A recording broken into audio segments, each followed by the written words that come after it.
back to the old school where we didn't have a starting soon screen.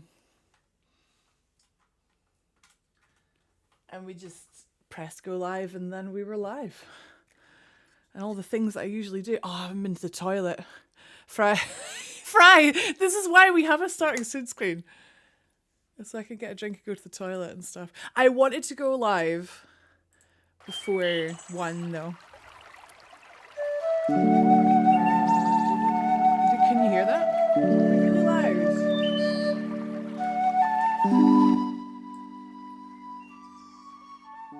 Hello?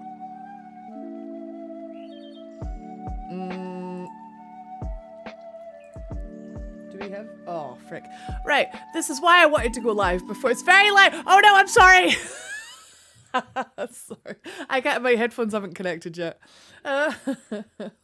Hi guys, welcome in. Hello. I hope you're excited. Oh, Darks, hiya.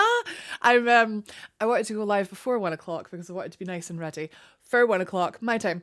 For things like this, like my headphones not working, and like I thought I'd give people time to filter in, notification squad and all that. Right, I'll give this another go. Do. Oh. We have some life, I think. Hello? Hey! Okay, cool. Alright, we have background music. Fantastic! Hello, everyone! Welcome in. How are we doing? Good to see you. We've got a little... I was turning all the channel points things off, and I thought, do you know what would be funny if we had second breakfast? I don't know. It doesn't mean anything, but if we could hit it, that would be cool. It's just something for you guys to interact with, because we have no other channel point stuff today. So if you're like, what does this do? Absolutely nothing and everything at the same time. Happy Saturday, everyone! Saturday stream is always a bit special, isn't it? Because we don't normally stream on Saturdays. But today is very special. It's very different. Welcome to The Lord of the Rings, The Two Towers extended edition. That means something to so many people, the fact that it's the extended edition, because there's some really good extended scenes in the Two Towers, in all three of them, really. Right, first of all, we have to take care of the baby. No, not this one, this one. Go to your bed. Can you see her? You can just see her. Damn, I don't have a scene that has like Evie cam on it because I didn't think she'd be hanging. 1 sec. Right, okay, so we got some ads running. Perfect. Right, we'll let them run. 1 sec, guys. Right. Thank you. We have some bacon, delicious meaty treats. Would you like a delicious meaty treat? I feel bad. I should have seen this coming. I didn't think she'd be here. Mikey's just heading out for a haircut, so she'll be downstairs in about an hour or so. I hope you're all well. My early crew who were hanging out with me before we started, we had Marjojo and Fry. We got Darks, we got McGill. Sorry for deafening you, Fry. Oh man. We've busted out the Lord of the Rings lo-fi because it's just the best. Right, you want one of these? Welcome to Rivendell, Frodo Baggins. I'm so excited. So I wasn't sure what to do music-wise. Obviously, we can't use the actual film music because it's copyrighted, but this is just some lo-fi that somebody's mixed together. It's just on Spotify. If you just look up Lord of the Rings lo-fi, there's so much of it. Like, there's so many different like versions. It's so good. Right, so Evie's done. Who else we got? We got Dave. Yes, Dave, you made it. Hello, hi Eric. Good morning. It's very early for Eric. Flippin' heck. Hi Cam. Hello, hi Dan. Welcome in, guys. Welcome in to Dan as well. Chat misbehaving in the back of the car. Mama Rach gives them a points goal to keep them quiet on the journey. Oh my god, Darks, thank you so much for the sub. Thank you. All my like sub alerts and stuff are like not on this. This is a whole different like OBS like setup for Lord of the Rings because it is large. So I don't have like sub alerts and stuff. Thank you so much. Right, 3 months in advance. We'd love to see it. Winning at life because you save money, but I still get the same amount. And it's just pretty awesome, really. Thank you so much, Darks. Thank you. Aditya, thank you for the biddies. Apparently they did something new with bits. No, a couple couple of weeks ago, there was every time you cheered 300 bits, Twitch would add on like 10% or something. Do you guys like my Gandalf? That was like, I think that was like 2 weeks ago or something though. But we love the rate you cheer. That is the best. How are you, Aditya? Div has snacks. Iron Brew. I have an Avatar cup full of Pepsi Max because we're gonna need the heckin' fake sugar boost today. But I have a lack of energy and a mild hangover. I'm ready. That's perfect. That's actually perfect conditions for a stream like this. Just kick back, relax. Hi, Daniel. Good morning. Another flipping early crew. It gave me an alert. They have done something new. Oh, okay. I don't know. I haven't heard anything about that, like with bits, but there's new, right, ads are over. Welcome back, guys. There's like new hype train emotes. Did you guys see the Bible Thump thing? The winner was like, it was nice, it was fine, it's purple, it's like Twitch's purple, but like I wanted the Onion to win. The Onion was like much cooler. I just want flipping Isaac back. Good. Oh, Eric's got Iron Brew as well. Perfect.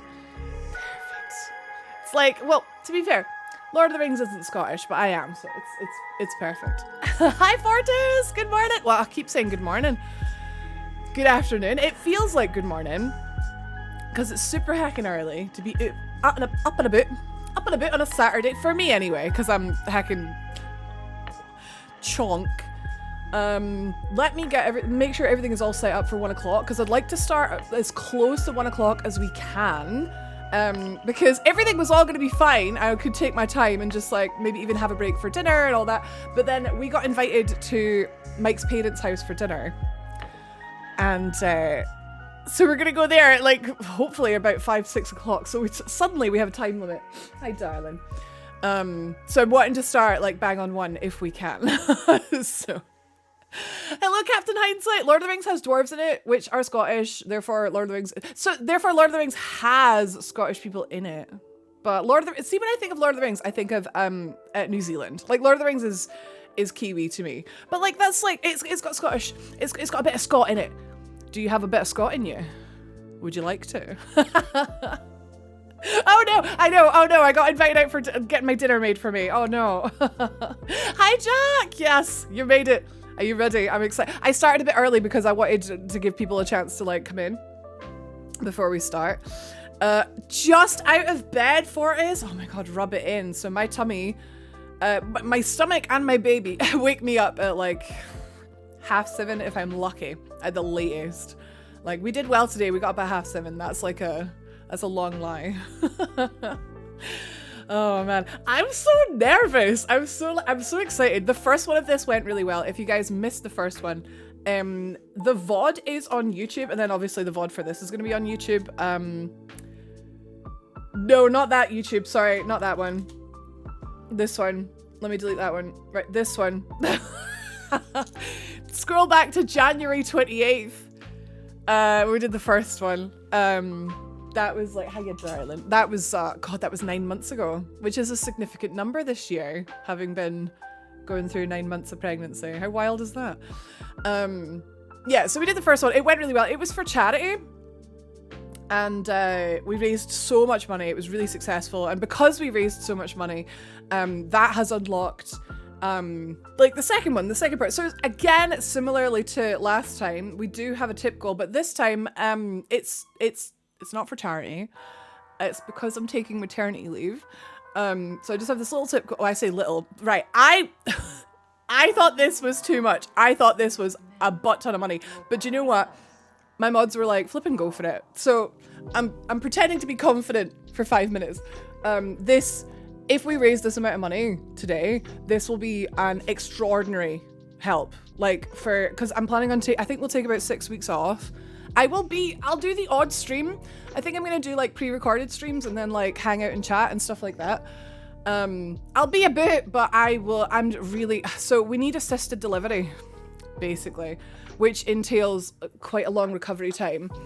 So I'm a bit nervous about that. So we have a little tip goal. If we hit it, if we get the 100%, something will happen. There's a party that goes off because how good is my tip bar, by the way? It's got a little ring on it.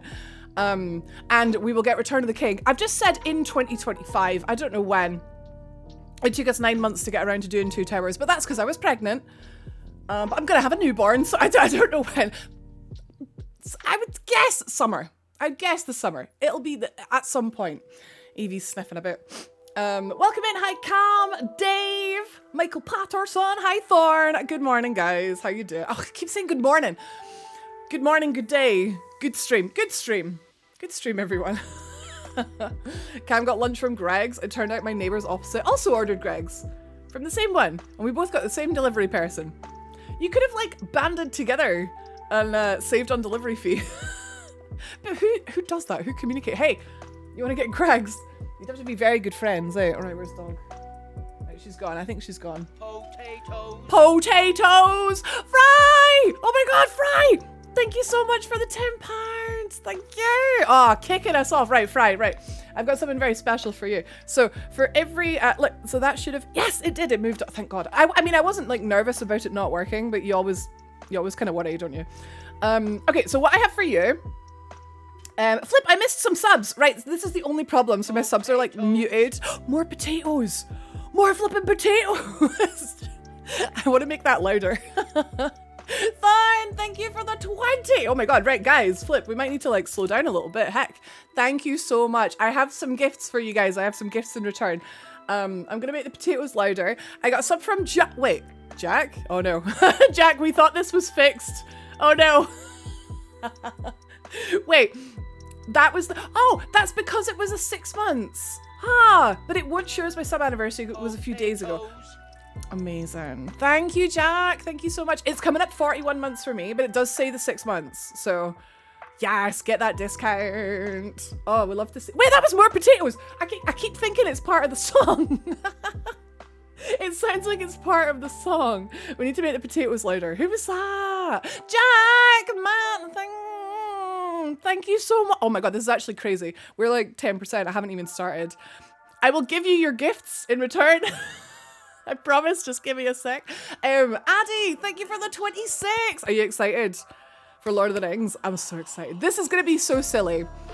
I'm going to try and do as... Oh my God. Let's go! We're Jojo and Dip. We've got double potatoes. Double. The irony being that I actually can't eat many potatoes at the minute because they're starch. And I can't eat so many potatoes. But we got so many potatoes. Thank you, Marjojo. Thank you, Dave. Thank you so much. Oh my flipping gosh, let's flipping go. You guys are amazing. I really, really appreciate it. Thank you. This can be a huge help. Just for like, cause obviously taking time off is really scary when you're self-employed. So this is amazing. Thank you. Right. So, I'll make the potatoes louder. Right. So this one is for, heckin', oh God, who was first? Fry? Oh no. Oh no. This is so funny. I'm glad I went live early because like I need some time to like get my head on these days before we start.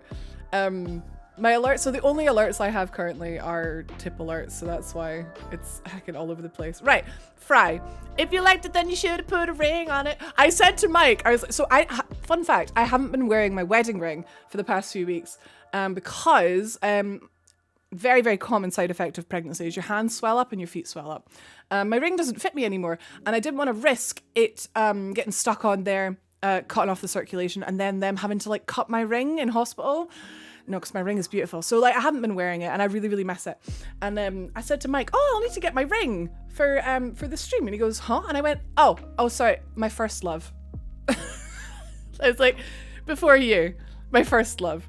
I don't know if you can see, it's got the script on it. It's all, yeah, it's good. Right, so Fry, as a thank you for your tip, I have here a Lord of the Rings The Two Towers fact sheet. Now, it's all arranged in Charlie Cake fashion in order of like the scenes. So basically, because we haven't even started, we're already like going to be moving our way like through the scenes, but this will make sense shortly. It doesn't make sense yet because we haven't started, but it'll make sense shortly. So unless you would like me to wait until we do the scene, And then we can do it. Would that make more sense? Would that be better? Hang on, let me say hi to peeps. We got a Sky. Hi, Sky. Hi, Bobbin. All my lovely hobbitses. My precious. Hello, hello. Let's heckin' go. Hi, Joe. Me and Stacey. Yes, are in the carvery. I love that Stacey just comes up north and you guys are just like, right, where are we gonna eat? Like, that's like what she's come up for. Like, just all these different like food places. I'm so jealous. Potatoes. I really am, yeah. You really are what? Handsome? Sure. Hi, Disturbia! Yes, glad you could make it. Brad, good to see you. Wait, Flip, we got some subs. We got Brad for 59 months. Thank you, Brad. You guys actually did a hype train, which I didn't even realize because everything's all muted.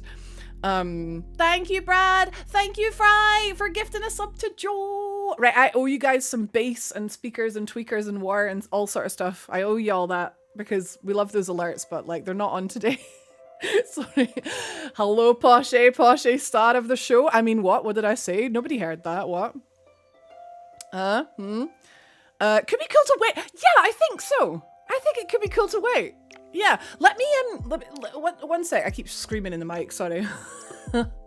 I'm gonna do this so that this only shows tips. So. Perfect. Oh, perfect. Oh, you guys are... Oh, more potatoes! Gil, thank you for the 27. Wait. Oh, look at that. Nice round heckin' 20%. We're a fifth of the way through. I haven't even started. What the flip? Look how cute this flippin' tip goal is, by the way. I was working on this for far too long yesterday. 20%. The ring moves up. And then when it gets to the top, who knows what happens? Thank you, Gil. Thank you. One rage to rule them all, one rage to find them, one rage to bring them all, and in the darkness, in the cult stuff, in the cult stuff, find them. Oh, and I missed some hack it. Right, so Div says woo, where Jojo says, let's smash that goal. Here we go. Oh, that would be amazing. But honestly, no pressure, but like, it would be amazing. Jack was silent but deadly. Thorn says, let this be the hour when we draw swords together. Fell deeds await, now for wrath, now for ruin, and the red dawn, forth there Lingus! Right, that's coming up. That's a spoiler, Thorn. That's a spoiler, okay? That's coming up. Oh, it's 1 o'clock, guys. It's 1 o'clock. Is it time? Is it time to start? No, because I have to make the potatoes louder. Potatoes. Hello, Joe! Welcome in on this joyous occasion. Wait, Disturbia! Thank you for gifting a sub, Joe Backstar. Enjoy your sub. Thank you very much. What a stream to celebrate streaking. Hi, Becky. Potatoes! Cam, thank you for the 50. Oh my god, you guys are flipping so kind. Thank you. Getting this in before I forget and then I need to leave. No, don't leave. Thank you, Cam. Right, so I have like lots of so wait, when do you leave? Because you might miss your little fun fact, but I'll message it to you. We'll clip it. Joe's Jose? No, I think it's Joe. Pick of my very specific snacks and oh my god, are they flipping? Are they? Oh no, all right. I miss snacks so much. One sec, I've got a message from Vicky. Okay, right, Vicky's coming. Ginge is Hannibal Lecter. Was it? Would it be food porn? Oh my! Spicy rings, but she's put Lord of the Spicy Lord of the Rings. Did you do that on purpose, or did you kind of look at them and went, "Hang on a minute"? Quality. That's funny. Oh, we're so ready. Love that. Yeah, so we have the we've got the ring. If you guys want to spam the ring for today only, got a little ring emote. TV Twitch is about 10 seconds behind. Oh no! Oh, so you're using your mobile to chat, but then the actual TV is like behind. Can you like? I don't know, Poshy. I don't watch on TV. Hello, T. Yes, welcome to the way the story was meant to be told. Oh, half three. Oh, that's it's plenty time, Cam. Plenty time. Okay, right. One more thing. Right, we're putting the potatoes up. I was concerned. I didn't want to deafen people, but I need to heat it though. It's not loud enough. Potatoes. Yeah, it's on 50. Let's put it to 100. Loud potatoes. Should we test it? Oh no, if we test it, that'll move. It's fine. It'll go off at some point. Maybe. Oh, wow. Streamer. So presumptuous. Right, I'm gonna keep that open. Okay, so. Love it. Love you, Fizzy. Sorry, too much. Welcome, Fizzy. Hiya. The TV likes to take its time. I did find that mobile is always a tiny bit more delayed than desktop, but like not like 10 seconds. That's crazy. Oh, cute. Look at this wholesome chat. I beat the second area. We're just about to find it. I was so heckin' distracted last night. We're just about to find it. Hair on point. Thank you. Just washed with Body Shop banana shampoo and conditioner, and straightened with my brand new heckin' straighteners that cost way too much money. I think I'm on my way there, just kicking about the desert. Yeah. Oh wait. Oh, so yeah, that's where I am, kicking about the desert. Yeah. But we're like trying to find our way in. Yeah.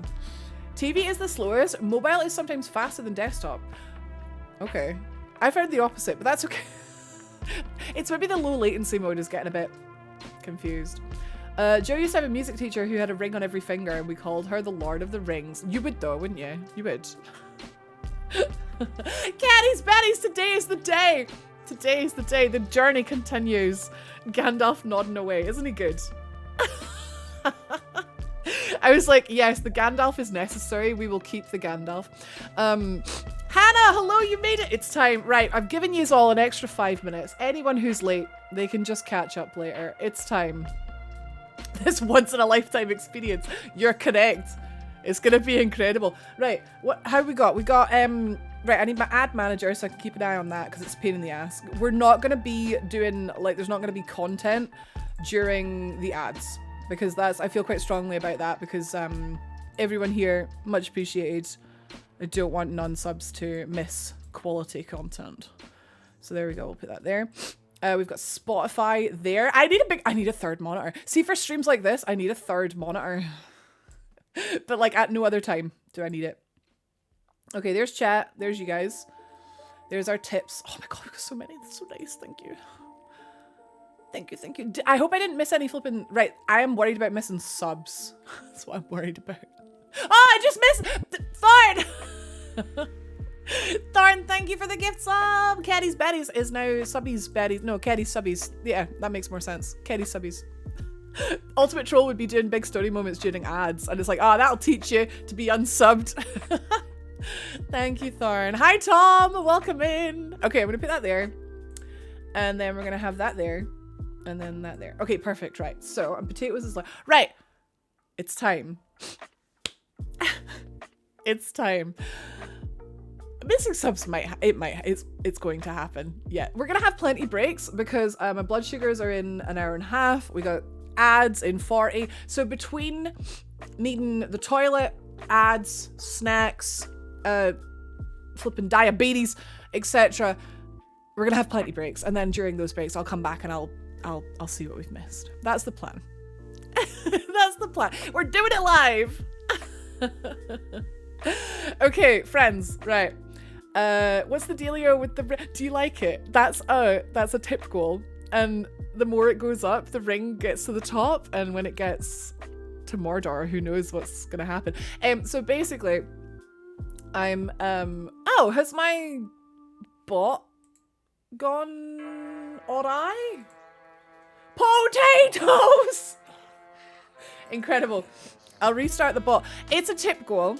I'm just being completely honest. I'm a bit nervous about taking time off after baby is born, because we're gonna need more potatoes. Oh my god! Thank you. We're gonna need assisted delivery, which I've been told can be up to like 6 weeks recovery time if we need a cesarean section. So I'm just a bit nervous about like I won't be able to like stream and stuff like that. So it's just a little tip goal to help make that a bit easier. Which I realize is like the weirdest thing ever. It's like, hey guys, give me money to not stream. No, it's much appreciated. It just is really helping my my stress massively. It's totally optional. No, it's not. You can still enjoy the show. Please do enjoy the show without it. But I do have little tidbits, little fun facts, trivia about the Two Towers that I am exchanging for money today. So that's what it is. It's a typical. I've already got so many to do, but we're just gonna rattle through them as we like get through the scenes. Lots of IMDb like fun facts and stuff. Miguel, thank you very much for gifting potatoes. And Disturbia, thank you for the 20. You guys are flipping awesome. What the frick? Was there a message? There was not. Silent but deadly. Okay, right. Are you ready? Nikki, hi! Struggling a bit with anxiety today. Are you sure it's anxiety and not a hangover? Sorry, I don't mean to make a joke about that. That's not cool. Is it not a hangover though? Hey, it's the perfect stream to lurk to. Potatoes and stuff. Yeah, I was hoping you'd be able to enjoy this because I know you're a fellow Hobbit lover, so. Stinky mood. Wait, what? Oh, Stinky Nikki. Right, got you. I'm pretty sure we tip the jar to make sure you can take your time. Is that what you, is that how you understand it? I'm cool with that. Hi, Bats! Right on time. We're just about to start. Hiya. Oh, the hangover was yesterday. Today is just anxiety because the world can't just leave you alone for a week, can it? Oh, I'm sorry, honey. I hope it passes soon. I hope the giggles help. The potatoes.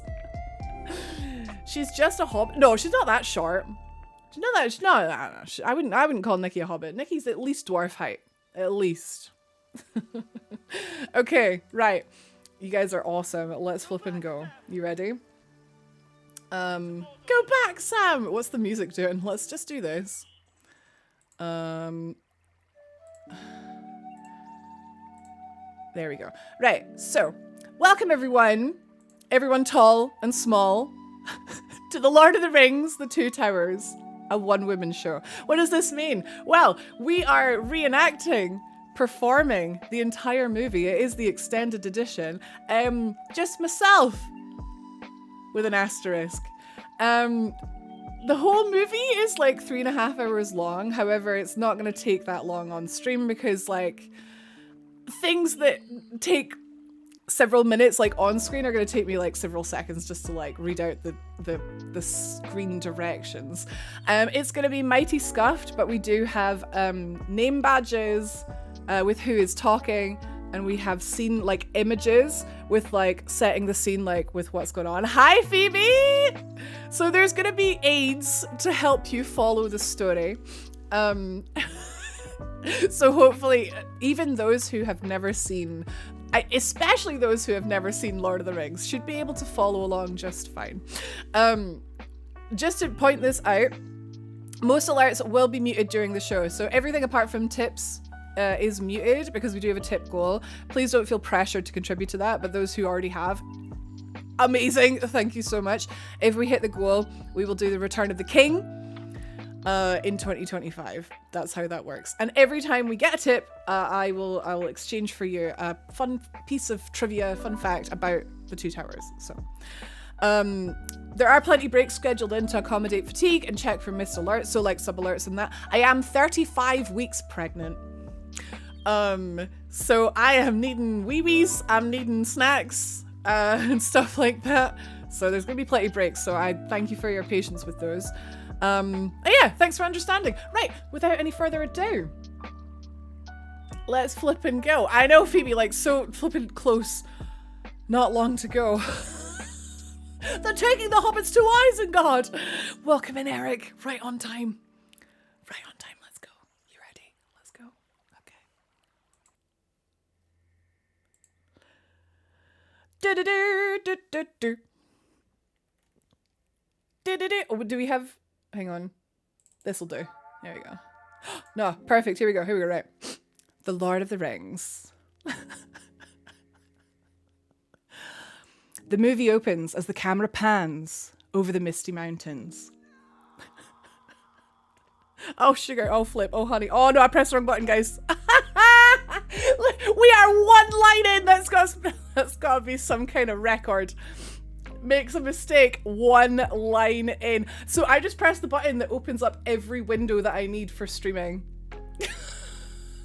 1 sec. It's opening up the fishing game. It's opening up this and that and no.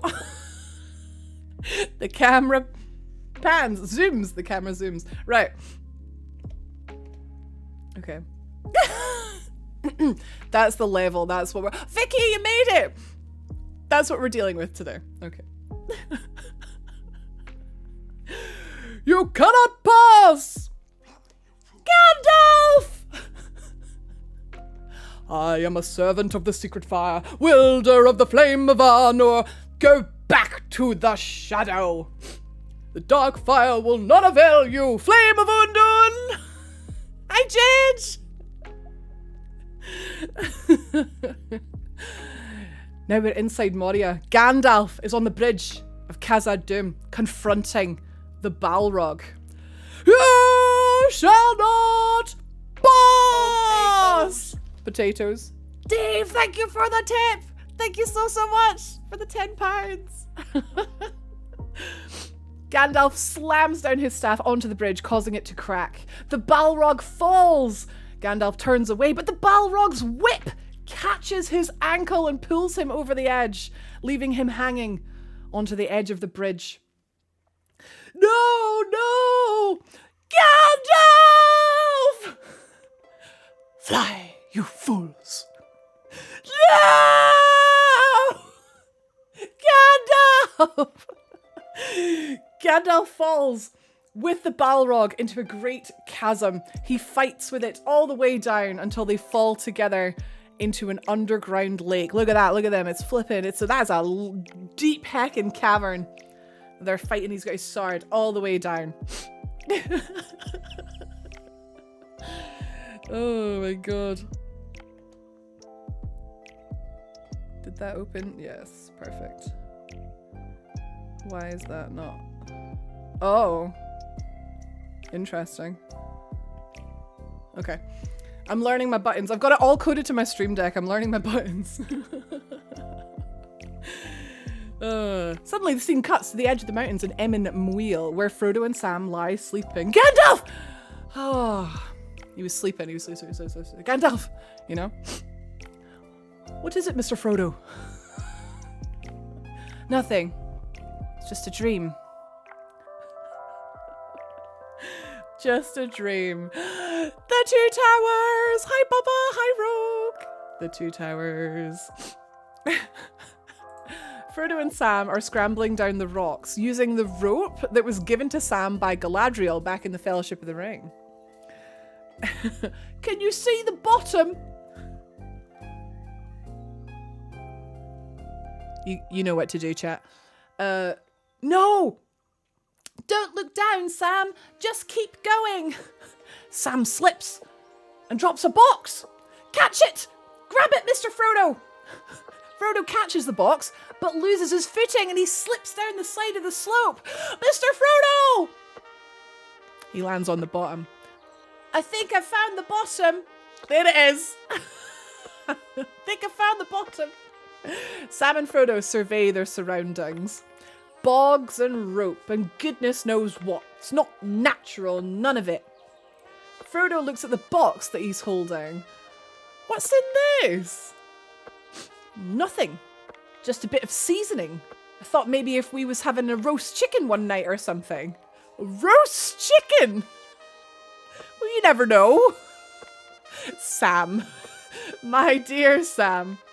It's very special, that. It's the best salt in all the Shire. It is special. It's a little bit of home. Matt, thank you! Frodo looks at Sam's rope. Well, we can't leave this here for someone to follow us down. Who's gonna follow us down here, Mr. Frodo? It's a shame, really. Lady Galadriel gave me that. Real elvish rope. Well, there's nothing for it. It's one of my knots. Won't come free in a hurry. Sam pulls the rope and it becomes untied very easily and falls to the ground. Real elvish rope. Frodo and Sam are climbing over the rocks. They look across to Mordor and Mount Doom. Mordor. The one place in Middle-earth that we don't want to see any closer. Potatoes. And it's the one place we're trying to get to. It's just where we can't get. Let's face it, Mr. Frodo, we're lost. I don't think Gandalf meant for us to come this way. Didn't mean for a lot of things to happen, Sam. But they did. Ah! Frodo looks across Mordor. Oh, no, that's a bit early. Frodo looks across to Mordor and is suddenly captured by the eye. He gasps, grasps the ring. Mr. Frodo? It's the ring, isn't it? I know, face jump scare. It's the ring, isn't it? It's getting heavier. Oh. Sam takes off his backpack and he looks in it. What food have we got left? Oh, let me see. Oh, yes. Lovely. Lembas bread. And look, more lembas bread. Sam gives a piece to Frodo and he takes a bite of the bread. You know, I don't usually hold with foreign food, but this elvish stuff, it's not bad. Nothing ever dampens your spirits, does it, Sam? Sam looks up into the sky. Well, those rain clouds might. Sam and Frodo are... Oh, flip, I had a pick of the meeting. Sorry, guys. I didn't note that down. That's the meeting, the lembas bread. Sam and Frodo continue to make their way through the rocks. In the background, Gollum's breathing. Wow, flipping spoiler alert. No. In the background, mysterious, feral breathing can be heard. And a hand appears. It is darker and much mistier now. This looks strangely familiar. It's because we've been here before. We're going in circles. What's that horrid stink? I warrant there's a nasty bog nearby. Can you smell it? Yes, I can smell it. We're not alone. Sorry, that was Nikki. Ah, it makes so much sense. We're not alone.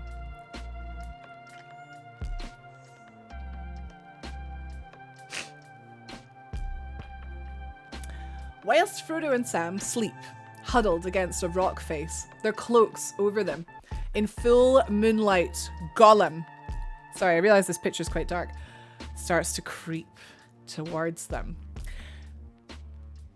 Oh, this one's not bound. There we go. The thieves, the filthy little thieves. Where is it? They stole it from us. My precious. Curse them. We hates them. It's ours. It is. And we wants it. As Gollum reaches out a hand to grab the ring from Frodo and Sam suddenly jump up, and together they pull him down from the rock face. Gollum becomes free, and on seeing the ring, jumps on Frodo. Sam pulls Gollum off, but Gollum throws Sam aside and goes back to Frodo. He's after the ring, guys. Again, Sam grapples with Gollum, and it seems as if Gollum's about to win when suddenly Frodo appears, holding Sting at Gollum's throat. This is Sting. You've seen it before, haven't you, Gollum? Release him, or I'll cut your throat.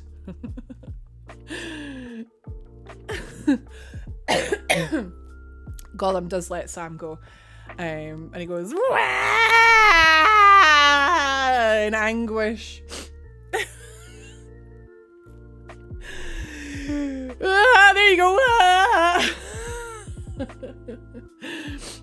It's now daylight, and again Frodo and Sam are attempting to find their way out of Emyn Muil.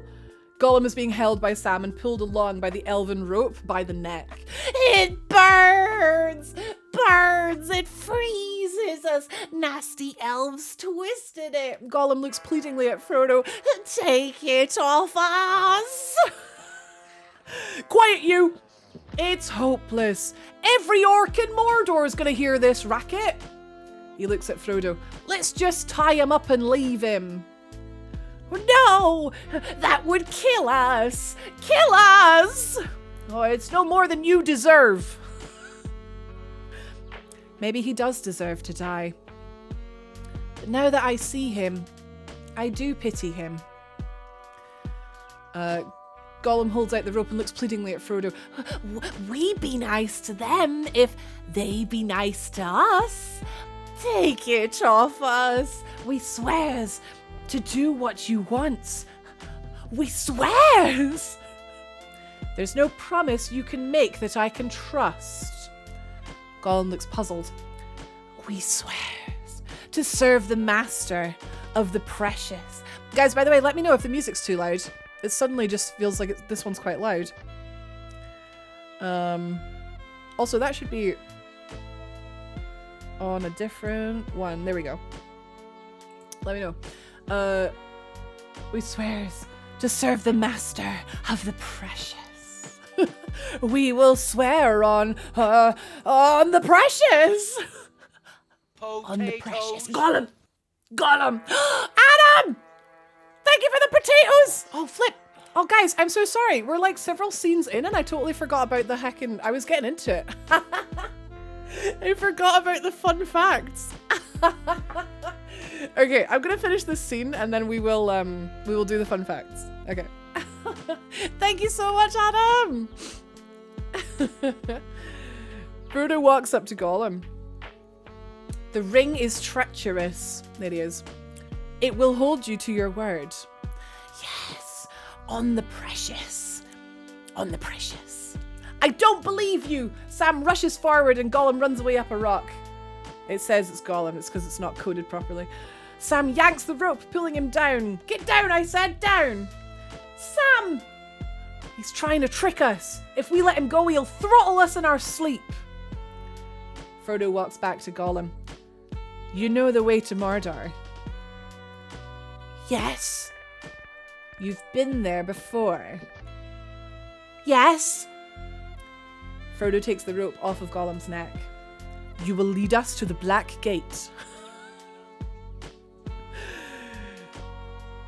There you go, that's him taking it off. You will lead us to the Black Gate. Gollum races off on all fours. To the gate! To the gate! To the gate! The master says yes. No! We won't go back. Not there. Not to him. They can't make us. Gollum! Gollum! But we swore to serve the master of the precious. No! Ashes and dust and thirst there is, and pits, and orcses, thousands of orcses, and always the great eye watching. Ah! Gollum rushes off. Suddenly, the hobbits try to keep up. Hey, come back now, come back. There. What did I tell you? Hi, Charlie. He's run off, the old villain. So much for his promises. Gollum suddenly reappears. This way, hobbits. Follow me. Okay, how we doing? That was scene 3 of 66. We have had some very, very generous, very kind, I say donations, it's tips, isn't it? Because I'm not a charity. I am, but yeah. And I just want to take a moment just to acknowledge those because I do have some fun facts to share in exchange for your generosity. Hello, Gimbar, welcome in. When Gollum said, I felt that, right? So Fry, thank you very much again, so much for your tip. Did you know, in the first scene, The Foundations of Stone, Gandalf and the Balrog fall for approximately 71 seconds, okay? In the movie. Given that terminal velocity is about 53 meters per second, this means that they fell for 3,763 meters, or about 2.25 miles, down into the abyss below the bridge of Khazad-dûm before hitting the water. Which is crazy, right? Let me just hide that.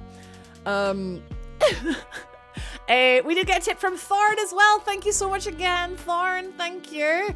Did you know in the second scene, right, it's called Elven Rope, during the cast commentary, Dominic Monaghan and Billy Boyd, who play Merry and Pippin, they are joking that this scene is shot in Manchester. The seasoning in the box is actually marijuana. They're just joking about it. It's salt. But they're like, oh, it's Manchester. Jack, thank you again for your tip. Did you know, in this scene 3, The Taming of Smeagol, Andy Serkis, who plays Gollum, was asked by his agent if he wanted to do 3 weeks of voiceover work in New Zealand. However, director Peter Jackson was so blown away by Serkis's audition that he decided to have him perform the movements for Gollum as well. So originally he was only going to be the voice, and he ended up doing the motion capture as well. There you go. Gimber, how we doing? Lord of the Rings. Yeah, so we have a pinned message there. Yeah, if you want to check. Fizzy! Oh my god, the goal's over halfway. What the frick? Oh my god. Thank you so much, Fizzy. It is banging trivia, Charlie. It is banging. Thank you. Guys, I mentioned this, but yeah, Charlie put this together for us, which is absolutely insane. It's so good. So that one was for Jack. Oh my god, Fizzy, thank you. Oh my god, flipping heck, man. Marjojo, thank you once again for your tip. Here's a tip for you. Did you know Andy Serkis drank bottles and bottles of Gollum juice? Oh, I could do with some of that myself. Gollum juice. Which was a mixture of honey, lemon, and ginger to keep his throat lubricated for this very intense vocal performance. Gollum juice. Dave, thank you again for your tip. Thank you. Did you know the design for Gollum took over 100 maquette sculptures. I'm guessing that's some kind of clay. And over 1,000 drawings to get it right. Design ideas included a skeletal nose and a popped belly. I don't think he would have been as like scary if he had like outright like horror, like a skeletal nose, like ghoul style, a ghoul, and a pot belly because like he's always like scavenging for food, right? So that, yeah, incredible. Excuse me. Who's next? Miguel, thank you again very much for your tip. Did you know Gollum's design convinced James Cameron that the technology was advanced enough to make Avatar? Whoa, so like flipping Two Towers was what, 2002? And that was when Jimmy C was like, hey, in 7 years time I'm gonna bring out the most advanced motion capture movie like to date. That's wild. Yeah, it took a long time to make, and he saw this and went, yep, we're ready for this. That was the, like, I'm drinking an Avatar cup as well. That was for me. Hannah's got some Gollum juice, hey? Right, that's what it's now called. Gollum is to blame for one of the best movies ever made. Yeah, sure. Okay, we have had a few more tips after, but that's all. We'll do a couple more scenes, and then we'll get because it helps if you like see the scene and then you find out the fact about the scene. Yeah. Okay. So back to it. Boop, boop. Cool. I've got a very elaborate setup that hides everything in the previous scene to make sure that OBS doesn't get like flipping crazy and crash. It took a long time to code. Okay. Welcome back. So the Uruks, the March of the Uruk. Let's go to this one. There we go. Bit of sinister music. Okay. A band of Uruk-hai are seen running across the plains. On their backs are tied Merry and Pippin. Merry has a really bad cut on his head. Pippin, he's very sleepy. Pippin tries to talk to him. Merry! Merry! Suddenly they stop. A group of Mordor orcs appears. You're late. Our master grows impatient. He wants the Shire rats now. I don't take orders from orc. Maggots! Saruman will have his prize. We will deliver them. Mary! Mary! Wake up! Pippin looks at the Uruk-hai, who is holding a... Mary! He's drinking from a flask. And he goes, my friend is sick. He needs water, please. Oh, sick is he? Give him some medicine, boys. The Uruks pour the liquid from their flasks into Mary's mouth. The liquid's like syrupy looking and brown. I think it's meant to be some kind of petrol or some kind of alcohol or something. It looks boufing, guys. It looks not very nice. It's not water, put it that way. It might actually be like piss, pee-pee and poo-poo water or something. It looks gross. Oh my god, hi Sav! Welcome Raiders, hello! To the Two Towers. I hope you've been introduced to this or this is going to be kind of weird.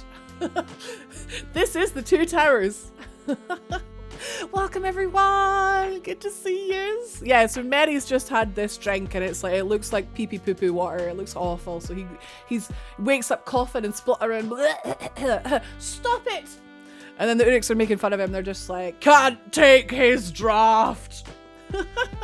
Leave him alone. Why? You want some? Raiders, you want some? Mary shakes his head. I think that's meant to be Pippin. Pippin shakes his head. I hope you had a good stream, Sav. Thank you so much. What kind of water? Pee-pee water. It's like brown and thick and it is definitely not normal water. He's coughing. He doesn't like it. Then keep your mouth shut. The Uruks turn away. Mary. Hello, Pip. He's English and he, hello, Pip. You're hurt. Fine. It was just an act. An act? See? Had you fooled too. Don't worry about me, Pippin.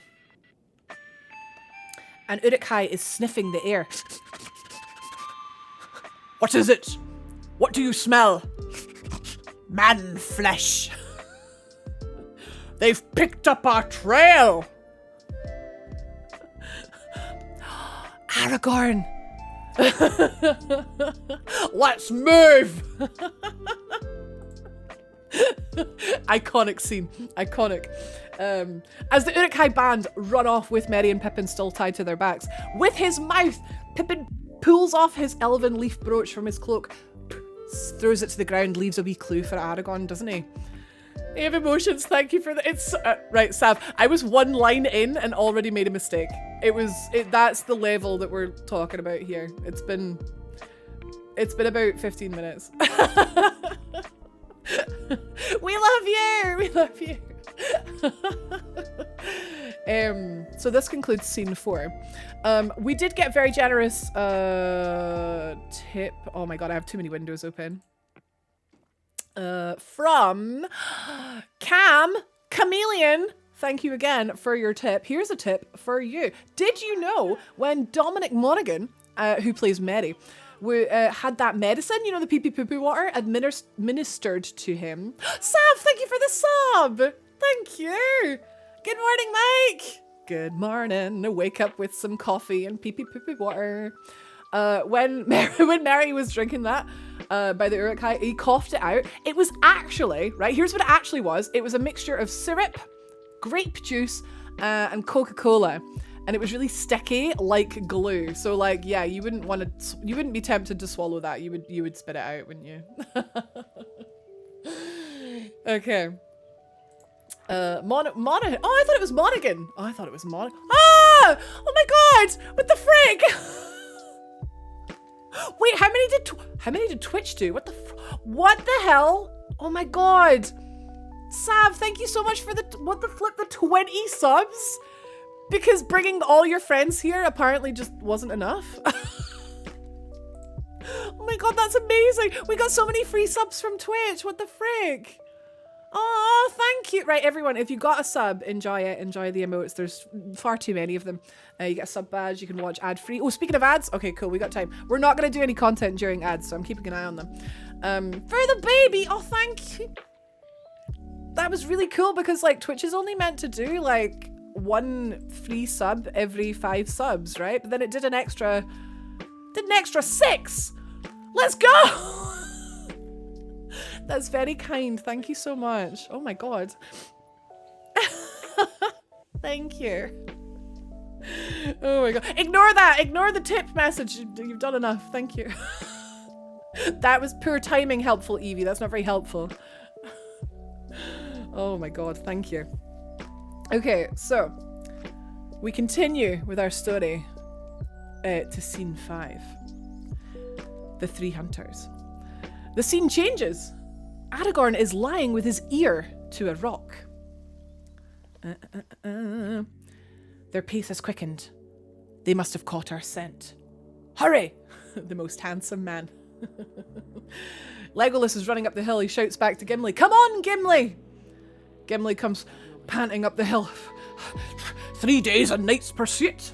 No food, no rest, and no sign of our quarry but what bare rock can tell.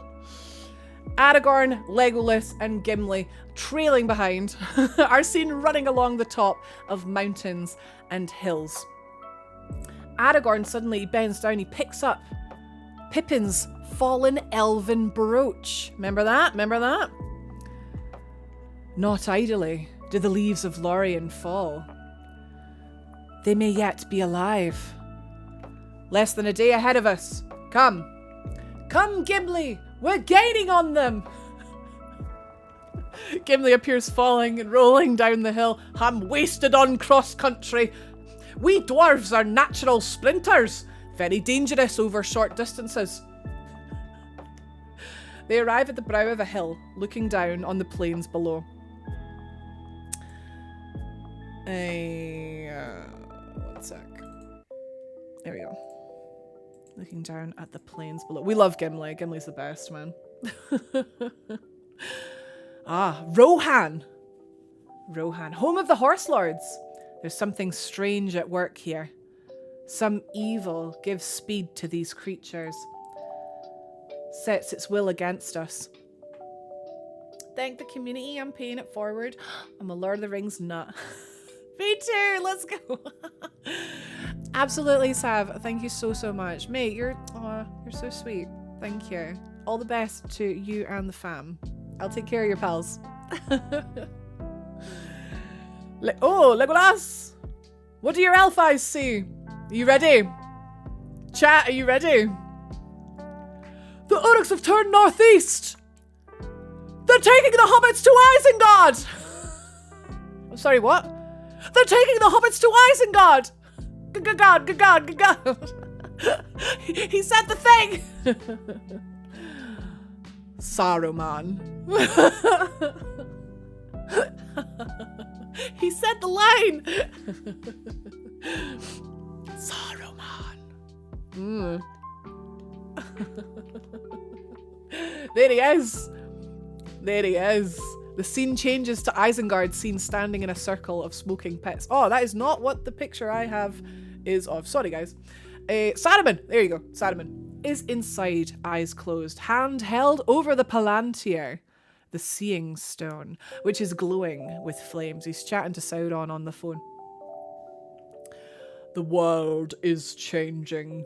Who now has the strength to stand against the armies of Isengard and Mordor? To stand against the might of Sauron and Saruman? Are you ready, chat? And the union of the two towers? Bang! We now see Barad-dûr. And our eye goes up the tower until it reaches the eye. Our eyes go up until it reaches... I didn't write that very well. The eye of Saruman. The eye of Sauron, sorry. The eye of Sauron. The boyfriend of Saruman. The eye of Sauron. Together, my lord Sauron, we shall rule this Middle Earth.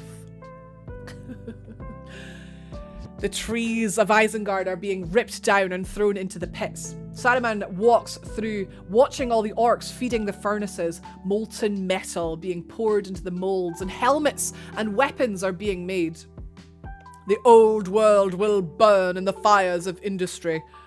The forest will fall, a new order will rise. We will drive the machine of war with the sword and the spear and the iron fists of the orc. Saruman watches as yet another Uruk-hai is born from the ground. I want them armed and ready to march within 2 weeks. But my lord, there are too many. They cannot all be armed in time. We don't have the means. Build a dam, block the stream, work the furnaces night and day. And we don't have enough fuel to feed the fires. The forest of Fangorn is at our doorstep. Excuse me. Burn it! Burp it. Just keeping an eye on the ads. Should have enough time for this scene. How old am I? Hello works. Back inside Isengard, Saruman is talking to a wild man. We will fight for you. Swear it. The wild man then cuts his palm. We will die for Saruman. Saruman is outside now. He's surrounded by lots of... Do you like wild man? Man who is wild. You have to entertain yourself, eh? He's outside. He's surrounded by a group of wild men now this time. The horsemen took your lands. They drove your people into the hills to scratch a living off rocks. Murderers! Take back the land they stole from you.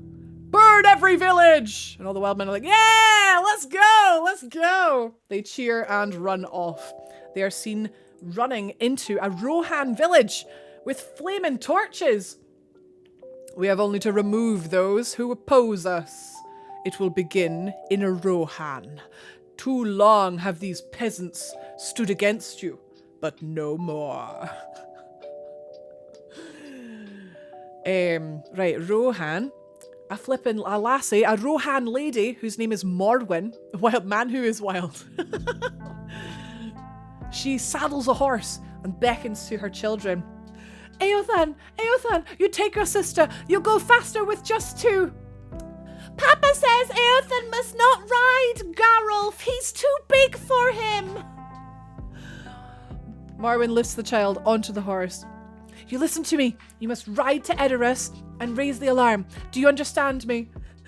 It's the other one. Yes, Mama. Freda starts to cry. I don't want to leave. I don't want to go, Mama. Freda, I will find you there. She holds her face. She's like, oh, the kids are crying. She's like, go, go. Morwen glances at the running people and sees the masses of the wild men that are coming into the village. It doesn't look good. Quickly! The children ride off. Go, child! Why am I laughing? It's very serious. As the children look back, they see the village being burnt and the villagers being attacked by the wild men. Here's a picture. Here you go. And the Uruk-hai. Rohan, my lord, is ready to fall. They're quite far away, to be fair, Charlie. They're quite far away. Thus ends scene 6. So we did have more donations to gift. Up next is Disturbia. Disturbia, thank you once again so much for your kind, generous tip. Here's a tip for you. Did you know, in the scene, the Three Hunters with Legolas and Aragorn and Gimli, in the wide shots where they are running after the orcs, right? All 3 performers. Ixie!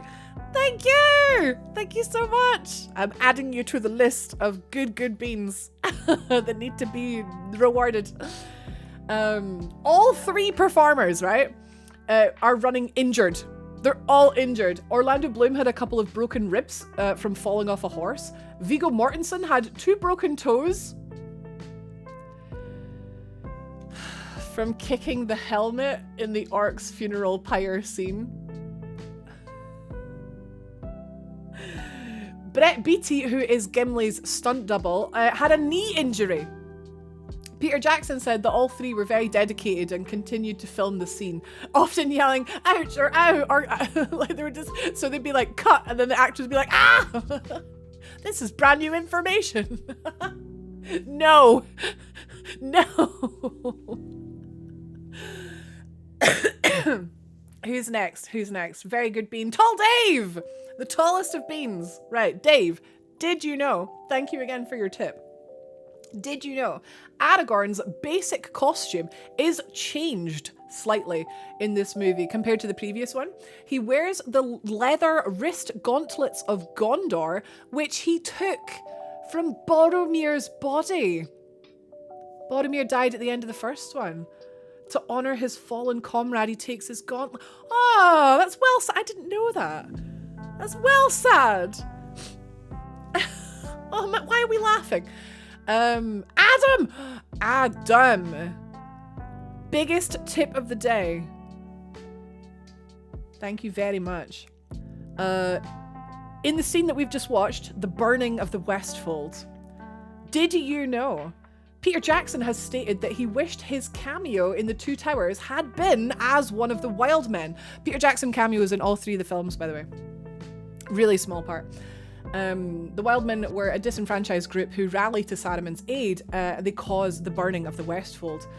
This is because he would have loved to have acted with Christopher Lee, if you can call my cameos acting. Oh, he's so humble, right? Christopher Lee, what a legend, Saruman. Rest in peace. The biggest tip, you know it. The blade, still sharp. No, Sean, you're Boromir, not Sean. Oh, yeah, that's that. Not this time. Oh, we do have an ad break starting. Right, let's take a little BRB. Thank you very much for watching the ads. If you guys didn't know, I'm 35 weeks pregnant. I'm trying to take it easy. We'll be back in 3 minutes' time. Okay, in the meantime, enjoy the break scene. Oh, that timer's broken. Oh. We'll fix that. Where is he? Where is he? Where is he? Where is he? Right, stay, stay, stay, stay, stay. Good girl, stay. No, your back legs. Okay, it's fine. It's fine. Stay, good girl. I'm gonna help her a little bit here, guys. I'm gonna just help her a little bit.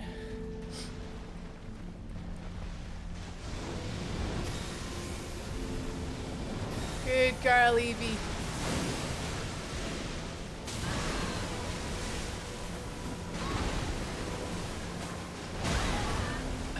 I think we're gonna... It's gonna be close.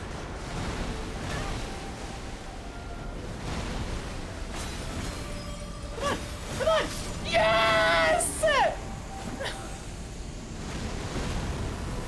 I did not think... Potatoes! As funny as it would be, nah, I'm not doing it. Yeah, we'll get 99, 178. Yeah, we're getting there. that's the catchphrase for this playthrough. Ah, we're getting there.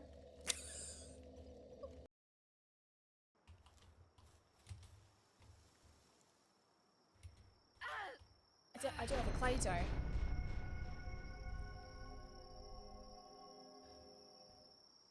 I don't have a glider. I don't have a glider, so I can't glide.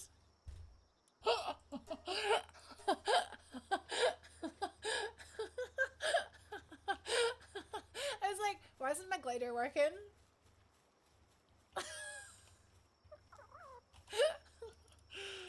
Oh my god, man, this is funny. Nay,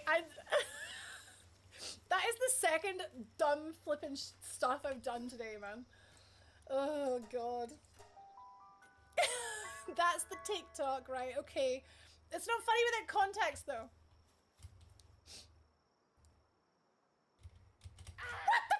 I didn't equip it.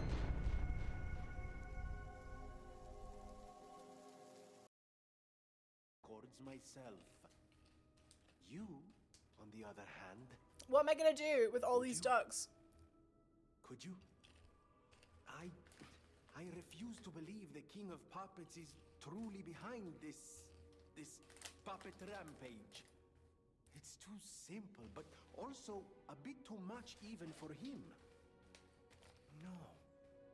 I suspect the ergo itself is corrupted, or at least compromised. I am the light that banishes darkness. I am the light for the Emperor! I am the hammer! The Warhammer! I thought you were joking when they say I am the hammer. I thought you were joking. You have I've got 1 beaten me HP. for now, little knight. But the war I fight is It's Magikarp! Kirk. Oh no, if At Jiku_ that is not how you catch a legendary, this is. And if it isn't, Emma will say all the naughty words.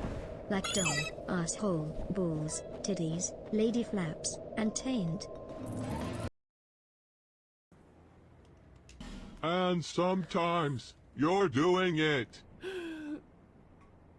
I could go on with her mother. did he just your mum me? Heck. Did he just your mum me? Ah! Hello everyone, welcome back to the Two Towers. Metro Gaming, welcome in. Oh, you raided twice somehow. Hello. We just had a short break to let some ads run. We are all added out now, which is good. What's this scene? What's our next scene? Aha, okay, let's put let's put this on. There you go. Right. Welcome in everyone. Hello. Good to be back. Yes, I've had a wee. I'm feeling reinvigorated. We've got another 30 minutes-ish until blood sugars, so we got plenty of time. Oh my god, wait, nobody tell Rach I did this. Oh, I mean, I didn't see a thing. I didn't see a thing. Let's continue with the show. Wait, did I miss anything else? Oh heck. No, I didn't. Okay, cool. Just peep. I mean, nothing. This is how you catch a legendary, he says. Okay, so scene 7. Here we go. Eomer, Carol Urban of Boys fame, well, I would argue of Lord of the Rings fame, is leading a group of the Rohirrim through the fords at Eisen. They find a group of slain Rohan soldiers lying on the ground. Theodred! Find the king's son! The Rohirrim dismount and they begin searching. Mordor will pay for this. These orcs are not from Mordor.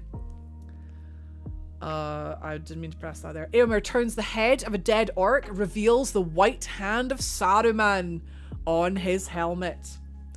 My Lord Eomer, over here! Eomer runs over and he's like, hey, what's going on here? Hey. It's the king's son. He's alive! They've got him, guys. They've got him. The Rohirrim race back to Edoras.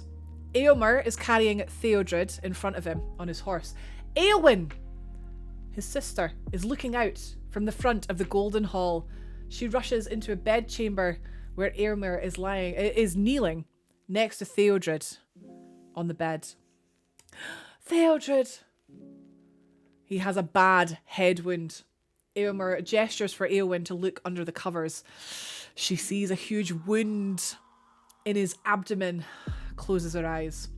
They exchange sorrowful glances. It's not looking good, guys. Together, they go to speak to King Theoden. Theoden is sitting motionless in his chair. He is wizened and old. Your son is badly wounded, my lord. He was ambushed by orcs. If we don't defend our country, Saruman will take it by force.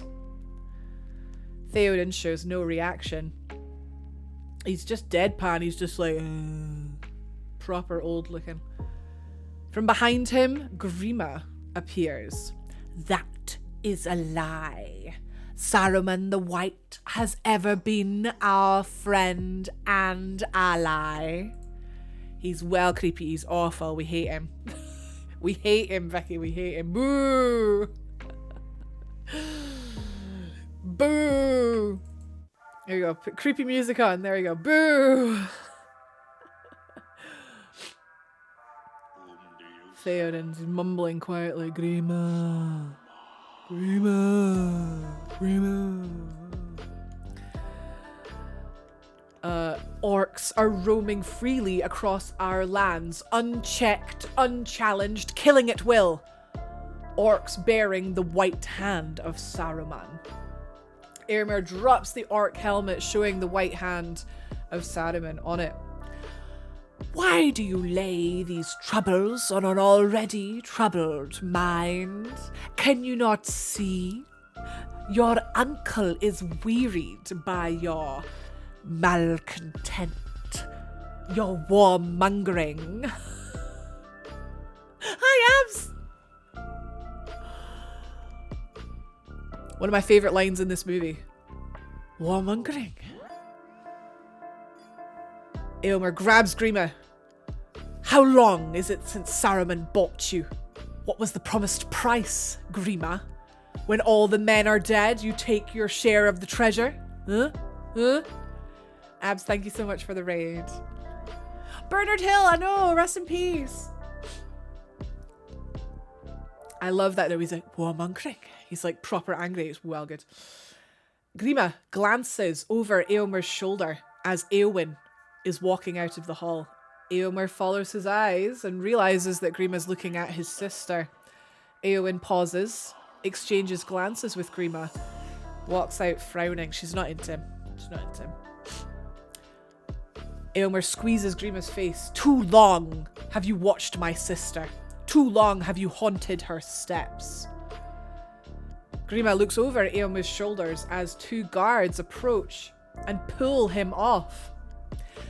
You see much, Éomer, son of Éomund. Too much. Éomer struggles to free himself from the guards. You are banished forthwith from the kingdom of Rohan and all its domains under pain of death. Éomer's getting punched by the guards. You have no authority here. Your orders mean nothing. They pull him up. Did I say that? Sorry. Oh, this order doesn't come from me. It comes from the king. He signed it this morning. Grima shows Éomer this manuscript which banishes him from the kingdom of Rohan. It's been signed by Theoden. How is this possible? Éomer is dragged out. Éomer is pulled off screen. He's banished. He's banished, guys. He's out. He's barely been in and he's out. Saruman. Where did we get to? Fizzy cola bottles. Man. Thank you very much again for the tip. Did you know that during the massacre at the Fords of Isen, in the book, Theodred's death actually happens a little bit before the events of the Two Towers. However, Peter Jackson liked the idea of Theoden's son dying during the events of the show during the events of the movie to show the decay of his house under Saruman's control. I think that was a really, really good creative decision because it's only in the extended edition as well. You don't really see him at all in the regular one. Karim, I know, I'm so sorry. It's so early. I know it's because of energy and baby and stuff. You just missed Éomer getting pulled off. Who's next? Iggsy! Iggsy, my lovely. Did you know? Thank you again for the tip. Thank you so much. Did you know, in this scene, the banishment of Éomer, the location for Edoras, right, the little town where Theoden hangs out, it's in the midst of a national park. The Conservation Society of New Zealand gave them permission to film there on the provision that they left it in exactly the same condition as they found it. This meant they had to lift up most of the natural vegetation in the grasses and store them in a purpose-built nursery, because filming in that location would last approximately 16 months. There's quite a lot of the film filmed there. They dug it up and put it in like a little heckin' bank, and then when they were on their way out, they like replanted it again. Amazing. Okay, and that's as far as we've got so far. We do have one little tip that I was told not to be told about, but I can see it. We'll do that after the next couple of scenes. That's awesome. I know, these are so good, Charlie. These are so good. Hi, Nick. The one they made, oh yeah, his funeral. Oh man, no father should have to bury their child. That's, oh man, it's coming up. It's coming up. Rohan be like, let me hear you say Ayo, Ayo, win, Ayo, Mer, Ayo, Thane. Back to the show. Back to the show. Right, so we are on scene 9. I need to start picking up the pace a little bit here. All right, on the trail of the Uruk-hai. The Uruk-hai are running across the plain once again. Aragorn, Legolas, and Gimli can be seen running down the side of a hill after them. Here they are, here they come. Dun, dun, dun, dun, dun, dun, dun. Wait, do I have that? Dun, dun, dun, dun, dun, dun, dun, dun. I think this is it. Dun, dun, dun, dun. Yeah, here we go. Dun, dun, dun, dun, dun, dun. Right, they're running after them. We gotta catch them up. Now they've got Merry and Pippin. We need to save them. Keep breathing. That's the key. Breathe. They run as if the very whips of their masters were behind them. I quite like that line as well. That's a good one. They continue running into the night. Merry and Pippin are being shown being thrown to the ground. We're not going any further, until we've had a breather. Get a fire going. The orcs and the uruks move towards the trees. Pippin crawls towards Merry. Here he is. Merry! Merry! Merry's got a large cut on his forehead. I think we may have made a mistake leaving the Shire, Pippin. Pippin grins. As the orcs and the uruks are chopping down trees, a loud, low groaning noise is heard. What's making that noise? Merry's looking up at the forest. It's the trees. What? You remember the old forest? On the borders of Buckland? Folk used to say there was something in the water that made the water. There was something in the water that made the trees grow tall and come alive. Alive? Trees that could whisper, talk to each other, even move. Fancy that. Merry, Merry, Merry.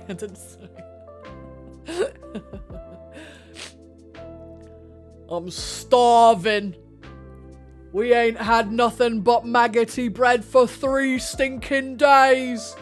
Yeah. Oh. Wait, what? That is not Merry. This is bound to happen. I did it all very quickly. There he is. Snagger. Yeah.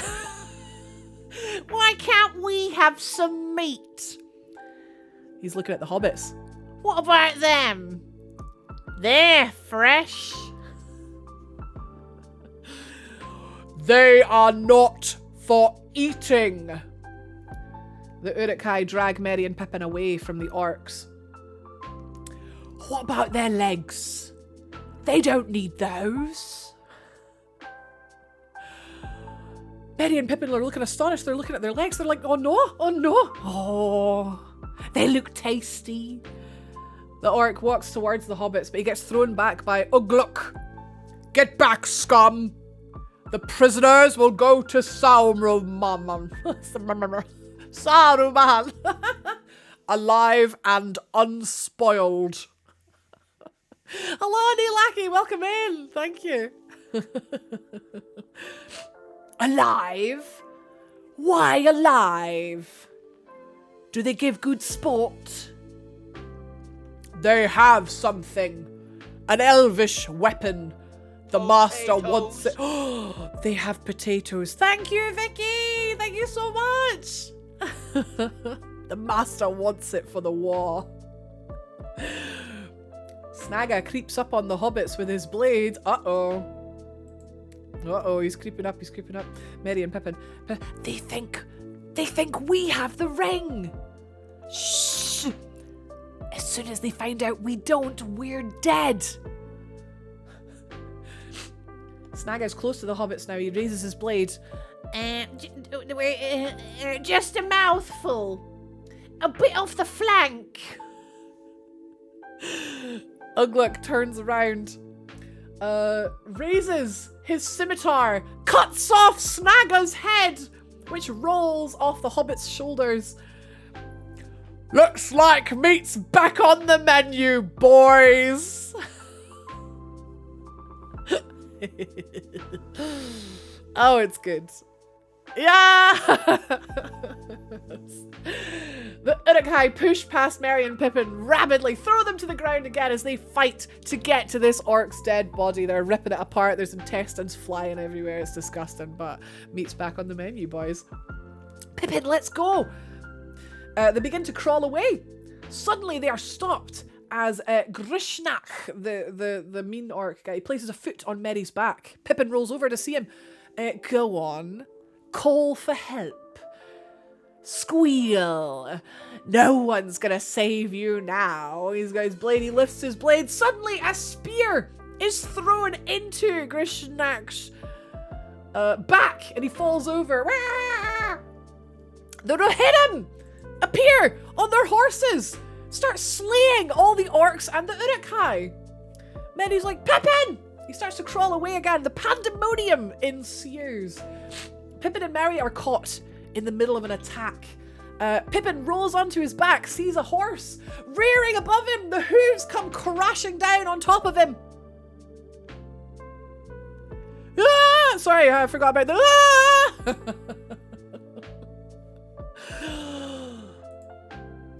Legolas suddenly stops running, looks back to where they've come from. The sun is rising and the sky is pink. A red sun rises. Legolas, it's pink. I just said it's pink. Blood has been spilled on this night. How's Pippin doing? Is he alright? Did he get crushed by the horse? Who knows? Who knows? Rip Pip. Oh, Thorn and Bob and Merry and Pippin, eh? Hi, Soshi! Alright. Another scene done. P-Mux says, nobody tell Rach I did this, but I can see it. I can see it. I can acknowledge it. I can thank for it. Thank you so much, P-Mux, for the tip. Thank you. I have a little something back for you. Did you know, during the trail of the Uruk-hai, the dawn shot of Aragorn, Gimli, and Legolas, this one here beside me, pursuing the Uruk-hai, came about when Viggo Mortensen persuaded the second unit team to camp out on location. So the actor for Aragorn, right? He's like, hey, we should camp here. Mortensen's efforts in organizing the overnight trip were so effective that the actors and the crew from the other film units, including Miranda Otto, who plays Éowyn, and Bernard Hill, who plays Theoden, they all came out to join him. They had a big heckin' like camping adventure together, and then they must have woke up in the morning and went, oh damn, like that is the shot, and like got that flippin' beautiful shot. Just because Viggo was like, hey, we should make s'mores or something. That's fun. That's cool. There you go. There's a fact for every scene. Slumber party. Hello, go pet goat. My favorite character. What, Legolas? Oh, he's the best, right? He's the best. Right. Okay. Vicky, yours is gonna be in the next scene. Let me just shrink. There we go. Do you think they had a pillow fight? Oh, absolutely. Absolutely. Okay. Scene 11. Oh my. The Riders of Rohan. The three hunters continue running. Aragorn pauses to look at the tracks on the ground as they hear the sounds of neighing and thundering hooves. He beckons to the others to follow him and they hide behind some rocks. A large group of horses and horsemen thunder past them over the brow of the hill. Aragorn comes out of hiding, followed by Legolas and Gimli. Riders of Rohan! What news from the Mark? He's very confident, but Eomer raises his spear. The horsemen circle around, gallop back towards the hunters, circle around them with their spears drawn. Eomer rides through the men and stops in front of them. What business does a man, an elf, and a dwarf have in the Riddermark? Speak quickly. Give me your name, horsemaster, and I shall give you mine. Eomer dismounts and walks towards Gimli. Swagger. I would cut off your head, dwarf, if it stood but a little higher from the ground. Legolas takes offense, quickly draws an arrow, aims for Eomer's head. You would die before your stroke fell. The things are getting a bit heated here. The Rohirrim point their spears at Legolas. Aragorn steps between them and Eomer, and he holds Legolas's arm down. He's like, look, have a bath, Legolas. Have a bath. You guys remember that from the first one? He's like, look. I am Aragorn, son of Arathorn. This is Gimli, son of Gloin, and Legolas of the Woodland Realm, because apparently we don't acknowledge Thranduil in this movie at all. We are friends of Rohan, and of Theoden, your king. Theoden no longer recognizes friend from foe. Eomer takes off his helmet. Not even his own kin. So Aragorn now realizes who this is. He motions for the Rohirrim to raise their spears. It's fine. It's chill. Saruman has poisoned the mind of the king and claimed lordship over these lands. My company are those loyal to Rohan, and for that we are banished. The White Wizard is cunning. He walks here and there, they say. Hi, Jared. As an old man, hooded and cloaked, and everywhere his spies slip past our nets. We are no spies. We track a party of Uruk-hai westward across the plain. They have taken 2 of our friends captive. The Uruks are destroyed. We slaughtered them in the night. Oh, but there were 2 hobbits! Did you see 2 hobbits with them? They would be small. Only children to your eyes. Eomer shakes his head. We left none alive. We piled the carcasses and burned them. Points to a smoking pile behind them. Dead. Legolas is looking mournful. Eomer nods. I am sorry. Eomer whistles. Woo! Woo! Hasselful, Arod! 2 horses come walking towards him.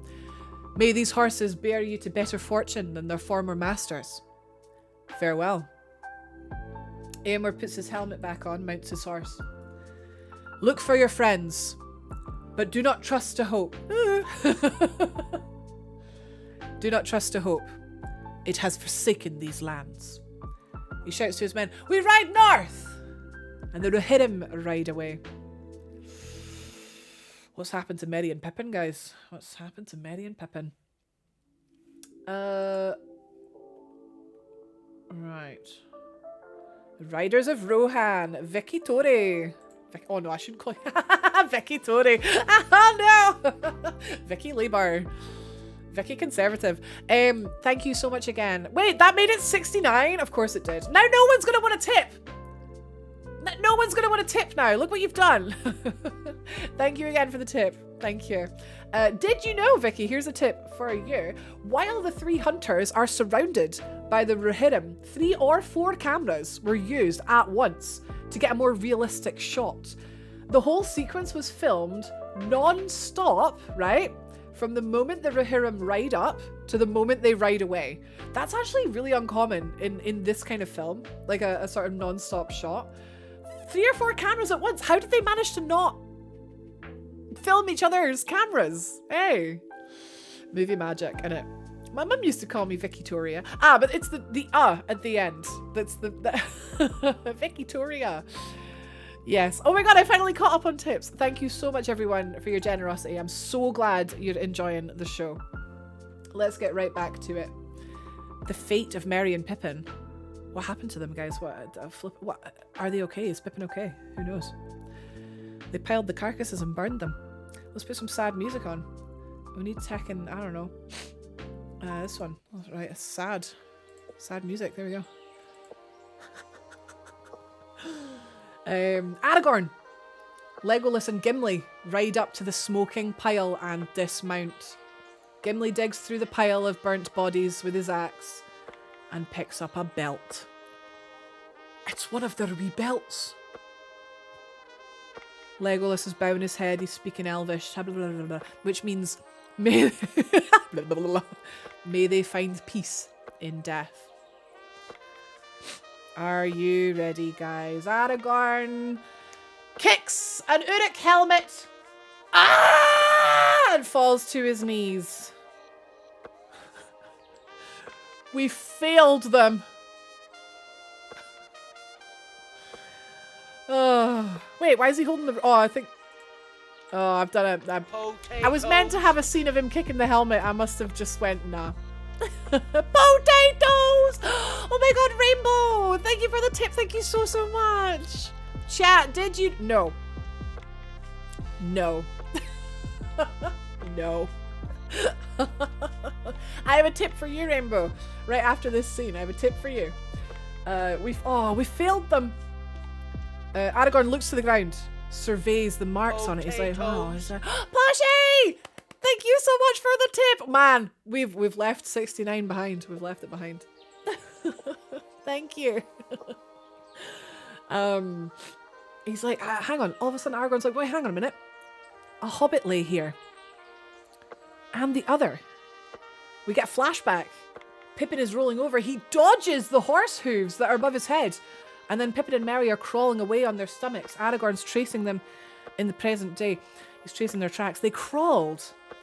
Their hands were bound. We get another flashback seeing Pippin cutting his ropes on a blade. And this is where what this picture's meant to be. Their bonds were cut. Thorn, another 10! Thank you, Thorn. Thank you so much. Another tip for you. Coming right up. Let's flip and go.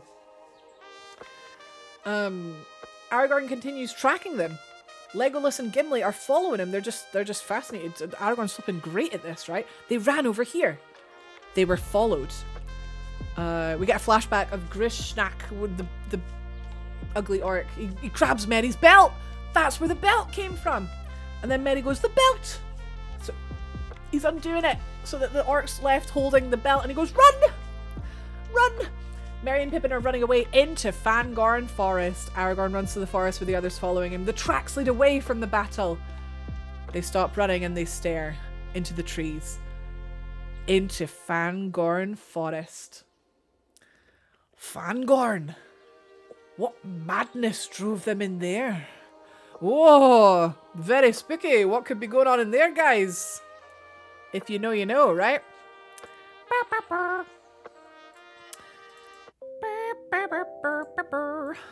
Fantastic. Well.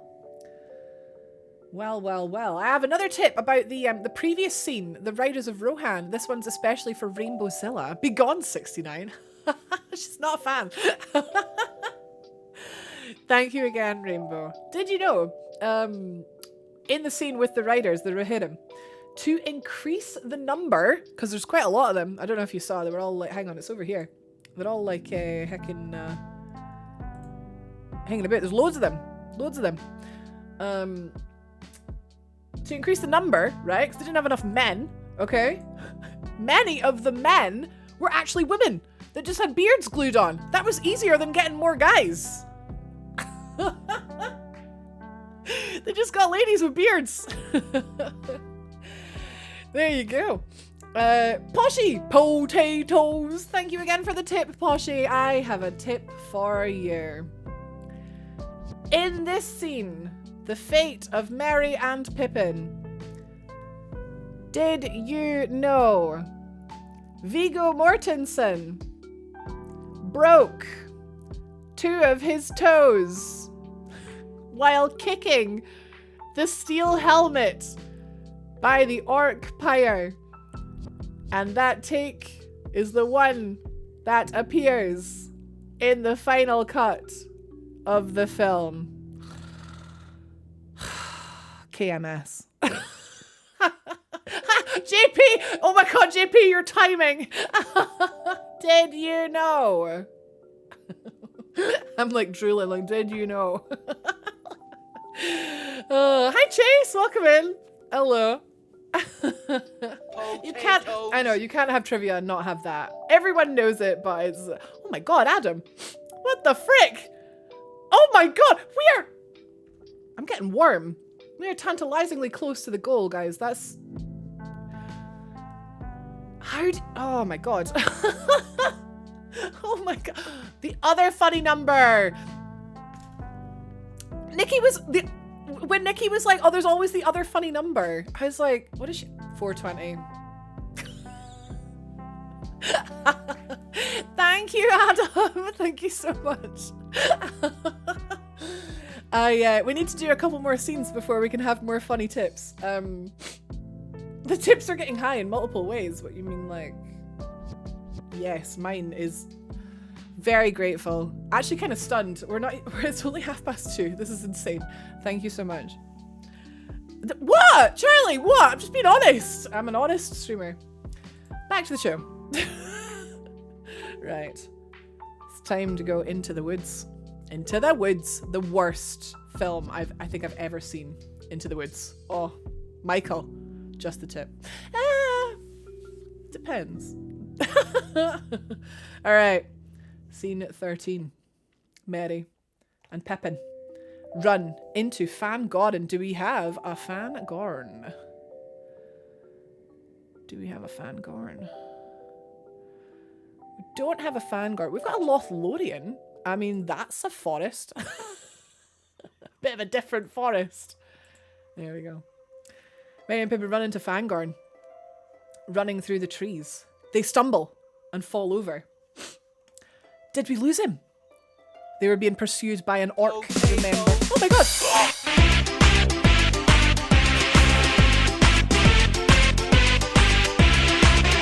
What the hell?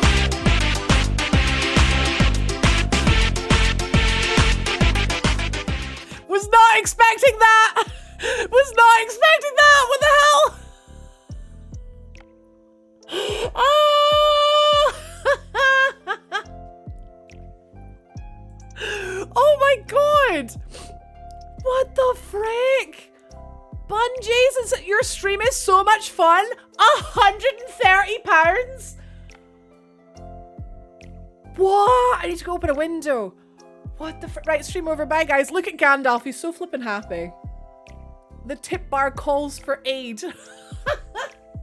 And Rohan will answer. Oh my god. Thank you so much. Oh my god. We did it. We flippin' did it. Oh my god. Right. I have so many more tips for people. I have so many more. Right. So, okay.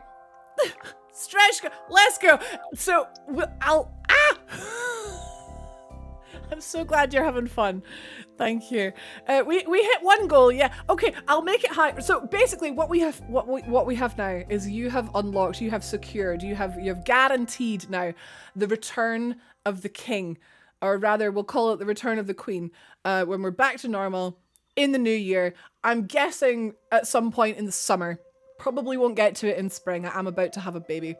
Return of the king. Okay, the biggest one yet, the longest one yet. It's gonna happen. Thank you so much, everyone who's contributed to that. The money is to help me with taking some time off to have baby, because we're probably, well, certainly gonna need assisted delivery, which could mean I might have to take like 6 weeks off work, which is terrifying. So it's so appreciated. Thank you so much. I will raise it, but that's, you've unlocked the Return of the King. You've done it. Please don't think I'm being greedy. I will raise it just because I've got all these amazing like tips to give you back. So let me just do that. Oh my god! And also I made this cute hacking goal bar, so it'd be a shame for you not to see it for the rest of the stream. Yay! And Newcastle got a draw. Let's go. Mike's missing it. He's at the Barbers. Oh my god. Excuse me. Oh wow. Wowie flippin' wowie. There we go. I've put it to 1,000 just... I actually don't want you to hit 1,000 because I think I'll have a heart attack, but that's just... I've just doubled it. Amazing. Okay. We're taking me to Isengard. I'll just... I'll let you. I'll let you at this stage. Wow. Okay. Very cool. Very cool. I forgot where we got to. We're in Fangorn. Yes. We're being pursued by the orc. Yeah, Merry and Pippin. Pippin's like, did we lose him? This music does not fit Fangorn. I'm sorry. We need like flipping the Nazgul theme or something. Let's do that. There we go. Something spooky, something evil. Did we lose him? I think we lost him. Suddenly, the orc appears, running through the trees. I'm going to rip out your filthy little innards. Merry and Pippin run away, and the orc's like, come here. Trees, climb a tree. The hobbits quickly climb a tree. Merry looks around. He's gone. Suddenly, Merry is grabbed by the ankle and pulled to the ground. Fry! So many potatoes. We've had one tip, yes. What about second tip? Fry, thank you so much. Oh my god. I don't know what to say. I actually don't know what to say. Thank you. I'm so glad you're enjoying. Thank you. More tips coming your way. Merry gets pulled to the ground. He falls on his back. Tries to kick the orc away. Pippin's like, Merry! Pippin looks down in horror at Merry as he turns and he notices two eyes looking at him.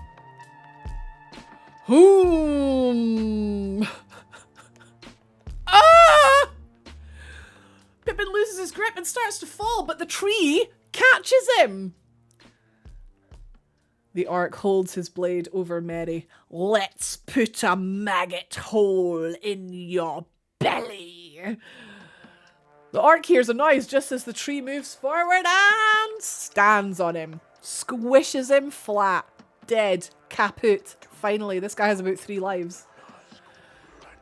Run, Merry! Merry tries to run, but the tree reaches down and picks him up. He holds them in front of him, squeezing them. Little orcs. It's talking, Merry. The tree is talking. Tree! Treebeard continues walking. I am no tree. I am an ent. Ah, a tree herder. A shepherd of the forest. Don't talk to it, Merry. Don't encourage it. Treebeard. Some call me. And whose side are you on? Side? Oh, I am on nobody's side because nobody's on my side, little orc. Nobody cares for the woods anymore. We're not orcs. We're hobbits. Hobbits?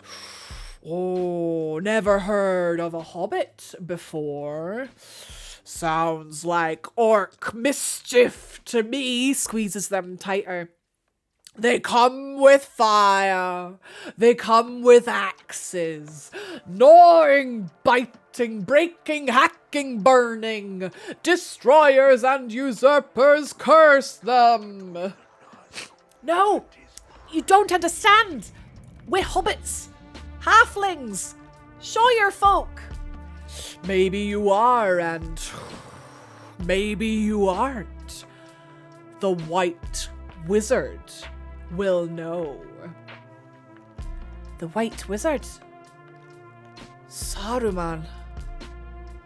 Treebeard puts them down on the ground. They look up to see the white wizard. I am so sorry to leave it there, guys. I have to go and take my blood sugars. So we're going to take another 3-minute break, and we're going to leave this on a cliffhanger. Merry and Pippin, man. They go from having not much to do in the first movie to now they've just been in the wars. A cliffhanger. Yes. We've got more tips coming up when we come back. But yeah, I need to go and do this now. Stay tuned. Stay tuned. All right. Back in a bit, guys.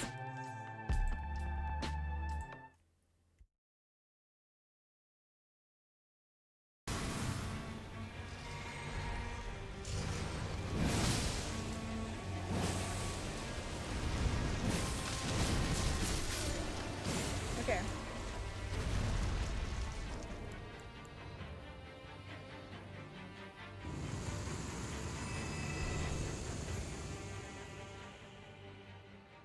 Gotta be ready to roll just in case it looks like he's gonna hit me.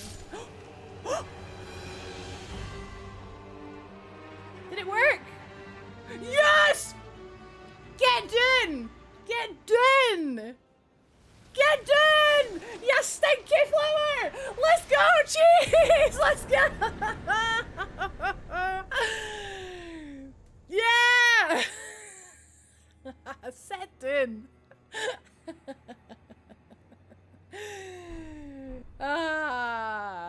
Good night. Little kitty It's in so a big cute. city. You were taking Is a it a bit nap loud? in your favorite spot, but you fell and now you're lost. Talk about an I was speaking to my pal, who I'm not gonna name, because, you know, confidence in that, and they were like, "Oh, I'm not gonna play the DLC," and I'm like, "What?" They were like, "Oh yeah, no, my audience doesn't want spoilers," and I'm like, "My audience can go and do other things, because I am too excited about this DLC. I've been waiting years." You guys can go do other things if you don't want to see someone else playing it. I'm the light that banishes darkness. I am the light for the Emperor. I am the hammer! The Warhammer. I thought you were joking when they say I am the hammer. I thought you were joking. You have I've got beaten 1 me for HP. now, little knight. But the war I fight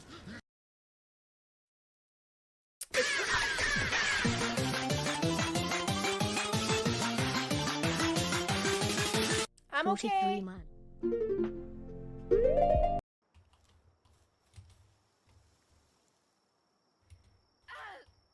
I don't have a glider.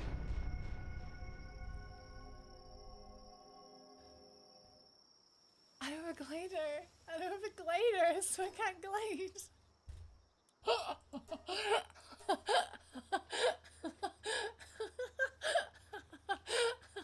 I was like, why isn't my glider working?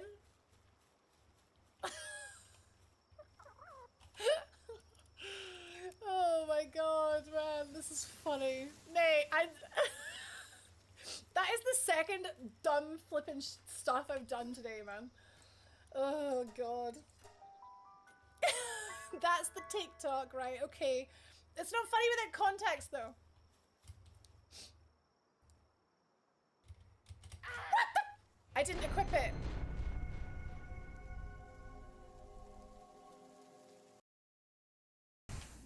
Oh, this game is so good. I wish I didn't feel like crap, man. Do you know what, though? I'm making progress. I feel like rubbish and I'm making progress. Just can't help it. Just so good at games. Just so good at games, guys. It is a bit. So it's not worked. So we've definitely made loads of progress today, but it's just so flippin' hard.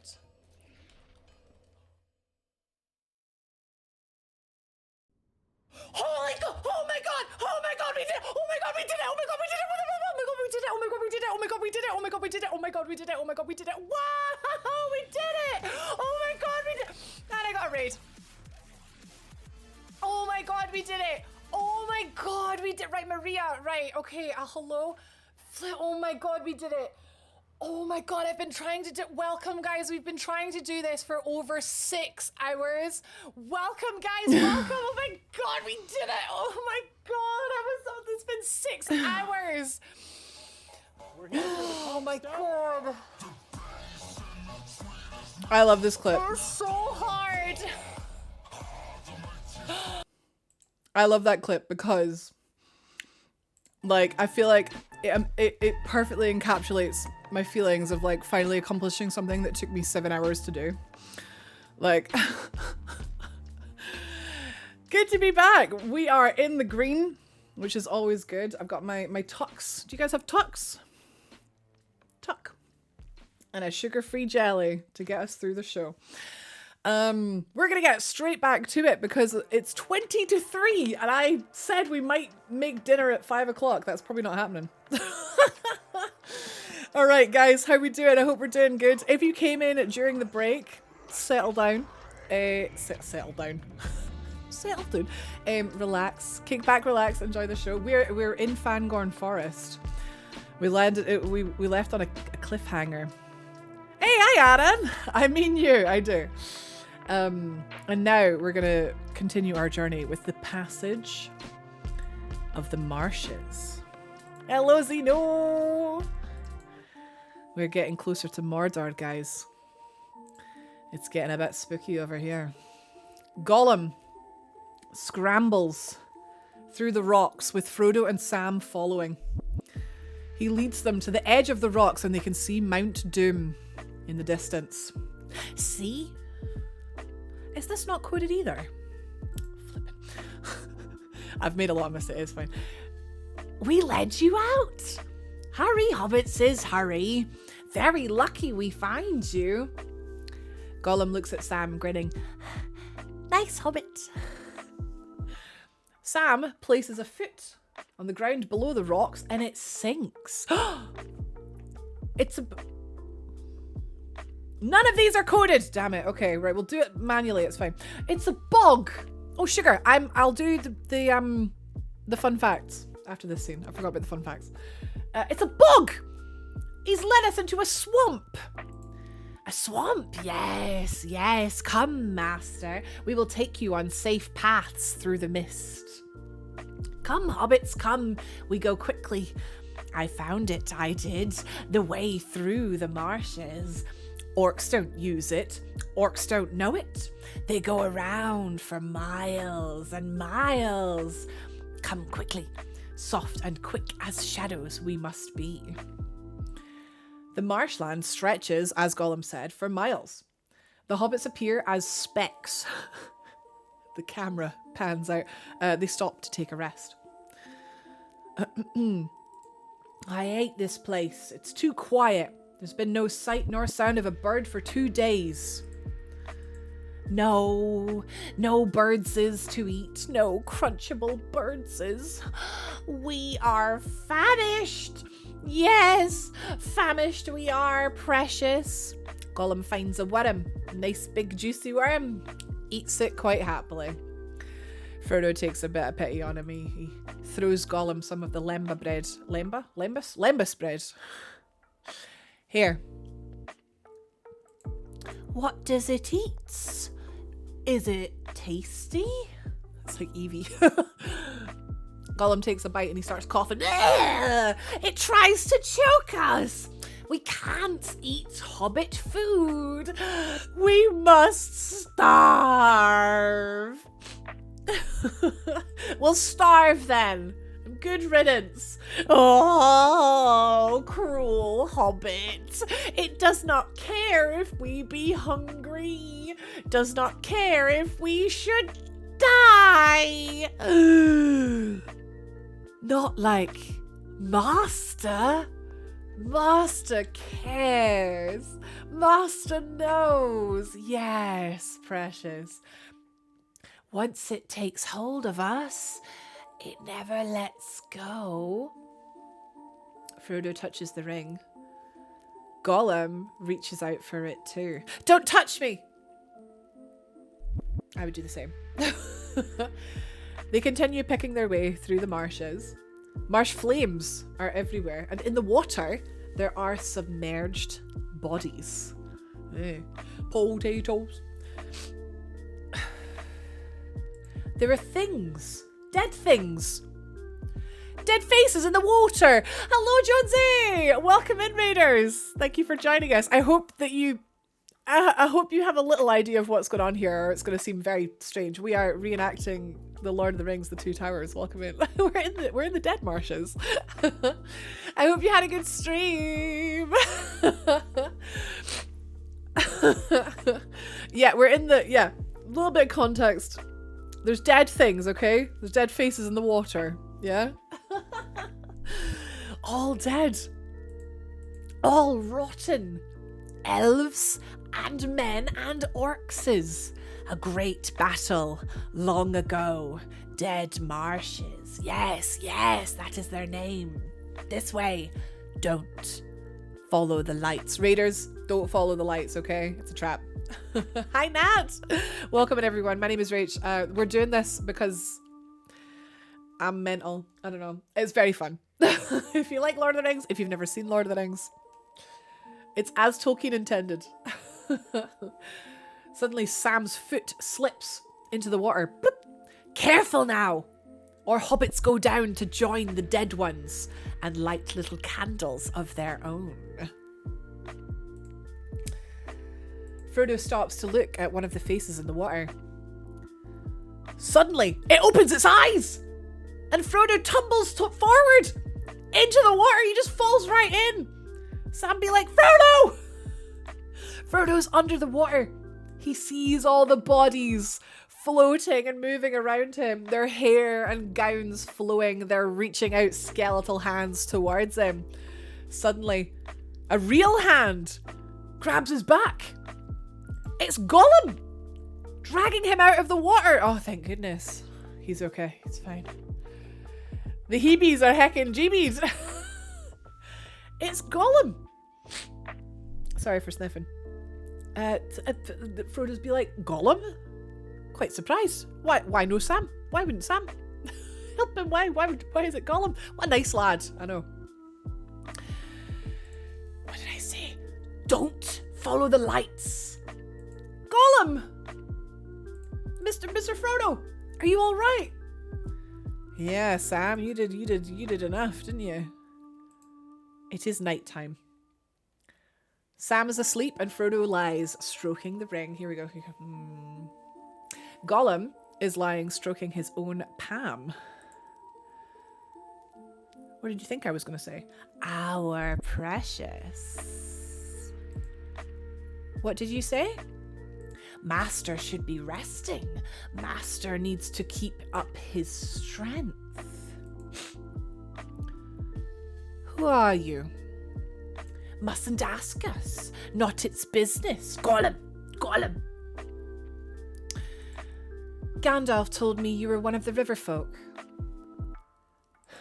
Cold be heart and hand and bone, cold be travellers far from home. He said your life was a sad story. They do not see what lies ahead when sun has failed and moon is dead. Hi, Mikey. You were not so very different from a hobbit once. Were you? Smeagol. What did you call me? That was your name once, wasn't it? A long time ago. My name. Smeagol. Suddenly, they hear the screeching of a Nazgul. Oh, flip, I had a scene picture for that as well. So that says Frodo chatting to Gollum. Of a Nazgul! Ah!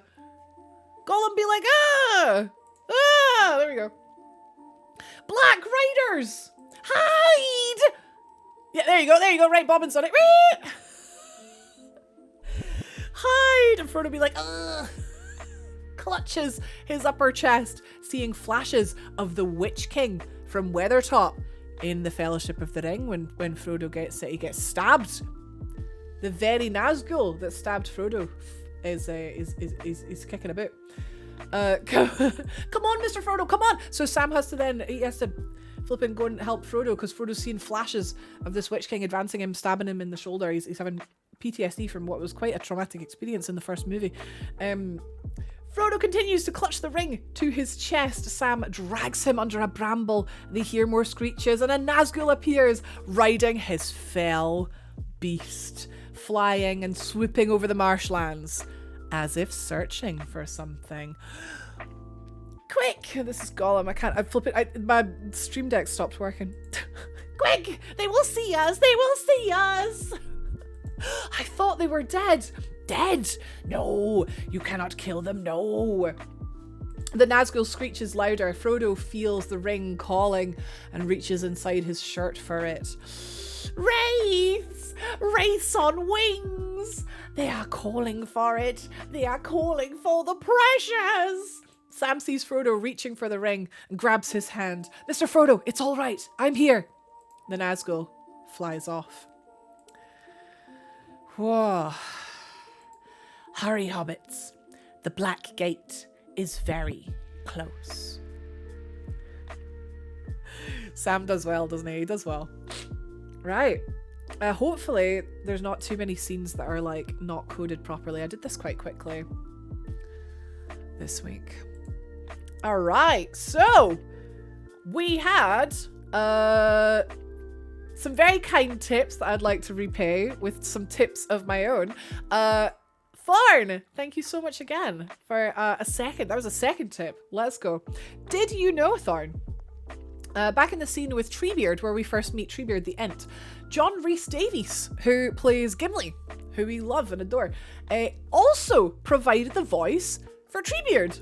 It wasn't achieved by using electronic distortion, but by making the actor speak in his own naturally booming voice, but at the lowest pitch possible, through a wooden microphone. That's how they got the... Like, it's literally just his normal voice, but the fact that the microphone was... I've never seen a wooden microphone before. That's how they got the weird, like, Treebeard voice. It's the same voice as Gimli. Hey! Who was next? It was Bun Jason with the flipping massive £130 tip. Thank you so much again for that. That was pretty stunning, actually. Holy butts. Ah, GRH, thank you. Thank you. £1 to rule them all. £1 to find them. Potatoes. I was joking. £1 to bring them all?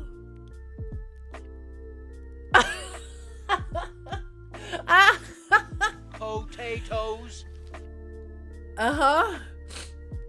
And in the darkness bind them?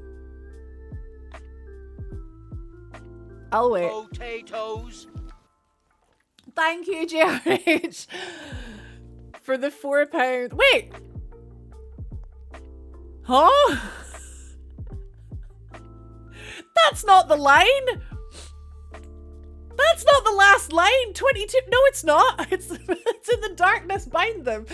God, it's like you're not watching the show. Thank you, right, I don't mean to... It was a typo, yeah. Thank you very much for the £4. Thank you. I'm just gonna give you the one tip if that's okay. I feel like you're cheating if you want 4 out of that. Wait, it was a megaphone. It wasn't a microphone, it was a megaphone. So micro, mega. It was a megaphone. Got you. Okay. No, it did say megaphone, Charlie, but I said microphone because I was visually challenged. But there you go. Next up, yes, Bun. Right, so Bun, right, you need to flippin' Potatoes. You need a very, very good... We'll give you 2, actually, I think. Potato... Oh, wait, flip! Mate! There's so many potatoes! Thank you, JRH. Thank you. Wait, what? So that... 21? 22, 23, 24... 24. Thank you! Wait, no, 25. 25. 25 quid! Mate! Thank you very much. There's lots of potatoes. Oh, here we go. Right. So many of Treebeard's lines come from the book. Okay, so the lines in the movie are in the book. Poe isn't of potato fame. Thank you for the £2. The Treebeard's lines are in the book, but they were actually spoken by Tom Bombadil, a character that they didn't put in the Lord of the Rings movies. They just changed his lines, so his lines were done by Tom in the books, but they done by Treebeard.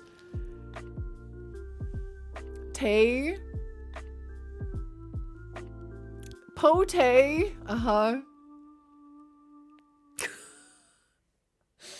In the first volume. Thank God that Tom is not in the films. He's in Rings of Power, yeah. He's got... His accent's nice. For a minute or two. There's toes! There's toes. There you go. Potatoes. Who the flip was that? Well, I can see who it was. I can see who it was. I'm not going to call you out because anonymity is a thing. But I see you. Mr. Potatoes. Thank you very much for the 2, 4, 5. Thank you for the £5, Addy. Potatoes. Oh my god. Oh, frack me. JP. Thank you so much for the £20. What the... Oh my god. What the flip? 3 rings for the Elven Kings under the sky, 7 for the Dwarf Lords in halls of stone, 9 for mortal men doomed to die, and 1 for the Dark Lord on his dark throne. At £1 a ring, that comes to 20 quid. That's so cool. Thank you so much. Chat, I don't know what to say. I'm sniffing away because I'm still not quite right. Thank you so much, JP. Thank you, everyone. The fact that this is the raised version of the... Oh my god, that is going to help so flippin' much. Thank you so much. I was so nervous. Like, literally, I'm sorry, but I've got enough to worry about. I've got so much to worry about. And I was so worried about taking time off. But, like, I'm having a baby. So I'm going to have to take time off. I have to face that. I have to just face that that's a reality. So... This is like, I'm so glad that you're enjoying the show. Thank you very much for the support. Is 666 a funny? It's kind of funny. It's kind of funny. Yeah. Right, I got more tips for you. Who's next? Who was after Bun Jason? Adam! Adam, once again, you flippin' legend. Thank you, Adam, again, for the tip. Did you know... During the passage of the marshes, the scene that we've just watched there, Andy Serkis said, right, he based Gollum, the character of Gollum's desperation and, excuse me, and his cravings and like his, Gollum's desperation and cravings, right, he based that on withdrawals of heroin addicts. Like, you can see the similarities, right? Like, it's actually think if you had the ring for like 500 years and then lost it, I think it would be worse than withdrawal from heroin, to be honest. But that's what he based it on. So he must have like watched how they act and stuff like that, how they react. Adam, can I have some of your millions of souls? Oh, he's only got like 2 million. I don't know if he can share. He's only got like 2 million. Who's next? Frymaster! We've had 1 tip, yes. Well, what about a 2nd tip? Thank you again, Fry. Thank you. Did you know the Dead Marshes were actually a water-filled parking lot, which we would call in the UK, we'd call that a car park. This same car park, right, that had doubled for outside the Mines of Moria. That's where they filmed it after they come out of Moria in the Fellowship of the Ring. They were like, right, now it's going to be the marshes. What? Where did people park their cars? Where did they go? Hi, Mohammed. Welcome back. Hello. That's funny. Who's up next? GRH. Right, GRH. Thank you so much again for the £25. Yeah, no parking allowed. You have to walk to work. Yeah. GRH, did you know 11,000 sandbags were used for the construction of the Dead Marshes set? And the bodies in all the water were made of silicone. I guess because they had to sit in the water. 11,000 sandbags. God, how much did Lord of the Rings cost to make? That's wild. Yeah, no parking allowed. Filming in progress. How is my day going? Well, we are, as you may or may not have noticed, we are reenacting The Lord of the Rings, The Two Towers. So it's been a bit of a weird day. Good weird, though. Good weird. And I've got one last tip from the Passage of the Marshes, and this one's going to Addy. Potatoes. Thank you so much again for the tip. Thank you. Did you know, when Gollum is leading Frodo and Sam across the dead marshes, he says the bodies are from a battle long ago. Elves and men and orcs. The armor of the bodies in the marsh, right? Oh, this one was really good. This was fascinating, right? The armor has the same interlacing style pattern that was worn by the elves in the Battle of the Last Alliance, which was at the beginning of the Fellowship of the Ring. Okay? The very, very start of Fellowship of the Ring. Meaning that the bodies have been in there in that marsh for at least 3,021 years. I never made that connection. Isn't that cool? JP, I'm going to do a couple more scenes and then I will... So we'll get the scene and then we'll get the tip, the trivia, I should say, about the scene afterwards. So let's get back to the show. Yeah, it's very well preserved since the end of the Second Age. There you go. I never thought about it, you know? Never thought of it. Pickled elves. Okay, so Honey Hobbits. The Black Gate is very close. How are we doing? We good? Okay. Right.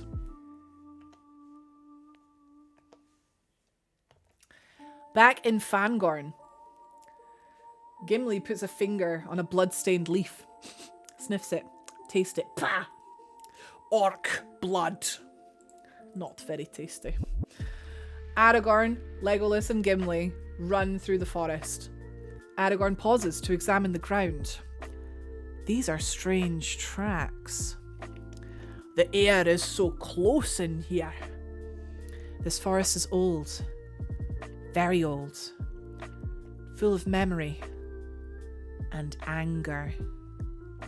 Deep groaning is heard. Gimli raises his axe. The trees are speaking to each other. Gimli, lower your axe. The trees and the axe.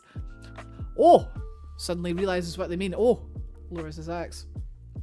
They have feelings, my friend.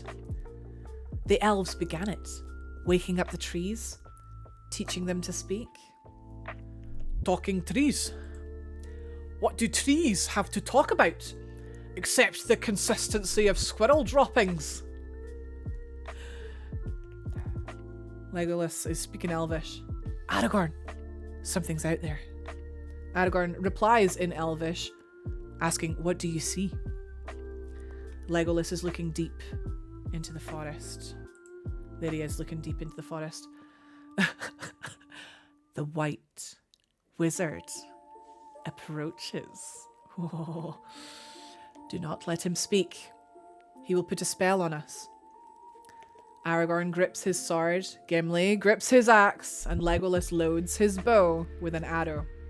We must be quick. They quickly turn around and are greeted by a brilliant white light. Gimli throws his axe, which is easily deflected. Legolas fires his arrow. Again, deflected. Aragorn's sword turns red hot in his hands, which makes him drop it to the ground.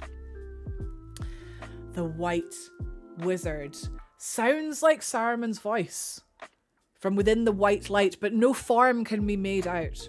You're tracking the footsteps of two young hobbits. Where are they? They passed this way the day before yesterday. They met someone they did not expect. Does that comfort you? Who are you? Show yourself. Gandalf steps out of the white light and reveals himself all dressed in white robes with a white staff. It cannot be. Forgive me. I mistook you for Saruman. I am Saruman. Or rather, Saruman as he should have been. He's back, yo! You fell through fire and water.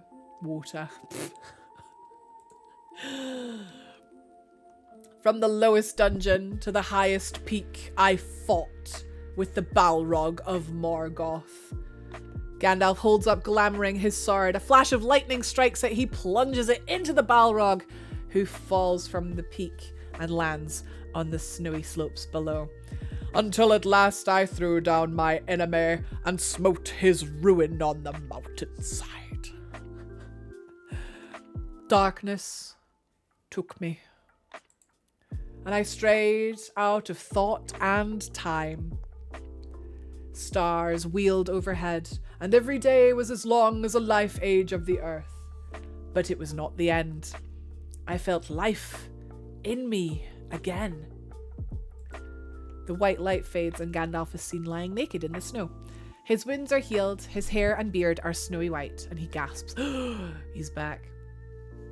I've been sent back until my task is done. Smote his root. It's such a line, that, isn't it? Aragorn. Gandalf? Yes. This is what they used to call me. Gandalf the Grey. That was my name. Ooh, Gandalf. I am Gandalf the White. And I come back to you now, at the turn of the tide. So good, man. All four of them are walking through the forest. Gandalf now wears a grey cloak over his white robes, sort of hiding them.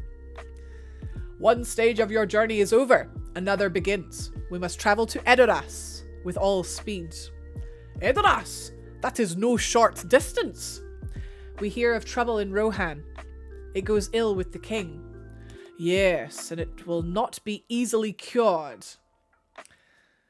Then we have run all this way for nothing. Are we to leave those poor hobbits here in this horrid, dark, dank, tree-infested, he hears groans coming from the forest. I mean, charming. Quite charming forest. It was more than mere chance that brought Merry and Pippin to Fangorn. A great power has been sleeping here for many long years. The coming of Merry and Pippin will be like the falling of small stones that starts an avalanche in the mountains. In one thing you have not changed, dear friend. You still speak in riddles. And they have a little giggle together because they're just bros, man. A thing is about to happen that has not happened since the elder days. The Ents are going to wake up and find that they are strong. Strong? Oh, that's good. That's good. So stop your fretting, Master Dwarf. Merry and Pippin are quite safe. In fact, they are far safer than you are about to be. This new Gandalf's more grumpy than the old one. They're outside the forest now.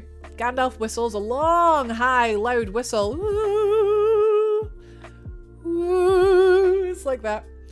From the distance, a great white horse comes galloping towards them. That is one of the Mearas, unless my eyes are cheated by some spell. Gandalf greets the horse, bowing his head to him, and strokes him. Shadowfax. He is the lord of all horses, and has been my friend throughout many dangers. They all ride off at great speed towards Edoras. I'm sure we had a little tip needing a tip, didn't we? JP, that was it! Right, JP, are you ready? Oh, man.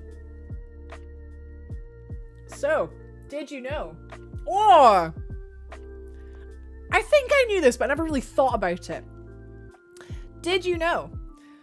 The first appearance, right, of the White Wizard in Fangorn Forest, you know, with the heckin' Potatoes. Peamux, you know, with the heckin' Peamux, yeah? Thank you for the 5! Thank you so much! Excuse me. The first appearance of the White Wizard in Fangorn Forest was made to be intentionally confusing by compositing the eyes of Christopher Lee, Saruman, onto the face of Ian McKellen, Gandalf. The voices of both were mixed in alternating intensity to add to the confusion. You can tell it when you watch the film. It sounds like Saruman 1 minute and then sounds like Gandalf like a second later. It's like intentionally confusing. Literally, they did that. I never noticed about the eyes, but the voices are like freaky. They like switch between them. P-Max says we've had first Gandalf, but what about second Gandalf? Exactly. He came back until his task is done. Thank you so much again for the tip. Thank you. Did you know?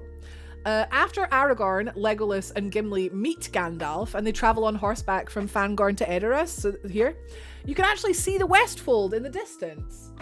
Wait, what? Can you? Is that it there? It looks like trees. Maybe on this particular scene that I've got, it's trees. But you can actually see the Westfold in the distance, which is the village that got destroyed by the wild men, the men who are wild. Yeah. No, I never flipping. Okay, so that's how far away that those kids were from Edoras. Yeah. Ah. There you go. Okay. Right. That's a good shot in it. There's some really beautiful scenes in the Two Towers. Yeah, I'm gonna like watch it again and like see if I can see the face now. Okay. 16 is broken. Fantastic. So many of these buttons are broken because I did them all in like one day. Okay. Entwives. Here we go. We're in Fangorn once again. Merry and Pippin are sitting in Treebeard's branches as he walks through the forest. The forest is really big. It's taken them a while to get to where they're going. Where was Gondor when the Westfold fell? They were in Gondor, obviously. Treebeard's singing them a wee song. Oh, I'm having a really good time, Poshy. I hope you guys are too.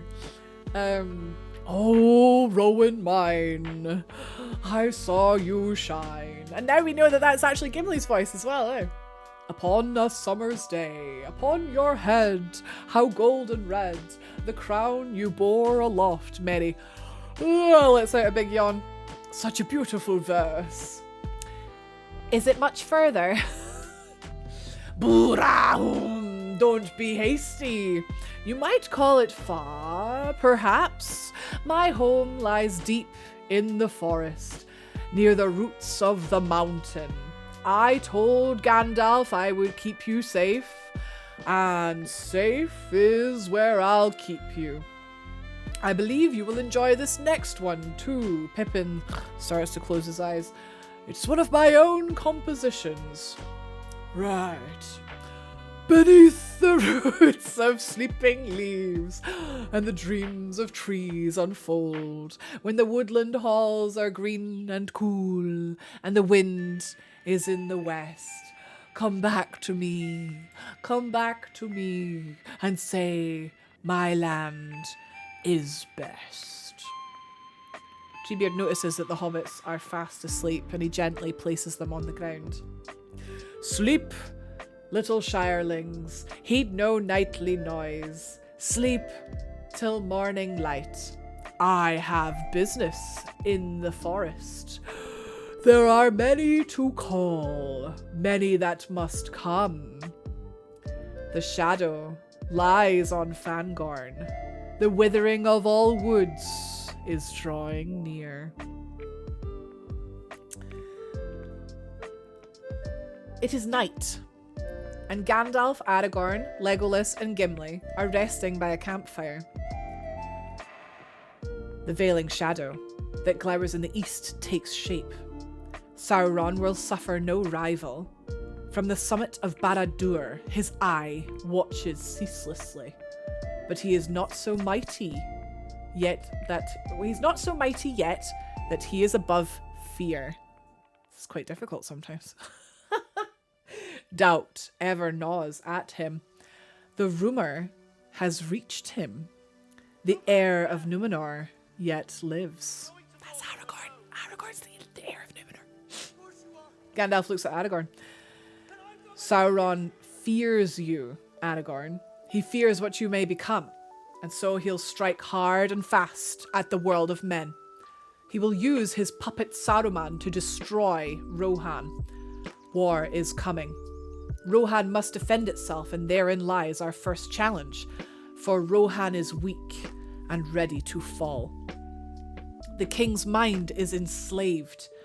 It's an old device of Saruman's. His hold over King Theoden is now very strong. Sauron and Saruman are tightening the noose. But for all their cunning, we have one advantage. The ring remains hidden, and that we should seek to destroy it has not even yet entered their darkest dreams. And so the weapon of the enemy is moving towards Mordor, in the hands of a hobbit. Each day brings it closer to the fires of Mount Doom. We must now trust in Frodo. Everything depends upon speed and the secrecy of his quest. Aragorn's looking worried and guilty. Do not regret your decision to leave him. Frodo must finish this task alone. He's not alone. Sam went with him. Oh, did he? Did he indeed? Good. Did you hear that? I made a promise, Mr. Frodo. Yes, very good. Hey, Ginge! How's the room going? Oh, man. Frodo and Sam are following Gollum to the edge of a rock which overlooks Morannon, the black gate of Mordor. As they look down, they see the huge, black, imposing gates. Oh, save us. My old gaffer would have a thing or two to say if he could see us now. Master says to show him the way into Mordor, so good Smeagol does. Master says so. I did. Orcs are patrolling on top of the gates. Well, that's it then. We can't get past that. What's that say? Oh, we're a quarter of the way through the second breakfast. Morning, Brenda. Aye, we can't get past that. An army of Easterlings is approaching to the right of them. A horn sounds and great trolls on top of the gate start to pull it open. The gate's opening, guys. Look, the gate, it's opening. I can see a way down. Sam edges forward onto the rock that he's leaning on, but suddenly it breaks and Sam falls down the cliff. Sam, no! Frodo scrambles down the rock face after Sam. Master! Two of the Easterling guards notice down there, they notice the moving dust and rubble. They walk towards the rock face to investigate. Sam's legs are stuck in the scree and Frodo cannot pull him out. The Easterlings approach. Frodo quickly throws his elven cloak over the two of them. From where they are under the cloak, they can see the feet of the men before them. To the Easterlings, they see nothing but a rock. They stand a while, looking around, a bit sus, and then they move back to join the rest of their troop. Bamboozled. I did not ask you to come with me, Sam. There you go. I know, Mr. Frodo. I doubt even these elvish cloaks will hide us in there. The two of them get ready before the gates close. Now! But the Gollum grabs both of them and pulls them back, so they both fall back. No! No! No, Master! They catch you! They catch you! Don't take it to him! He wants the precious. Always, he is looking for it, and the precious is wanting to go back to him. But we mustn't let him have it. Frodo ignores him and tries to run again. No! There is another way, a more secret, a dark way. Why haven't you spoken of this before? Because Master did not ask. He's up to something. Are you saying there's another way into Mordor? Yes, there's a path and some stairs and then a tunnel. Potatoes. Brenda! Thank you so much for the tip. That is so many heckin' potatoes. Oh my goodness. Thank you so much. I have a tip for you right after this scene. A tunnel. Frodo and Sam watch as the black gates close. Gollum is still holding on to Frodo's cloak, stroking it. He's led us this far, Sam. No, Mr. Frodo, no. He has been true to his word. No. Lead the way, Smeagol. Good Smeagol always helps. Frodo follows Gollum and Sam is just there staring in disbelief, like why would he do that? Why would that be his choice? There we go. Right, Brenda. I have these fun facts, these fun Lord of the Ring heckin' trivia facts that I am exchanging for money. It's whamptastic, I promise. So, where did we get to there?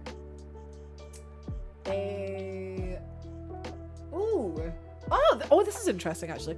So, the scene previous to this one, right, is where Gandalf and Aragorn are talking to each other about the heir of Numenor, right? Gandalf's being very mysterious. He says he knows what's going to happen, that sort of stuff. That scene, they almost had to completely reshoot it because Ian McKellen's, he wore a fake nose to be Gandalf, right? His fake nose had gone black due to the lighting, and the way that it bounced off the rubber, it made it turn black, and that was captured in the film. Wait, what? Hang on, let's go back. Made his nose go black. But luckily, they used digital effects to recolorize the nose. You would never know.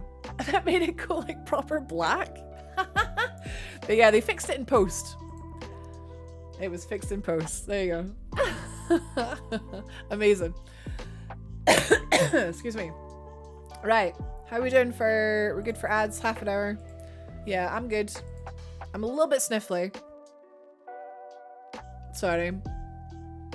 Release... I know, I want to see the original version. The nose cut. Okay. Let's continue. Mary wakes up. Okay, so the images for this scene are really bad. I'm sorry about that. It's because I struggled to find images of the extended scenes. So they're really bad. Sorry, I'll try to set the scene. Mary wakes up in the forest, looks around, right? He sees Pippin sitting by a barrel next to a waterfall, drinking.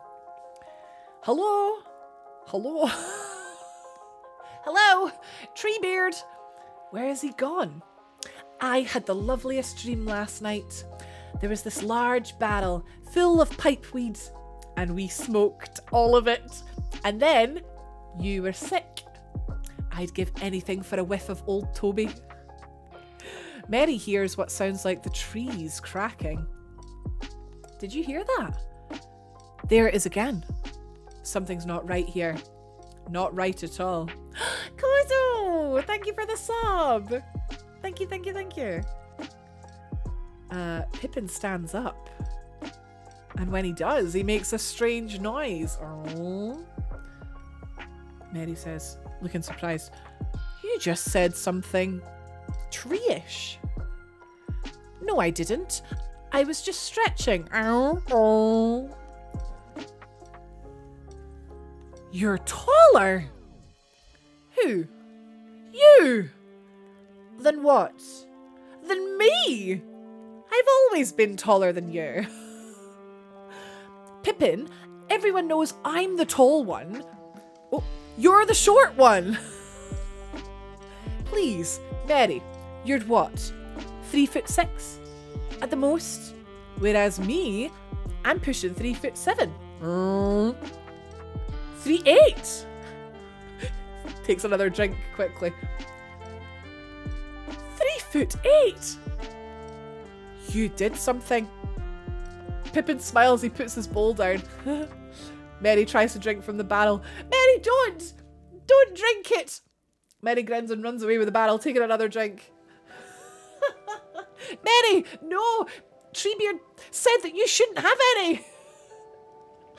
Merry's drinking some more. I want some. It could well be dangerous. Merry avoids Pippin and he drinks some more. Give me it back, Merry! That's funny. They're fighting over the growth juice. Merry climbs over some tree roots and the barrel falls and the hobbits become entrapped in the tree. What's happening? Ah, it's got my leg! Merry! As the hobbits try to free themselves, they are drawn into the tree further. Both of them go, help! So they're like in the tree. They like get swallowed by the tree. It's well freaky. Go to sleep. Away with you. So he saves them. They come out of the tree. Come. The forest is waking up. Treebeard picks up the hobbits and starts walking away with them. How many total facts are there? I don't have a number, I'm afraid. There's a lot. There's like between 1 and 4 per scene, and there's 66 scenes. They use feet in Middle Earth? Yeah, are they human feet or hobbit feet? Oh my god, Bobbin and Aaron said the same thing. Yeah, how big are the feet? Does this happen in the Fellowship? Oh god, I couldn't. I read the Fellowship like when I was a teenager. I'm not sure, Ginge. Maybe that's one of the facts. Maybe we'll find out.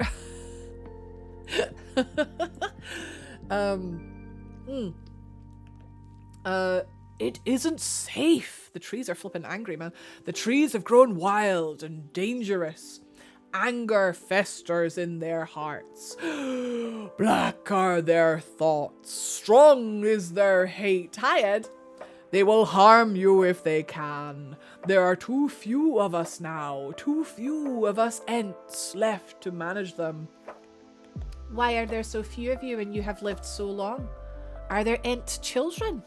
There have been no Entlings for a terrible long count of years. Why is that? Oh, we lost the Entwives. Oh, I'm sorry. How did they die? Die? No. We lost them. And now we cannot find them. I don't suppose you've seen Entwives in the Shire? Can't say that I have. You, Pip? What do they look like? I don't remember now.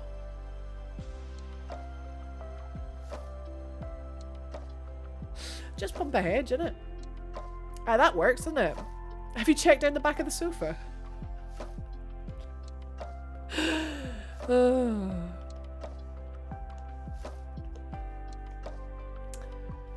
We are now riding across the plains of Rohan.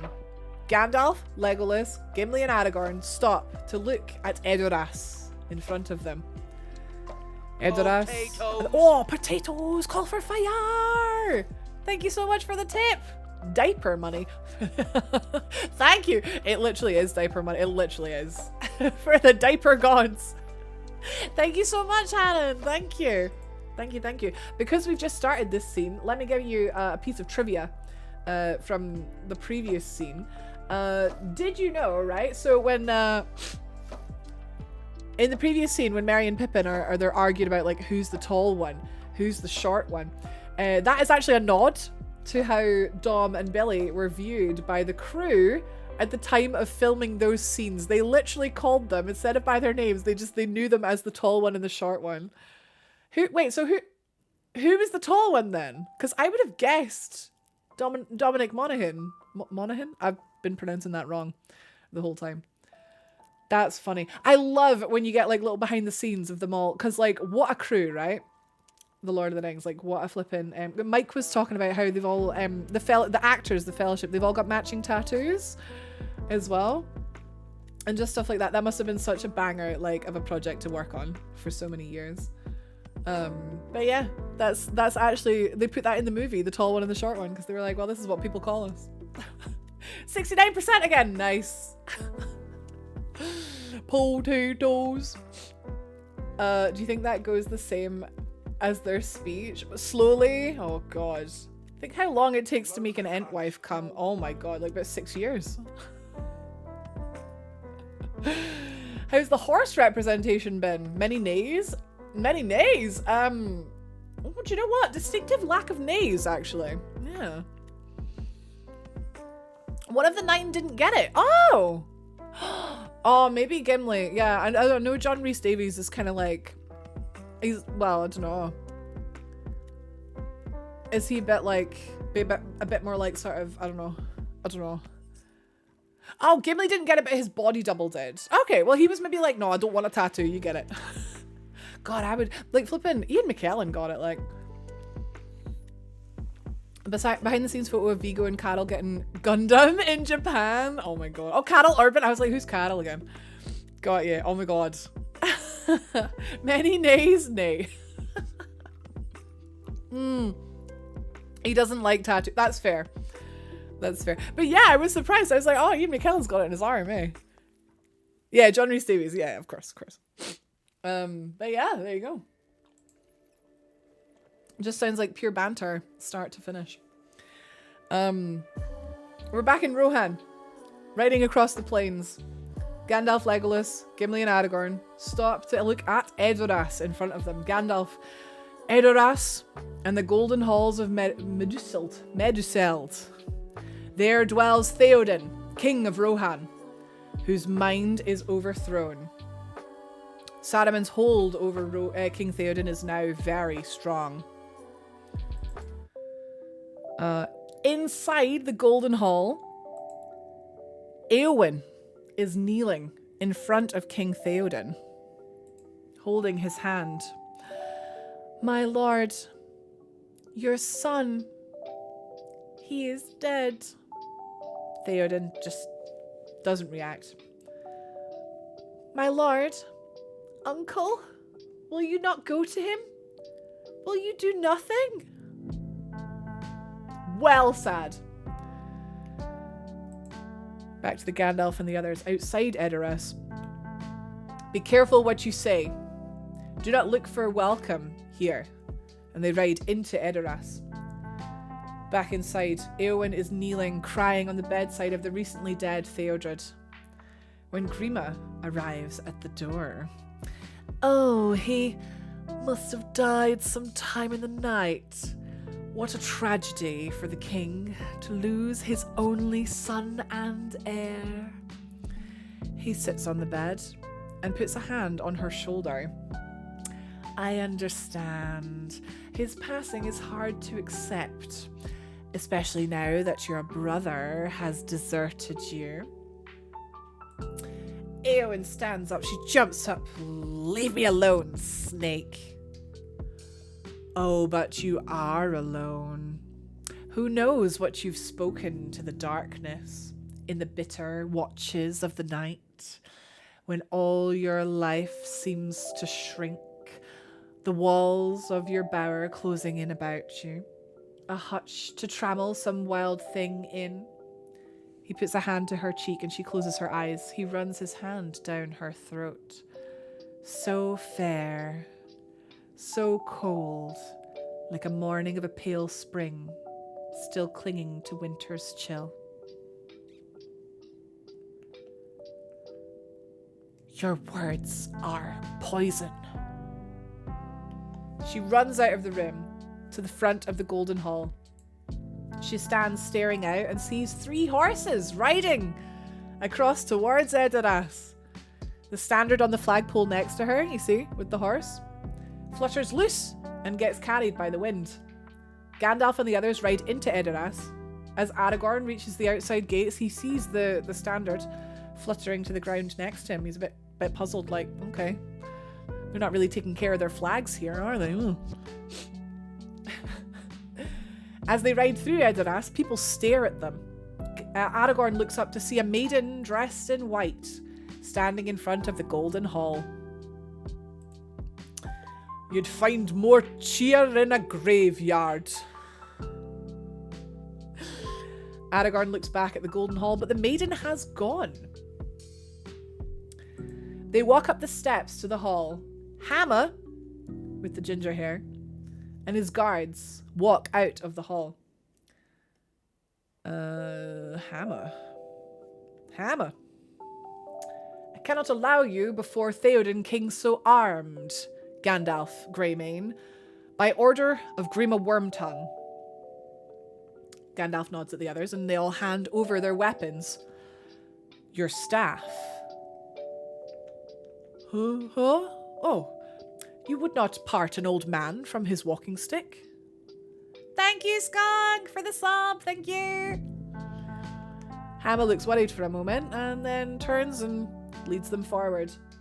Gandalf winks slyly to Aragorn and follows him, holding onto Legolas's arm, posing as an old man. Aragorn and Gimli follow. Hammer pauses at the door and lets them pass. Into the hall, Grima is sitting beside Theoden. My lord, Gandalf the Grey is coming. He is a herald of woe. The courtesy of your hall is somewhat lessened of late, Theoden King. He is not welcome. As they walk forward, a group of menacing guards follow along behind them. Why should I welcome you, Gandalf Stormcrow? Theoden looks to Grima for agreement. Grima's he's well into it. He's like, a just question, my liege. Late is the hour in which this conjurer chooses to appear. Last spell I name him, ill news is an ill guest. Be silent. Keep your forked tongue behind your teeth. I have not passed through fire and death to bandy crooked words with a witless worm. Lifts his staff up in front of Grima's face. His staff. I told you to take the wizard's staff. The menacing grip move to attack Gandalf. Legolas, Aragorn, and Gimli fight them off. Gandalf continues to walk towards Theoden. Gamling prepares to join the fight, but Hammer holds him back. Theoden, son of Thengel, too long have you sat in the shadows. Grima sits up in an attempt to get away, but is stopped by Gimli, who is standing on his chest with one foot. Well, I would stay still if I were you. Hearken to me. I release you from this spell.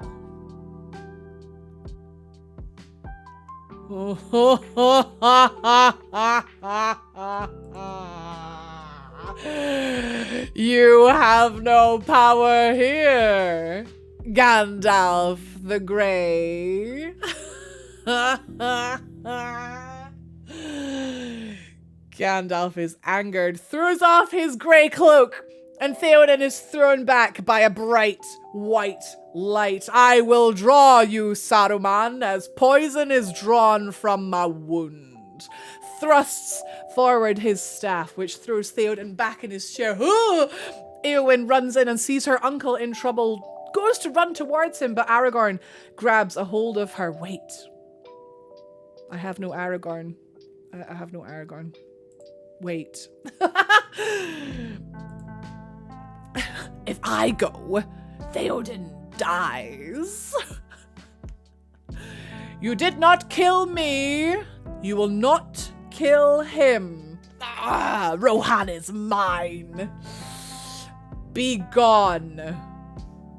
Suddenly, Theoden jumps up from his throne, lunging at Gandalf. And then Gandalf thrusts at him back with his staff, and as he does, Saruman is seen thrown across the floor in Isengard, as if he's been sort of heckin' pushed out of Theoden. He pulls himself up, his face is bleeding. He's Christopher Lee was about 90. His face is bleeding, he's been like thrown out of him. Theoden slumps forward in his chair. And Eowyn rushes to stop him falling. Theoden's face slowly changes. His hair and his beard shorten, and his face becomes much younger, his eyes clear. He looks at Éowyn quizzically. I know your face. Éowyn. Éowyn. She's crying with happiness and she's looking around being like, oh, flippin' yes, Paul. Sees Gandalf in front of him. Gandalf? Breathe the free air again, my friend. Theoden stands up shakily. Dark have been my dreams of late. He's looking at his hands. He's like, oh, what's going on? Your fingers would remember their old strength better if they grasped your sword. Halma steps forward, offers the king his sword. He takes it and lifts it up in front of him, looks at it wonderingly as everybody smiles, and then he seems to remember something. Turns his gaze down to Grima, who is being held on the floor by Gimli. Grima is thrown out of the hall and falls down the stairs. Theoden walks falteringly down the stairs towards him. I've only ever served you, my lord. He's crawling backwards, edging away. Your leechcraft would have had me crawling on all fours like a beast. Send me not from your sight. Theoden raises his sword above Grima's head. He's gonna kill him. Aragorn rushes forward and holds his hand out, actually stopping him. No, my lord, no. Let him go. Enough blood has been spilled on his account. In retrospect, probably not the right thing to do. Probably should have killed him, eh? Aragorn offers Grima a hand, but he just spits on it, scrambles to his feet, pushing past all of the people. Get out of my way! Get out of my way. Ham would be like, Hail, Theoden King! A just decision. The people in the city kneel before Theoden. Those from the Great Hall do the same as Aragorn kneels at Theoden's side, while Grima rides out of Edoras. Theoden turns back into the Golden Hall, and he looks at everyone. Where is Theodred? Where is my son?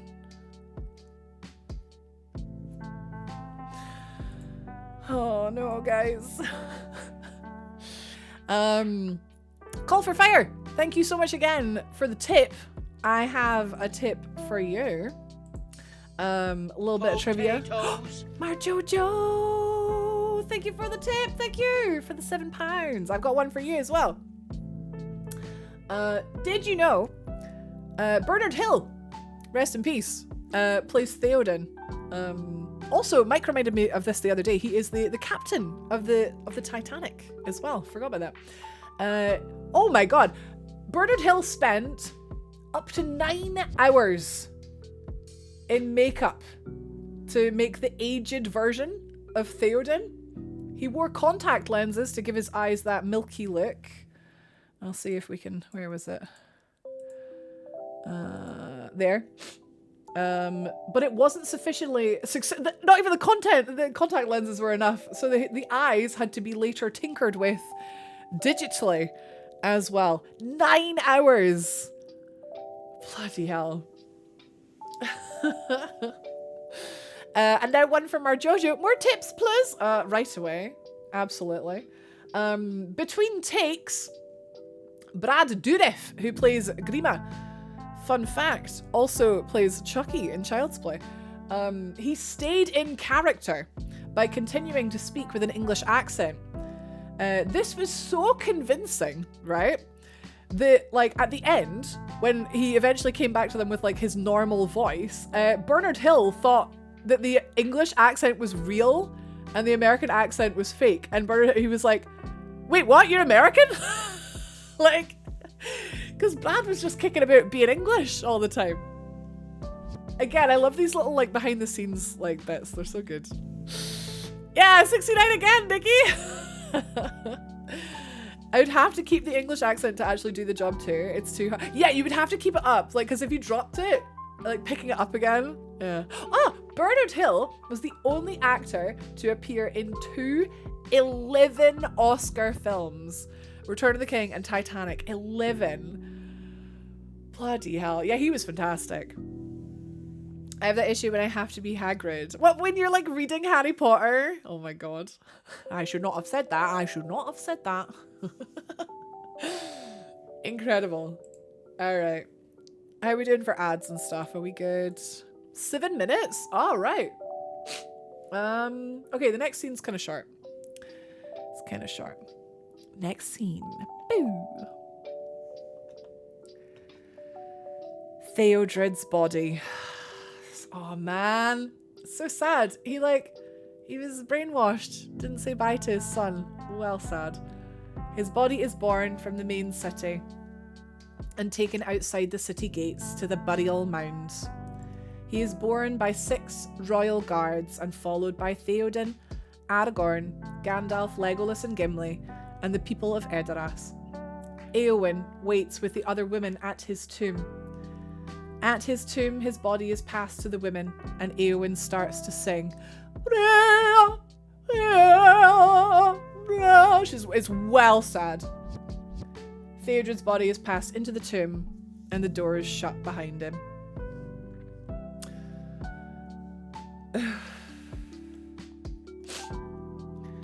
The tomb in which Theodred lays is shown. In front of it, a single Simmelmine flower. Oh, that was on the previous scene. Sorry, you already... The little white flower. It was on the previous one.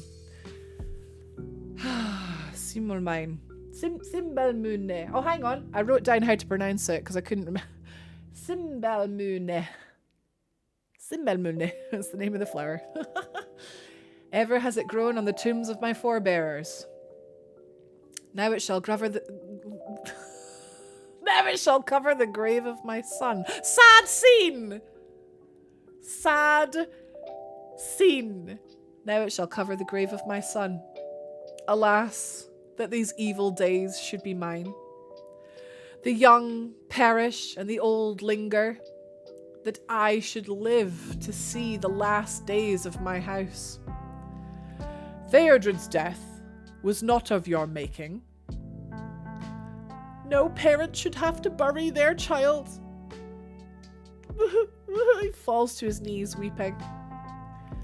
He was strong in life. His spirit will find its way to the halls of your fathers. And then he starts saying some Elvish, which translates to, be thou well, go thou Theodred, go thou, guiding him to heaven, innit? Gandalf then leaves Theoden to grieve and mourn in peace.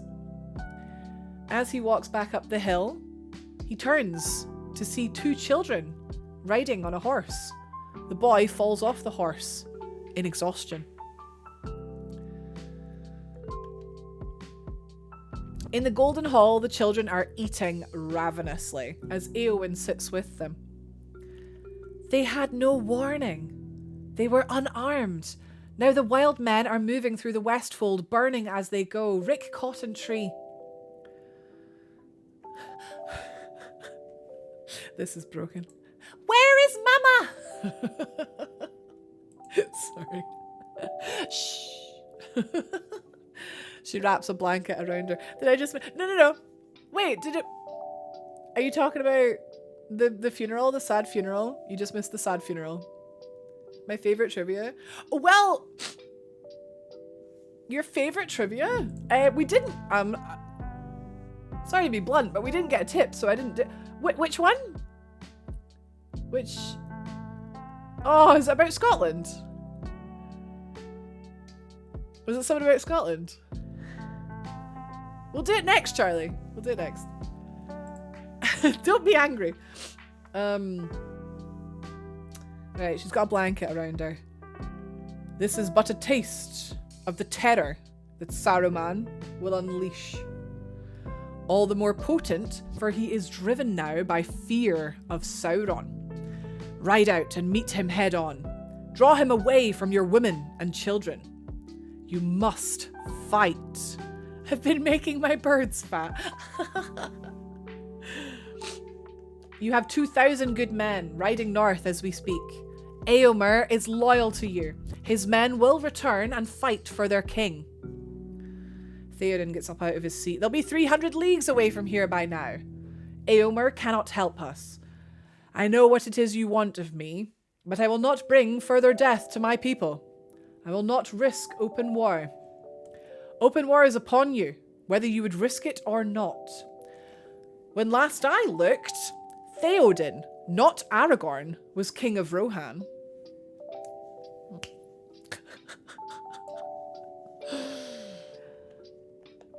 Gimli, who is eating and drinking, he burps loudly and looks embarrassed. That's the whole point of that picture. Gimli burps. Then what is the king's decision?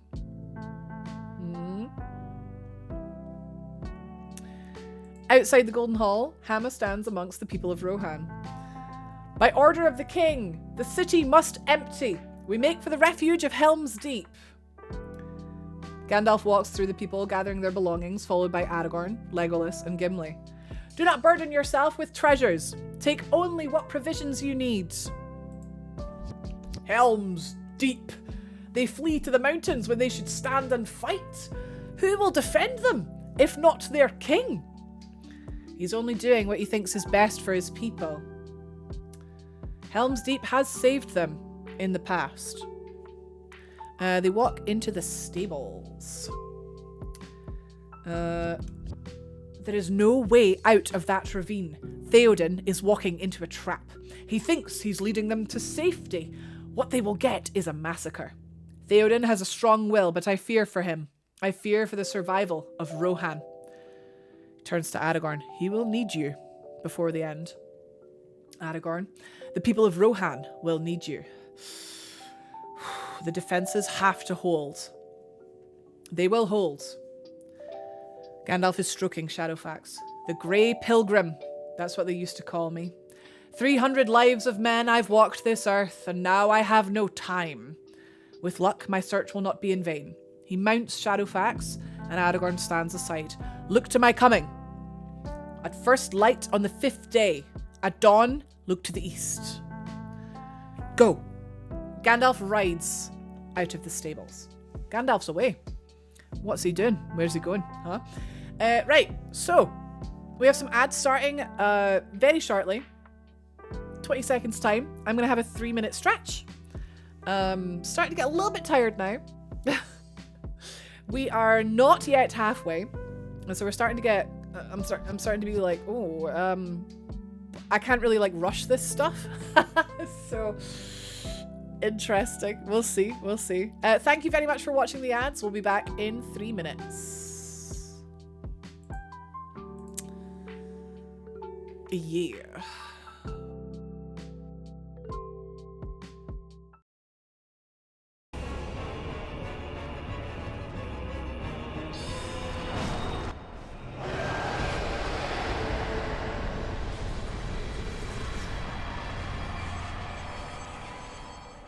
That was so stupid. I am now dead because I've got power within on. Oh no, no!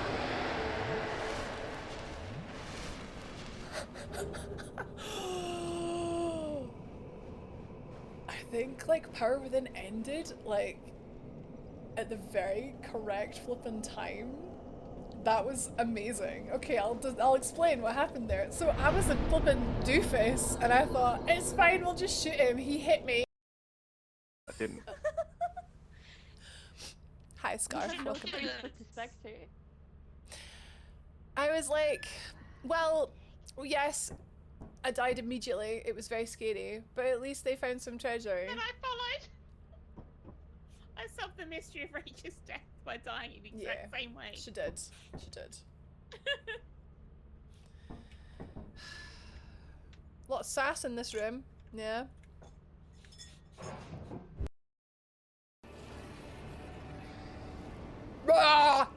Right, I'm gonna use this time.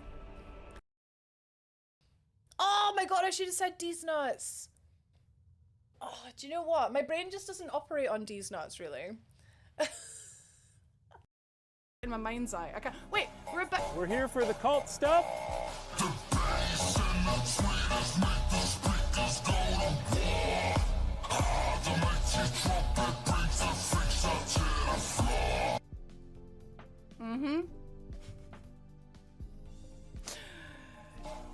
We're here for the cult stuff.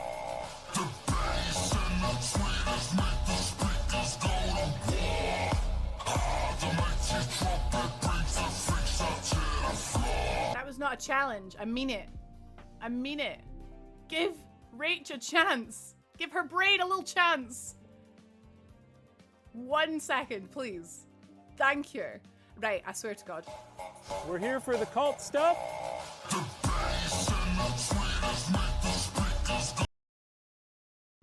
The South exists. That's it. We're going down a big old hole.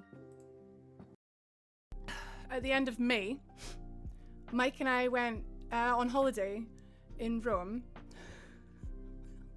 And I have one photograph in particular from this trip that I'm finally ready to share with you all now. So this is Mike and I at the Spanish Steps in Rome. And this is our baby.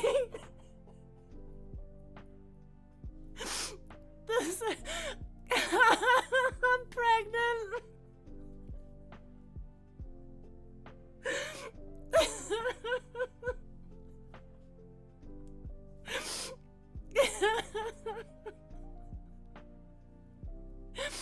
Guys, I've been pregnant the whole flippin' time.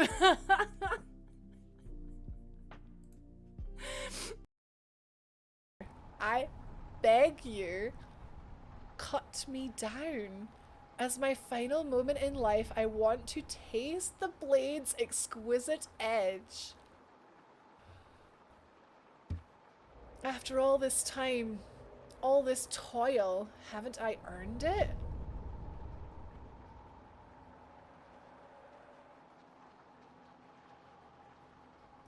Damn, Dad, I'm sorry. The quest complete. You can kill me now, please. Don't you think I deserve it? Oh man, he's just done. He's like, I feel bad, but also I'm a people pleaser.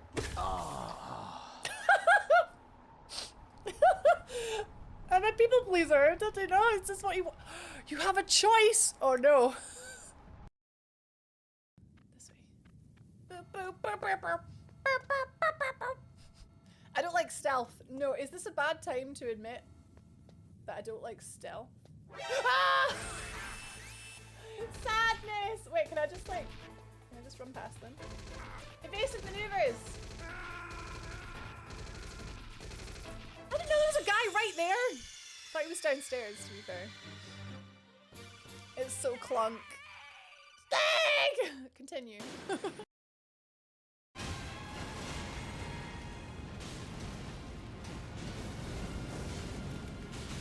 I'm not hitting her. Oh my god, we got her. She didn't do the moon, and she didn't do the combo. RNG. RNG! Praise! Oh, I don't see him! Oh god, come on. I might get caught and killed. I might get caught and killed. I might get caught and killed. Heck, can I go under here? I'm flipping. Ah!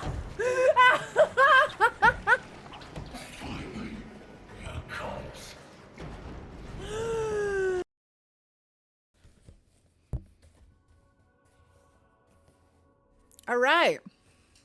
What are we gonna do with all them ducks? All them ducks up in that truck. Them ducks, them ducks. What? Them ducks, them ducks, them ducks. Hi guys. We are right. Before we continue, I've just had a wee chat with Mike. It's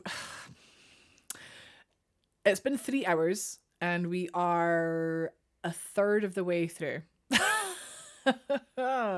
So that's, I mean, do the math. What that's telling me is that I probably won't be able to finish this today, which feels really, I mean, I'm looking at that tip bar and I'm like, wow, Rachel, that's so flippin' cheeky. But I'm starting to get a bit tired. And also just the fact that I've been invited out for dinner at my parents, at his parents. And it, sadly, we're just having to make these like really lame decisions lately. But what it does mean is we're not compromising the quality of the show. We're not rushing. We're not skipping bits. We're not compromising on the show. So I don't have a lot on tomorrow night. But also we have our regular scheduled flipping Monday night as well, which we can do more of it then.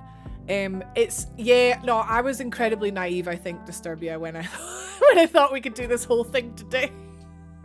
I am way too pregnant for this. But I'm having a really good time, and I think that I think I'm doing well. Yeah, exactly, Nikki. I'm proud of me. Exactly. So I'm gonna put a hard finish of between 5 and 5:30. So we'll do an extra hour and a half, depending on how the scenes fall. And we'll try and get to about halfway. And then I'll know that the other half is 3-4 hours. Oh no, we get to meet for this again. Oh no, what's a crime? At the very least, I might be able to do it next Saturday, because Mike's on about going to the pub next Saturday, so we can finish it then. There'll be a time that we can finish it, yeah. Even I can't stay that long, never mind yeah, Addie's like, I don't have another 6 hours. Yeah, so the stream is extended edition, exactly. Okay, so I just wanted to get that out of the way. It's like, I've been looking at the time and I've been thinking, I'm not in a rush here. Oh, hi, darling. Evie's just standing like, hello. It's far too much fun to rush through it, exactly. But yeah, so we'll definitely, I'll keep you informed with when part 2 will be. I'm sorry. It's just the pregnant thing. Just a pregnant thing. And also, let's be real, the fun facts, like, part of it is slowing it down, but they're bloody great, right? I tell you what, actually, as commiserations. So as a sorry for the fact that we're not going to finish this today, I'm going to give you a free fun fact. Okay, these are worth money, right? Free fun, because Charlie was saying that it was very good, and she was sad to miss it. So, it's back when we were talking about the symbol Muni on the burial mounds, right? She's very excited about this one. Look at her. So it says, while Bernard Hill was in Glasgow, Scotland, okay, Bernard Hill plays Theoden, and he's in Glasgow. A woman came up to him and, oh my god.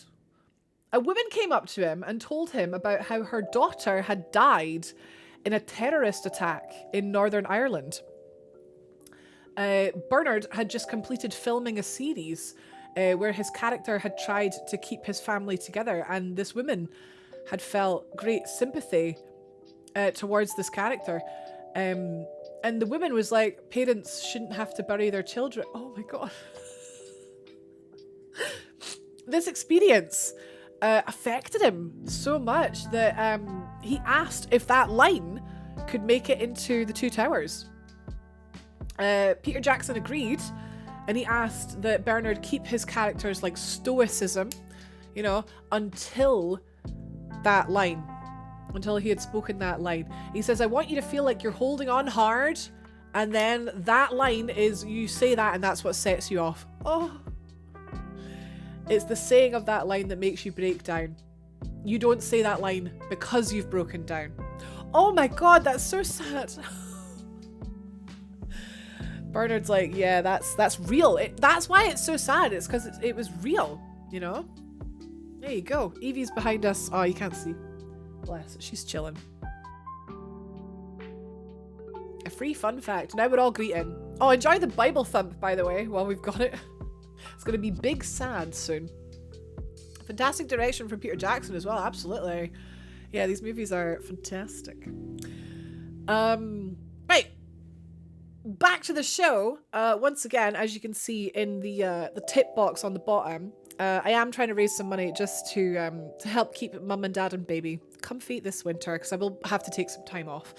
I think I've been doing very well this year up till now, but I think from about mid-October I'm gonna have to start taking time off. So we have a little tip goal which has already been smashed. We are definitely getting the Return of the King in 2025. definitely. Okay, so please look forward to that. We've got a stretch goal that doesn't really mean anything, but if you are wanting more of those fun facts, and you're watching the show and you're enjoying the show and you wanted to tip the show, be my guest. I'm exchanging fun facts for tips. Hey, Kat! Oh my god, did you get one of the ones from Twitch? Ah, it's really cool. Yeah, so like every 5 gifted subs, Twitch are gifting at least 1 sub. And we got 20 earlier, and then Twitch gifted 10, which was like 50%, which was crazy. Crazy. Yeah, fun facts. Some of them sad. Some of them sad, some of them fun. But yeah, okay. Feeling good. On with the show. Right. We're still in the stables, right? The stables. This is a terrible screenshot again. All the extended scenes were really hard for me to get good pictures of. Sorry. Right, so Aragorn is still in the stables. He watches 2 men who are holding a horse on either side with ropes. The horse is rearing and clearly upset. Éowyn is there too. She is tending to her own grey horse. Aragorn walks up to the distressed horse. A Rohan stableman, who I couldn't be bothered making a name tag for, says, "That horse is half mad, my lord. There's nothing you can do. Just leave him." And Aragorn walks up to the horse. He speaks Elvish to the horse. He's like, which means, "Fast, be quiet now. Fast, be quiet now. A battle is stirred up." They heard. He's like whispering to the horse. He's like heckin', he's calming it down. The horse calms down a bit. Aragorn takes away the ropes and he strokes him. More Elvish. He says, "What is your name?" Huh? What is your name? Éowyn turns to Aragorn. "His name is Brago. He was my cousin's horse." Her cousin who's just died. Brago. Your name is Kingly. So yeah, horses speak fluent Elvish. Yeah. Éowyn walks towards them. Aragorn continues to talk to the horse and he calms him down. Still speaking Elvish. "What troubles you, Brago? What did you see?" "I have heard of the magic of the elves, but I did not look for it in a ranger from the north. You speak as one of their own. I was raised in Rivendell for a time. Turn this fellow free. He's seen enough of war." He takes his saddle and he leaves Éowyn with Brago. Grima rides up to Orthanc. This is another one of my favorite lines. "Gandalf the White. Gandalf the Fool. Does he seek to humble me with his newfound piety?" There were 3 who followed the wizard. An elf, a dwarf, and a man. Cheers, Thorn. Thank you. Good afternoon. "You stink of horse." The man. "Was he from Gondor?" "No, from the north. One of the Dunedain Rangers, I thought he was. His cloth was poor, and yet he bore a strange ring. 2 serpents with emerald eyes, one devouring, the other crowned with golden flowers." Saruman is flicking through the pages of a book. Taps his finger on one page. The Ring of Barahir. So Gandalf Greymane thinks he has found Isildur's heir, the lost king of Gondor. He is a fool. That line was broken years ago. Closes the book. It matters not. The world of men shall fall. It will begin at Edoras. The people of Edoras are leaving the city. In the Golden Hall, Theoden puts on his gloves. "I am ready, Gamling. Bring my horse." Gamling nods and walks away. Theoden speaks to him. "This is not a defeat. We will return." Gamling nods and walks out. "We will return."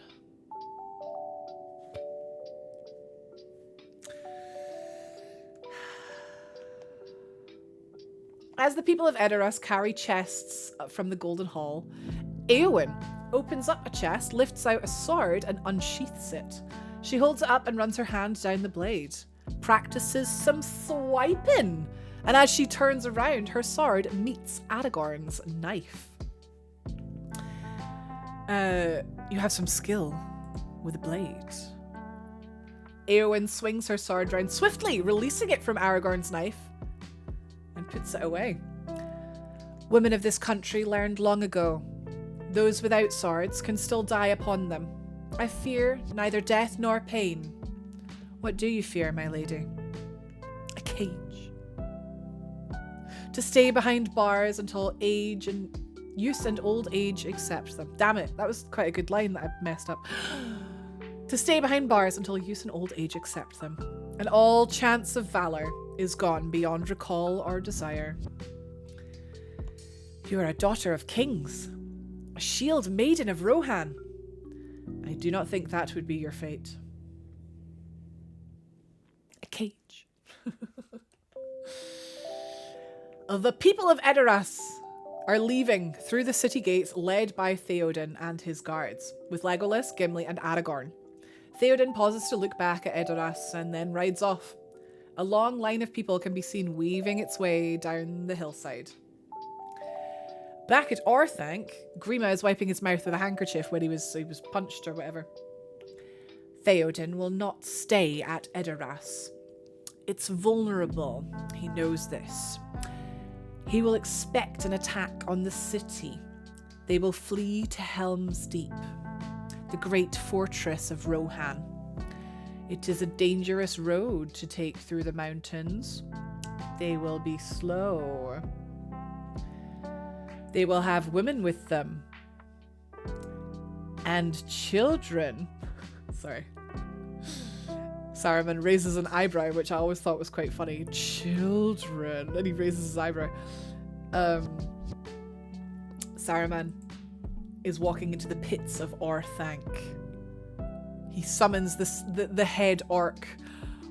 Send out your warg riders. The orc grins. The shadow of the wargs can be seen amongst growling and fighting, and they haven't eaten in days. They're well hungry. They've got a taste for man flesh. They're well up for it. Send out your warg riders. Oh, did that not work? There we go. Smeagol is swimming along in a rocky stream, trying to catch a jumping fish. Sam and Frodo follow him. Hey, Stinker, don't go getting too far ahead. Why do you do that? What? Call him names. Run him down all the time. Because that's what he is, Mr. Frodo. There's naught left in him but lies and deceit. It's the ring he wants. It's all he cares about. You have no idea what it did to him. What it's still doing to him. I want to help him, Sam. Why? Because I have to believe that he can come back. You can't save him, Mr. Frodo. What do you know about it? Nothing. Sorry, Sam. I don't know why I said that. I do. It's the ring. You can't take your eyes off it. I've seen you. You're not eating. You barely sleep. It's taken a hold of you, Mr. Frodo. You have to fight it. I know what I have to do, Sam. The ring was entrusted to me. It's my task, mine, my own. Can't you hear yourself? Don't you know who you sound like?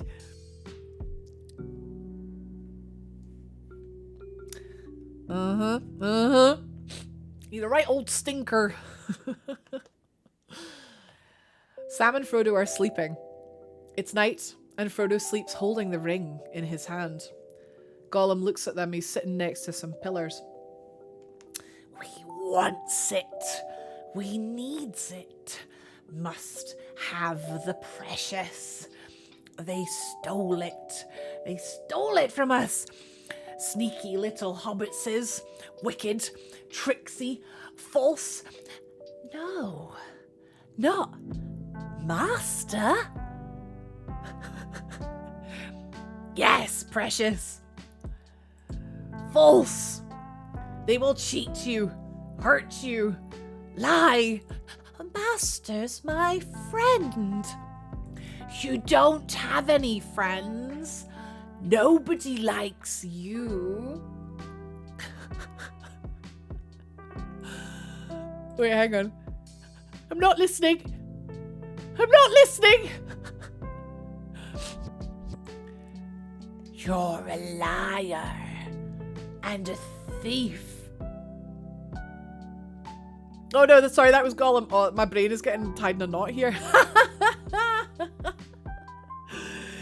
No. No. Murderer. Go away.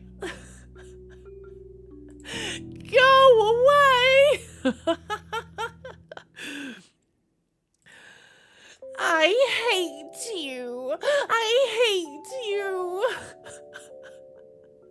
Where would you be without me? Gollum. Gollum.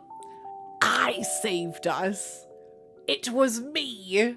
We survived because of me. Wait, I think this might be this picture. Yeah, there you go. He's like, because of me.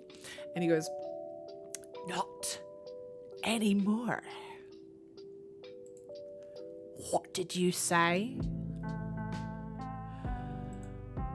Master looks after us now. We don't need you. what? Leave now and never come back. Oh, no, wait, that's the what. Where's the rar? Leave now and never come back.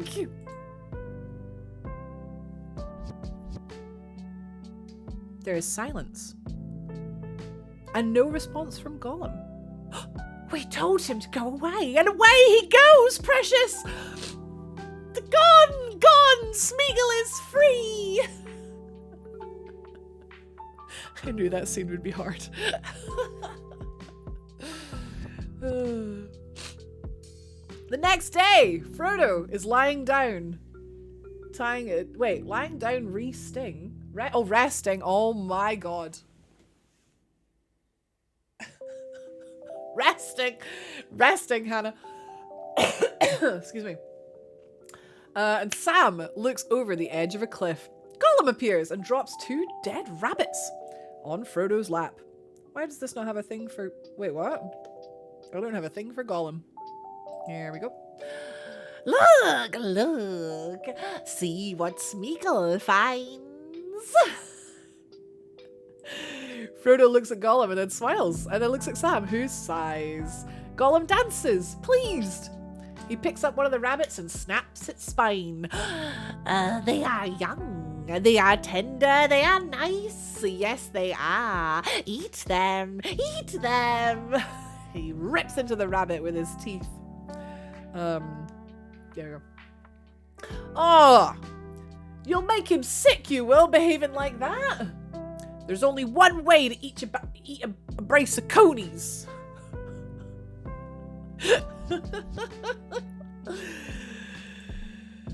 A pot is cooking over a fire with the rabbit stew in it. Sam is stirring the stew, and Frodo sits next to him. Gollum is like in so much pain. He's like, ah, what's it doing? Stupid fat hobbit! It ruins it! What's to ruin? There's hardly any meat on him. Frodo goes to get some plates out of their bag. What we need is a few good taters. Sorry, what? What was that? What's taters, precious? What's taters, eh? Potatoes. Wait. Potatoes. Boil 'em, mash 'em, stick 'em in a stew. Lovely big golden chips with a nice piece of fried fish. Gollum sticks out his tongue. Pfft. Even you couldn't say no to that. Wait, hang on, there you go. Even you couldn't say no to that. Oh yes, we could. Spoil a nice fish. Give it to us raw and wriggling. You keep nasty chips. You're hopeless. Frodo is wandering around the bushes looking for the source of the sound. Suddenly, Sam notices that Frodo has gone. Mr. Frodo? Frodo crawls to the edge of the cliff to see hordes of dark, clothed men walking along the valley. Oh yes, we could. He is joined by Sam and Gollum. Who are they? Wicked men, servants of Sauron. They are called to Mordor. The Dark One is gathering all armies to him. It won't be long now. He will soon be ready. Ready to do what? To make his war. The last war. That will cover all the world in shadow. We've got to get moving. Come on, Sam. Mr. Frodo, look. It's an Oliphant. Oliphants are seen walking alongside the wicked men, carrying great canopies full of more men. No one at home will believe this. Gollum creeps away. Smeagol? Smeagol? As they look on, suddenly, firing arrows appear sailing through the air. The wicked men start falling. Timothy Oliphant. Not quite. Hooded and cloaked figures are seen in the bushes around them, firing arrows at the chaps down below. Faramir appears, looking from behind a bush. An Oliphant is careening towards Frodo and Sam. Faramir draws an arrow, shoots one of the men on it, who falls to the ground in front of Sam and Frodo. Frodo scrambles to his feet. We've lingered here too long. Come on, Sam. As he turns to run, he runs straight into the arms of one of the hooded men. Sam shouts and draws his sword. He is thrown to the ground by another hooded man, just as Frodo is also thrown to the ground, and swords placed at their throats. Wait! We're innocent travelers! Faramir appears amongst the men. There are no travelers in this land, only servants of the Dark Tower. We are bound to an errand of secrecy. Those that claim to oppose the enemy would do well not to hinder us. The enemy? He walks over to the dead man that he shot and turns him over with his foot. His sense of duty was no less than yours, I deem. You wonder what his name was, where he came from, and if he really was evil at heart. What lies or threats led him on this long march from home? If he would rather not have stayed there, in peace. War will make corpses of us all. Bind their hands. He walks off, and Frodo and Sam are dragged off behind him. Captured again.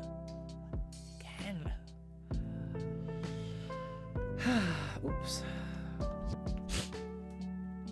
The Rohan people are still walking around the lakes. It's quite a long walk. Hello, Extreme Apple fan. Welcome in. Gimli rides on a horse led by Éowyn. It's true, you don't really see many dwarf women. In fact, they are so alike in voice and appearance that they're often mistaken for dwarf men. Éowyn smiles and looks back at Aragorn, who's riding on his horse. It's the beards. Éowyn grins and looks back at Gimli. Well, this in turn has given rise to the belief that there are no dwarf women, and that dwarfs just spring out of holes in the ground. Éowyn's laughing. Gimli's laughing too, which is of course ridiculous.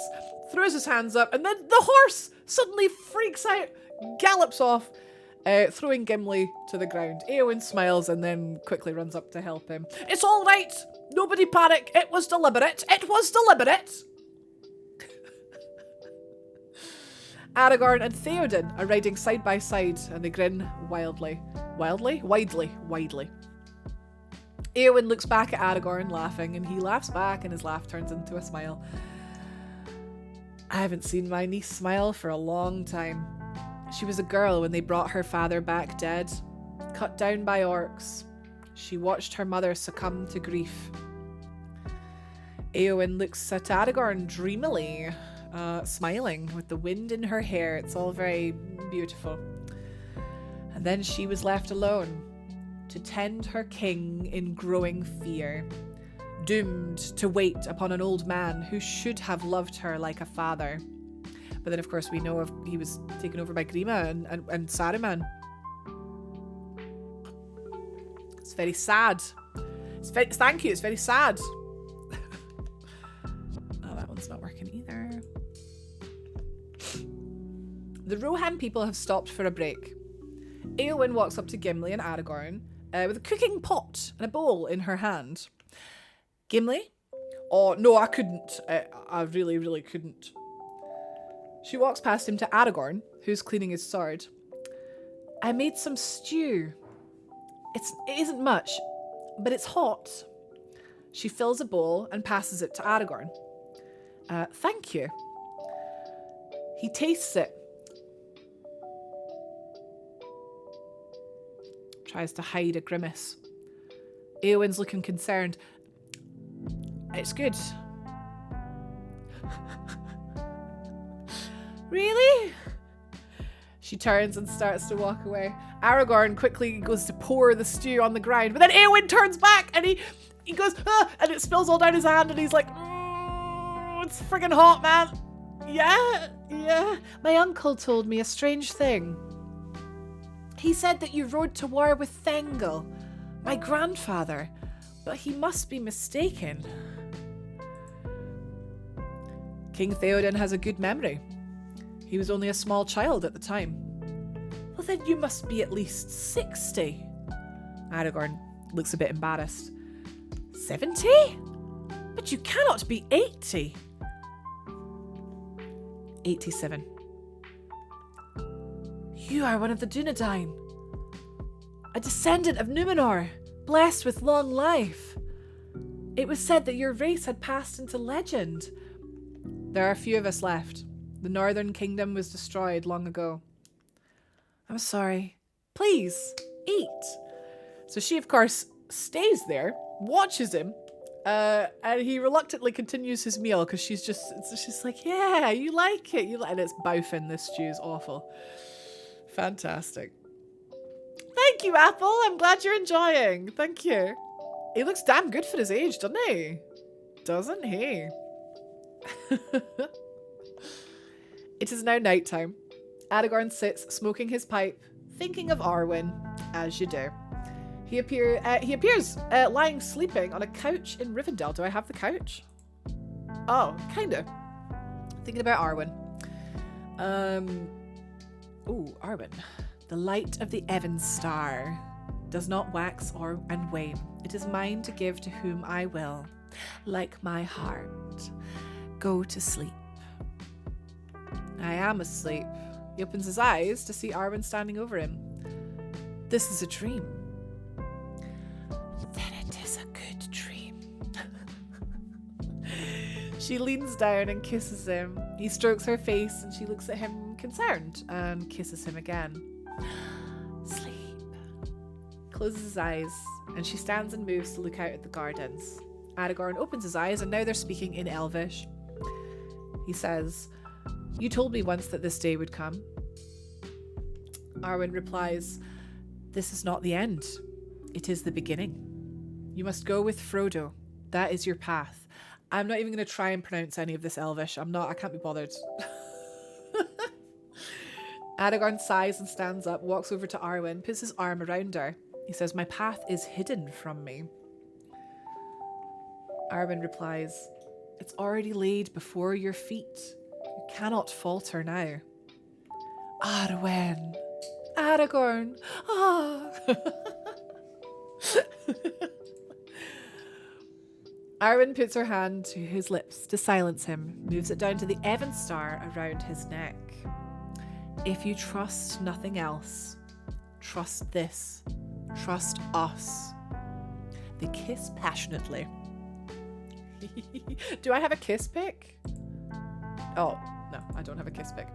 The Evenstar is around Aragorn's neck, who is now, we're back to Rohan. He was in a little dream. We're back with the Rohan people once more. Éowyn, where is she? Where is she? The woman who gave you that jewel. Aragorn looks thoughtful. And now we see him talking to Elrond. Elrond? Our time here is ending. Arwen's time is ending. Let her go. Let her take the ship into the west. Let her bear away her love for you to the undying lands. There it will be evergreen. But never more than a memory. I will not leave my daughter here to die. She stays because she still has hope. She stays for you. She belongs with her people. The next day, Aragorn is preparing to leave Rivendell. Arwen finds him. She says, "Is this how you would take your leave?" Elvish again. Aragorn turns to look at her and then continues to walk away. She walks around and in front of him. "Did you think you could slip away at first light unnoticed?" "I will not be coming back." "You underestimate your skill in battle. You will come back." I don't know why this is a picture of Elrond. Oh, there we go. I mean, Scuff. I told you. It is not of death in battle that I speak. What do you speak of? You have a chance for another life, away from war, grief, despair. Why are you saying this? I am mortal. You are elf-kind. It was a dream, Arwen. Nothing more. I don't believe you. He takes her hand and opens his own, showing her the Evenstar. This belongs to you. Oh no. It was a gift. Keep it. She pissed. Rightfully so. Yikes. We are back now walking with Éowyn. Aragorn looks a bit distant. Can't imagine why. My lord? My lord? She is sailing to the undying lands with what is left of her kin. He did it for her own good, but you know what? Maybe she didn't want her own good. Maybe she wanted his own good. I don't know. Elrond watched his brother choose mortality and age and die, so I guess he's not keen on his daughter making the same choice. I did not know that. I'm enjoying young Elrond in Rings of Power. He's got good hair, eh? As they continue to walk, Hammer and Gamling ride past them. Legolas is standing on the top of a hillock, a hill, looking out. He sees two horsemen ride past and is confused. The horsemen suddenly pause. What is it? Hammer? I'm not sure. Above their heads on the cliff face, a warg and its rider appear. It runs down the cliff towards the two men, throws Hammer off his horse, attacks and kills him. Hammer! Mate! Aragorn and Éowyn hear something. Wargs! Gamling fights with the warg rider. Quickly, Legolas runs down the hillside, shoots the warg dead with an arrow, and kills its rider with his knives. Aragorn appears. A scout. Aragorn hurries back down the hill to the people. Theoden rides up to him. What is it? What do you see? Man flesh. Warg! We're under attack! The people of Rohan begin to panic. Get them out of here! All riders to the head of the column! Gimli's trying to get on his horse. Come on, get me up there! I'm a rider! Come on, come on! Legolas runs to the top of the hill. Sees many wargs running towards them. Theoden rides up to Éowyn. He says to Éowyn, you must lead the people to Helm's Deep. It was hammer time, and now it's no longer hammer time. Make haste. I can fight. No! You must do this for me. Eowyn looks at him for a moment and then turns away. Now Theoden's talking to his horsemen. Follow me! Come on, men! Manly men that can fight! No boobies allowed. Theoden rides off, Aragorn mounts his horse and follows. Meanwhile, Gimli is trying to get his horse to move forwards. Charge forward! Make for the lower ground! That's it, come on, go on. Stay together! Eowyn looks back at the riders. Aragorn pauses, turns his horse around to look at her, and then rides off with the others. Go on, you sell horse boys. Go on. Legolas is firing arrows from a long distance at the wargs. He sees the horses coming up behind him. Quickly, he turns, grabs the strapping around Arod, which is Gimli's horse, and swiftly swings himself up onto the saddle, which is the... Do you know what? I watched that in slow motion, right, Charlie? It's bad. He's got a really weird arm. Yeah, he looks like he's going to swing himself up on the left, but then he goes round the right. Yeah, it's bad. It's not as bad as the falling bridge in The Hobbit, though. That's worse. So Legolas is on the horse with Gimli now. The wargs and riders clash, and a battle commences. As Legolas rides through the wargs, firing arrows, Gimli slides from the horse. He picks up his axe and sees a warg feeding on a dead man. Bring your pretty face to my axe. Hi, Keto. Hi, Mr. Payne. The warg runs towards Gimli. Just as it pounces, Legolas rides up beside it and kills it. Well, that one counts as mine. He turns to face another warg that was about to attack him, and he swings his axe at it and kills it, and it falls right on top of him. Ah, stinking creature! The fighting continues. As Gimli tries to lift this warg off of him, another orc appears from behind it. Do I have a picture of the orc? No, I've got a warg. Gimli grabs the orc, breaks his neck, and the orc too falls on top of the warg, which is on top of Gimli. He slowly tries to lift them both, and as he does, a warg comes crawling over the top of the heap, baring its teeth.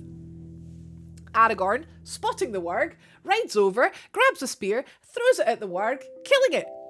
This too falls on top of the heap. Gimli groans. So now he's got two wargs and an orc lying on top of him. It's good that he's made of stern stuff, eh? Oh, God. Theoden, right? Theoden, and Aragorn continue to fight and kill the orcs and the wargs. Suddenly, a warg pounces on Aragorn and pushes him off his horse. He jumps to his feet, just as an orc, who's riding a warg, races past. He grabs the saddlery of the warg, pulls himself up behind the orc, so he's riding the warg now, with the orc. They fight together, and the warg continues to race along. Aragorn loses his seating, but he holds onto the warg, reaching up, stabbing the orc. The orc falls off, but Aragorn finds his hand is caught in the warg's strapping. Heck, he can't get free.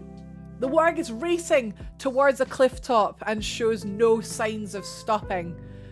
It careens over the side of the cliff, taking Aragorn with it.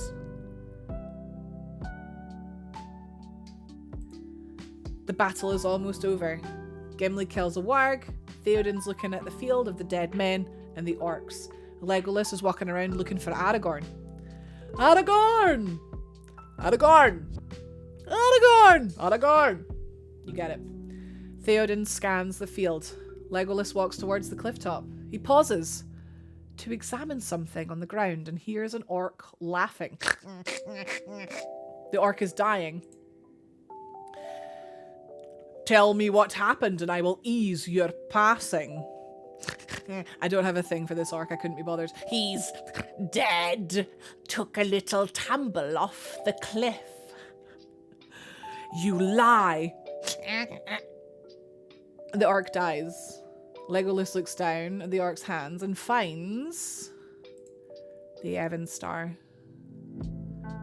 He looks worried and runs to the edge of the cliff where Theoden is already standing there looking over the edge. They see a fast-flowing river below. No signs of any bodies. Hiya, Ham! Gimli joins them. Theoden turns to him. Get the wounded on horses. The wolves of Isengard will return. Leave the dead. Legolas is looking at him disbelievingly. Theoden places a hand on his shoulder. Come. He walks away, leaving Legolas, grasping the Evenstar, and Gimli staring into the river. Ada gone. Yikes, guys. The people walk down a hill, and they see that in front of them is Helm's Deep. At last, Helm's Deep, there it is, Helm's Deep, we're safe. We're safe, my lady, thank you. They're all because Eowyn has led them there because she's flippin' fantastic. Did you say Evenstar? Evenstar, it's with an E, Evenstar, it's one word. It's the name of the necklace, yes. They walk into Helm's Deep. Boom, there's Helm's Deep, look at that amazing shot, that's a miniature. There are many people and soldiers everywhere. Eothane and Frida suddenly see their mother and run to... we love a happy ending. Mama! Eothane, Frida! Where's the rest? And a soldier says, this is all we could save, my lady. Oh, sorry, she's talking about... Wait, do I have a... She's talking about the provisions, my bad. Take it to the caves. Make way for the king! Make way for Theoden! Make way for the king! Theoden, Legolas and Gimli and the other Rohan soldiers are riding into Helm's Deep, just behind everyone. Eowyn runs to them, her eyes searching. So few of you have returned. Our people are safe. We have paid for it with many lives. That's one of my... I just have certain lines that I just think are delivered like so well. We've paid for it with many lives. My lady. Oh, that wasn't Gamling that said that. That was Theoden, my bad. It was the wrong name tag. Sorry, I'm getting tired. Lord Aragorn. Where is he? He fell. Eowyn looks at him shocked. She turns to Theoden, who is walking up some steps with a tear in her eye. He looks back at her and walks away. She stands there, stunned. Can't believe it, man. I can't believe it. Theoden stands with Gamling and his guards overlooking the deepening wall. The deeping wall, sorry, it's called the deeping wall. Draw all our forces behind the wall, bar the gate, and set a watch on the surround. What of those who cannot fight, my lord? The women and children. Get them into the caves. Saruman's arm will have grown long indeed if he thinks he can reach us here.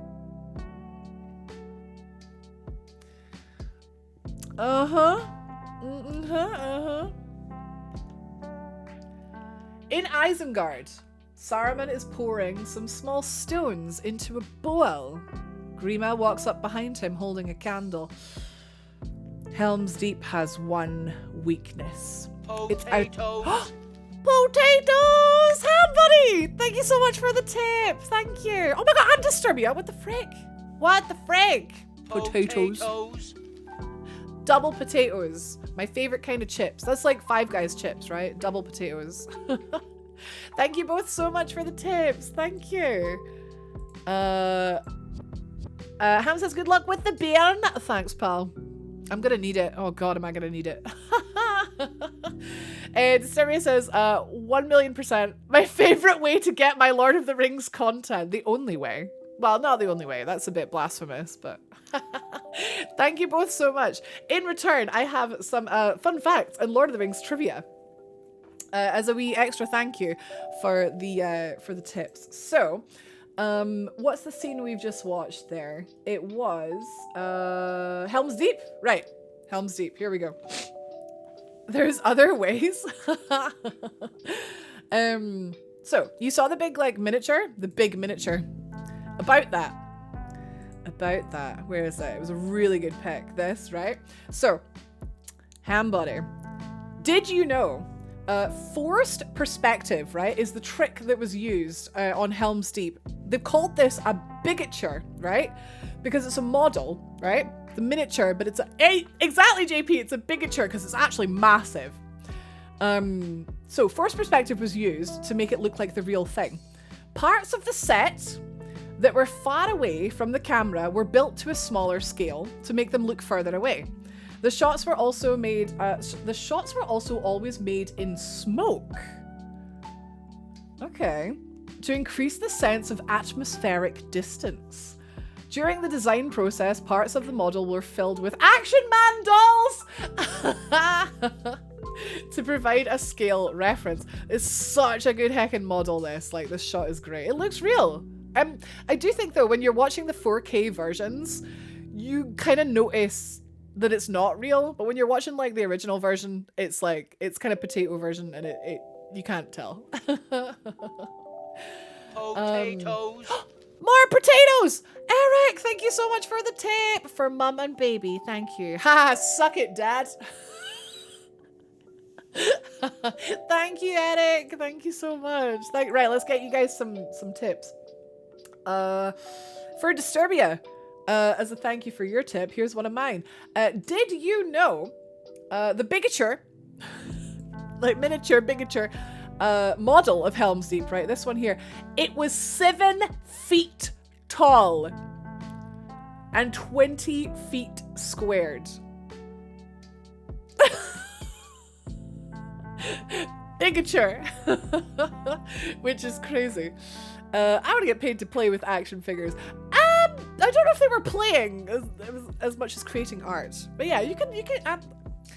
I'm getting paid to create art, right? Eric, this one's for you. Thank you so much again for the tips, guys. Much appreciated. Actually insane. I can't believe how generous you've all been. Thank you so much. I'm glad you're enjoying the show. The last one from Helm's Deep. Oh wait, hang on. No. Okay, so you know the previous scene, right, with the wolves of Isengard, right? This scene was filmed the day after Viggo broke his toes kicking the helmet. Because we just had to mention that did you know when Viggo Mortensen, when Aragorn kicked the helmet, that he it was a real scream because he broke his toes. Just kidding. That warg attack, right? That scene, the warg attack was supposed to be set at night, and it was actually supposed to be at Edoras, like before they left the wee village. After they were working on the Edoras set during the day, Peter Jackson decided, Peter Jackson, of course, the director, decided it was too windy and too cold. It's on a big hill. So they didn't want to bring the cast and crew back for a night scene. It was cold enough during the day. So the scene was rewritten so that it happened during the daylight, and then they made it so that it was like sort of down the road. And so there you go. They had to, so they were adapting how they wanted to adapt it, like from the book, but then also they had to deal with like real world things like the weather and the fact that it was friggin' cold and stuff. Gotta hear more about these broken toes. Oh my god, I'm gonna flippin' poke myself in the eye. Once again, thank you all so much. We've got tons of these heckin' fun facts and tips for scenes like all the way through the movie, which is nuts. Thank you again to Charlie. Can we get some Charlie Cake appreciation, by the way, because she like put all these together for me, like just did it all for me, which was pretty crazy. So thank you again. I hope you're enjoying them. All right, where are we going? Oh, we're going to Isengard. Ha ha ha! Back to Isengard. Here we go. Let's get some Isengard music on. Hey, what we got? Isengard theme. Here we go. Very spooky. Very spooky. Yeah, Charlie Cake appreciation. Whom do you serve? In Isengard, Saruman is pouring some dark, small stones into a bowl. Grima walks up behind him, holding a candle. Helm's Deep has one weakness. Its outer wall is solid rock, but for a small culvert at its base, which is little more than a drain. He walks closer to see what Saruman is doing. How? How can fire undo stone? He walks forward. He's still holding this candle. He's peering into the bowl. Saruman grabs his hand, gestures for him to move away. What kind of device could bring down the wall? Saruman's like, oh my god, you almost blew us up. If the wall is breached, Helm's Deep will fall. Has that actually been an hour already? Oh my god. Even if it is breached, it would take a number beyond reckoning. Thousands to storm the keep. Tens of thousands. It's another one of my favourites. But my lord, there is no such force. Walking onto the balcony below, there are thousands of Uruk-hai armies waiting for Saruman. A horn is sounded and the armies cheer. Grima is stunned. He stares in disbelief at what he can see. Saruman raises a hand. A new power is rising. Its victory is at hand. The Uruk-hai all cheer. This night, the land will be stained with the blood of Rohan. March to Helm's Deep. Leave none alive. The camera moves down amongst the huge armies, thousands of Uruk-hai with their spears raised. To war! Loud cheers from the Uruk-hai. Grima stares on in disbelief. A single tear falls from his eye and rolls down his cheek. There will be no dawn for men. The Uruk-hai move off carrying their banner, bearing the white hand of Saruman. Yikes, not looking good for man, is it? Meanwhile, Treebeard, hang on. We're no longer in Isengard, we're in the flippin' forest. There we go. Treebeard walks to the top of the hill in Fangorn, where you can see Isengard. Through the trees. Look, there's smoke to the south. There is always smoke rising from Isengard these days. Isengard. The hobbits climb further into the trees, up in the branches so they can see better. There was a time when Saruman would walk in my woods, but now he has a mind of metal and wheels. He no longer cares for growing things. The hobbits see a black swarm leaving Isengard. What is it? 'Tis Saruman's army. The war has started. Heckies. Heckies. So, we're going to have to take a little break because we do have some ads starting in 15 seconds. Thank you very, very much for watching them. People who will see them, thank you for watching them. You're not going to miss anything. We'll be back in 3 minutes' time.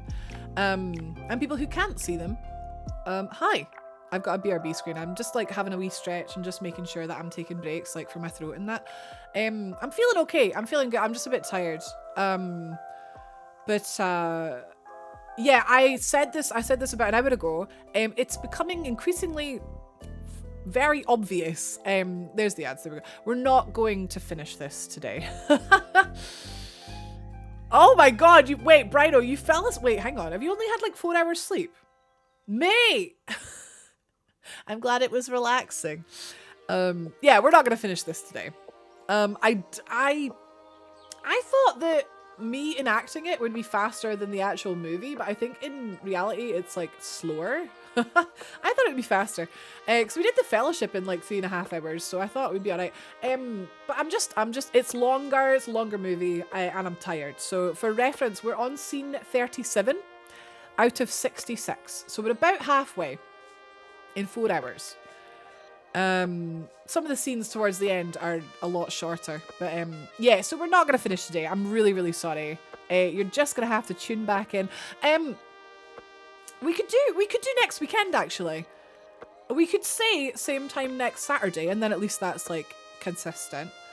But I don't really want to compromise the quality of the show and rush it and all sorts. Oh no, we have to come back. Yeah, it just means that we can take our time. And we have to return. Ah.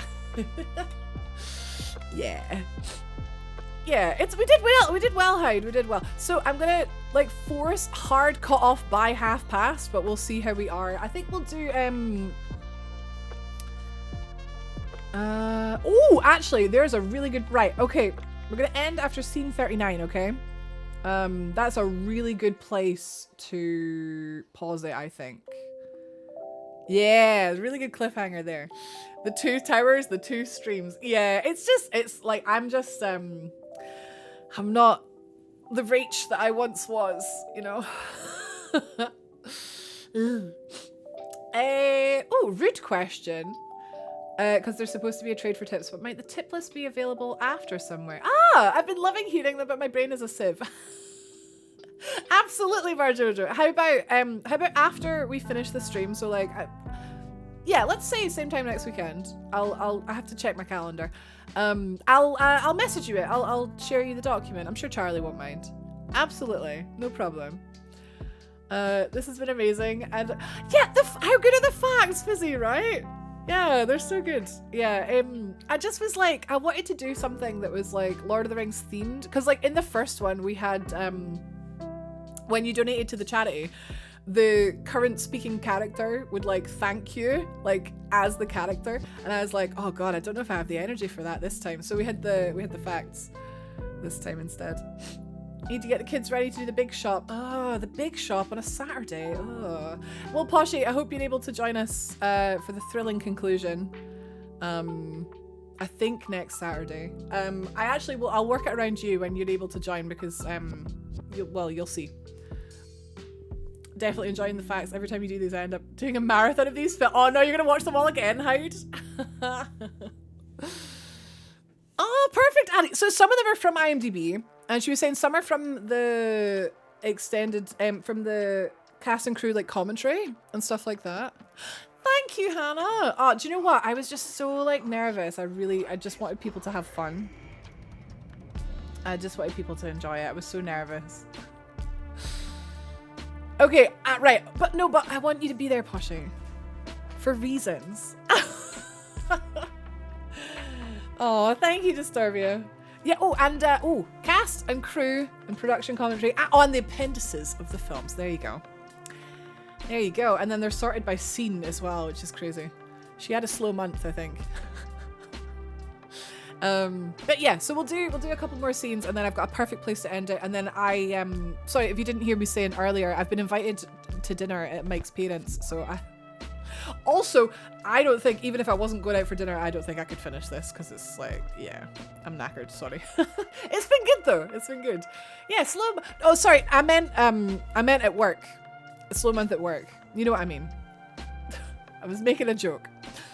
Right, okay, ads are over. Welcome back. We're gonna do a couple more scenes and then wrap it up for today, and then part 2, because it's a 2-disc, right? It's the extended edition, right? It's on 2 discs. So end of disc 1 in a few scenes time. Okay? Oh, Disturbia, I'm so glad. You're welcome. I'm glad. I'm proud. I'm very proud. And very, very grateful for everyone's generosity. Thank you. 1 tower per disc. Okay, so we've done Orthanc, yes. We'll do Barad-dûr next week. Okay.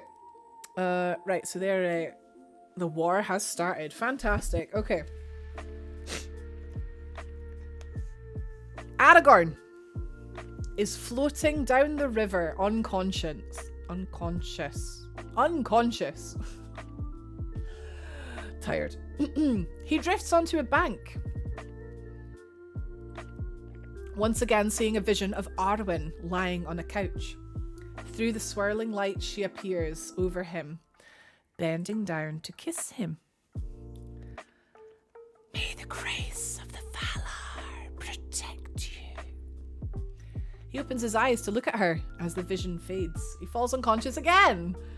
A horse arrives and nudges his head. He nibbles Aragorn's nose, now Kith, and kneels down beside him. Brago! That wild horse that they set free. It found him! Charlie! Thank you so much. Why 8? Oh, do you know what? I was like, why 18? Look at that. Look at that flipping. Look at that 750. That's actually crazy. Oh my god. Thank you. I will get you a fun fact. It's Brago, guys. Remember that crazy horse from the stables at Rohan? Aragorn grasps his mane, pulls himself onto Brago, and Brago carries him away. Now, I wonder, there must be a reason why she did that on this scene. Was it this scene specifically?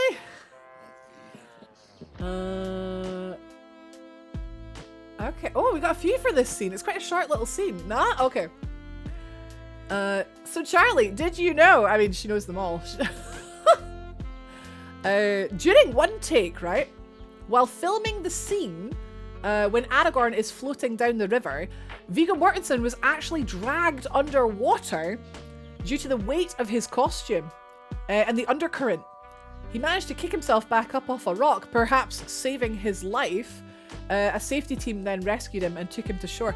Flippin' heck, he's just floating down the river. I mean, they're obviously watching him and just making sure, like, he's alright. I never knew this, oh my god. He was dragged under. That's scary. Because he's wearing like loads of heckin' leather and that, eh? Broken toes and almost drowned. Flippin' Aragorn, son of Arathorn, man. Wishing the grace of the Valor. The Valor delegated the whole mess to the wizards, and the 4 and the 5 of them screwed up the job. Look, it brought him back to life, so it worked. I don't know what to tell you, JP. It worked. Somehow. You actually see this in the behind the scenes stuff as well. Ah, the camera loses him and then swivels really fast. Because it's like, where is he gone? Where is he gone? And that dude throwing a knife at him in the... What? He had a knife thrown at him? Jeez. Thank you so much again, Charlie. Thank you. Right. Ooh. Arwen is still lying on the couch.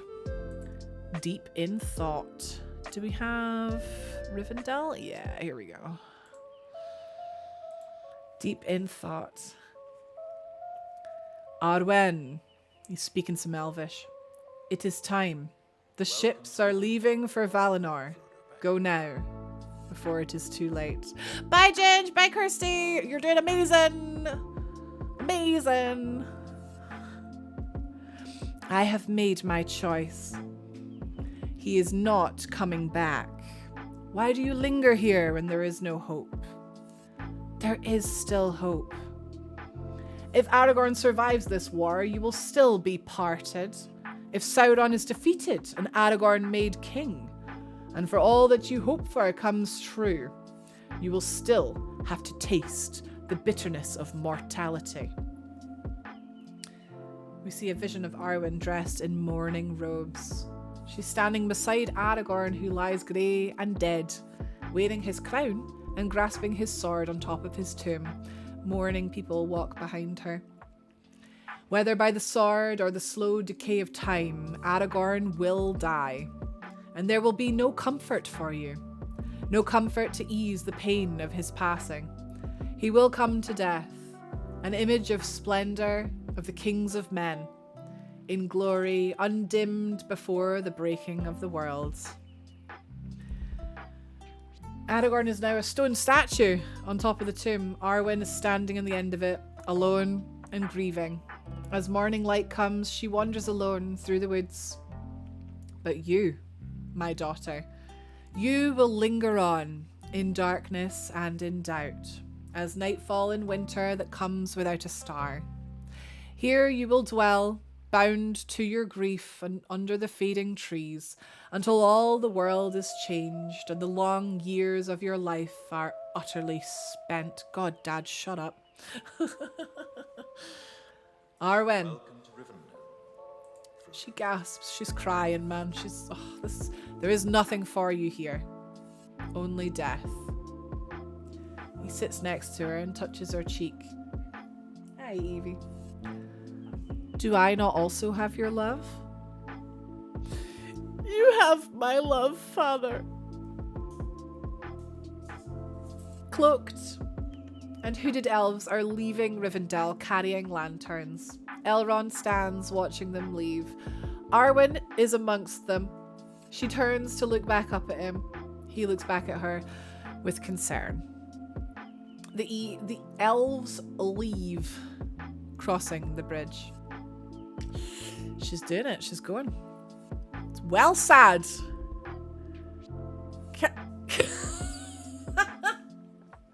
Can't she just bite him and make him an elf too? That's how it works, yeah.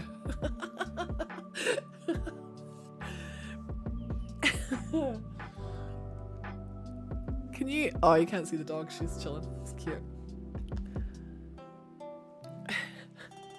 Elrond continues to stare out of a window, a frown on his face. A vision of Galadriel appears to him. She's speaking Elvish, but I'm going to translate for you, okay? The world is changed. I feel it in the water. I feel it in the earth. I smell it in the air. The power of the enemy is growing. Sauron will use his puppet Saruman to destroy the people of Rohan. Isengard has been unleashed. The eye of Sauron now turns to Gondor, the last free kingdom of men. His war on this country will come swiftly. He senses the ring is close. The strength of the ring bearer is... Oh, this is a terrible picture, I'm sorry. He's blindfolded. I couldn't get a better one. The strength of the ring bearer is failing. In his heart, Frodo begins to understand. The quest will claim his life. You know this. You have foreseen it. It is the risk we all took. In the gathering dark, the will of the ring grows strong. It works hard now to find its way back into the hands of men. Men who are so easily seduced by its power. The young captain of Gondor has but to extend his hand, take the ring for his own, and the world will fall. It is close now, so close to achieving its goal. For Sauron will have dominion over all life on earth, even unto the ending of the world. The time of the elves is over. Do we leave Middle-earth to its fate? Do we let them stand alone?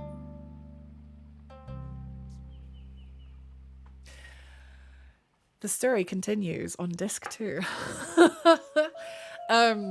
Just to quickly explain what's going on here in this final sort of painting here. Elrond is walking from the window to this painting, which is of Isildur, cutting the ring from Sauron's hand and breaking the blade of Elendil. So he's pondering on that, and he's like, there was a time when men, men were the heroes, and maybe we should do something about that. Maya! Excuse me. Excuse me. He was lurking the other day. When I got back, you were gone. I gasped so hard. I started to What? Maya, I am 35 weeks pregnant. I do short streams. I am so sorry. If I had known. I am good. How are you? I'm just very tired all of the time. Yeah, we did so. Oh man, right. So we're definitely halfway. That was 39. There is 66 scenes that I have painfully coded. The heckin' thing. Yeah, but it's 5 o'clock. I'd said to my mother-in-law we would be there at 5. So I'm late, but it's just family, isn't it? Just family. If you'd have known, you would have left earlier. Yes. How did you know? Maybe we could go. We go here. Okay. Yeah, this works. Vicky, don't tell them that. Don't tell them that. Right. Okay. Let's acknowledge how much you have smashed my tip goal.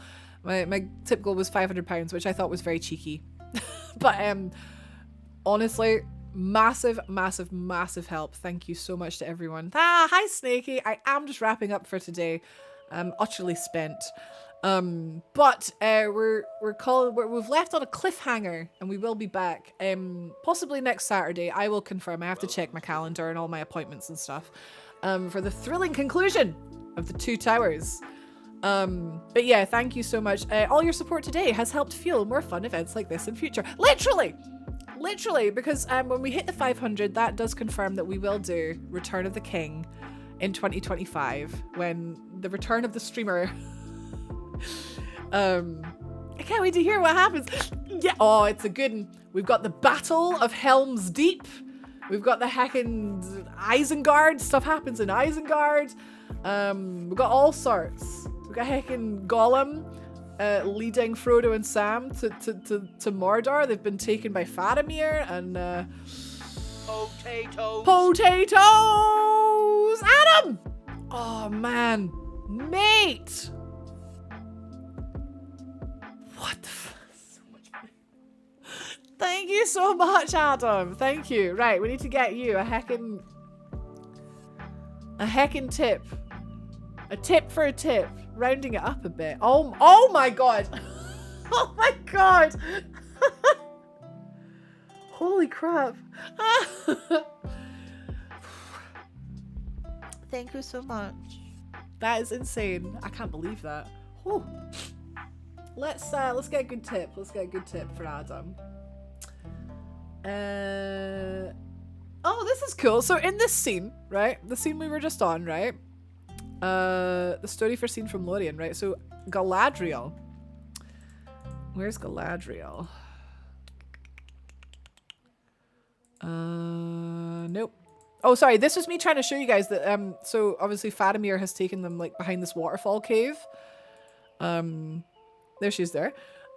So Galadriel's eyes are like sparkling, like her eyes have like light coming out of them in the movie to make the many she's barking to make the many sparkling lights in Galadriel's eyes. The crew put white lights, Christmas lights. Evie's hyper. Can you hear her? They put white Christmas lights behind the camera, right? Which would reflect off her eyes, obviously. Known affectionately. Mage Fire, thank you so much for the 15. Oh my god, flipping heck, man.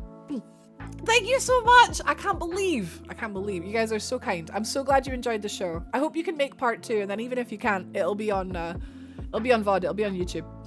Yeah, Evie was very excited. I didn't even tell you what it was called. They called it the Galadrielite.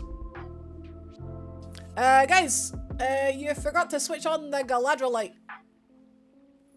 Switch on the Galadrielite for the scene. Mage, let me get you a fun fact as a thank you for your tip. Thank you so much. Where we go?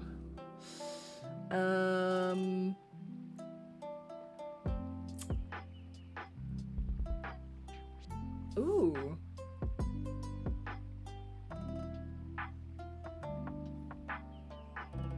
So, in the previous scene, Aaron! You done messed up, Aaron. Thank you for the 10 pounds, Aaron. Thank you so much. See you later, Ham. Oh my god, I'm blown away. Had to make it 20. Thank you. I'm gonna get you a fun fact as well. This scene here with Arwen, right? No, not Arwen, sorry. With Brego. That's it, right, so with Brego, with the horse, right? Broke the nice number. Do you know what? Don't say my bad, please. Did you know, right? In order to earn the horse's trust for this routine, where the horse lays down next to Aragorn, right? Viggo had to work with this horse over the weekends, right? And on his days off, even going as far as to sleep in the stables on the odd occasion, because this is a very vulnerable like place under, like the horse's feet are like right beside his head, like, so he's like proper like bonding with these horses. It's a good one, isn't it?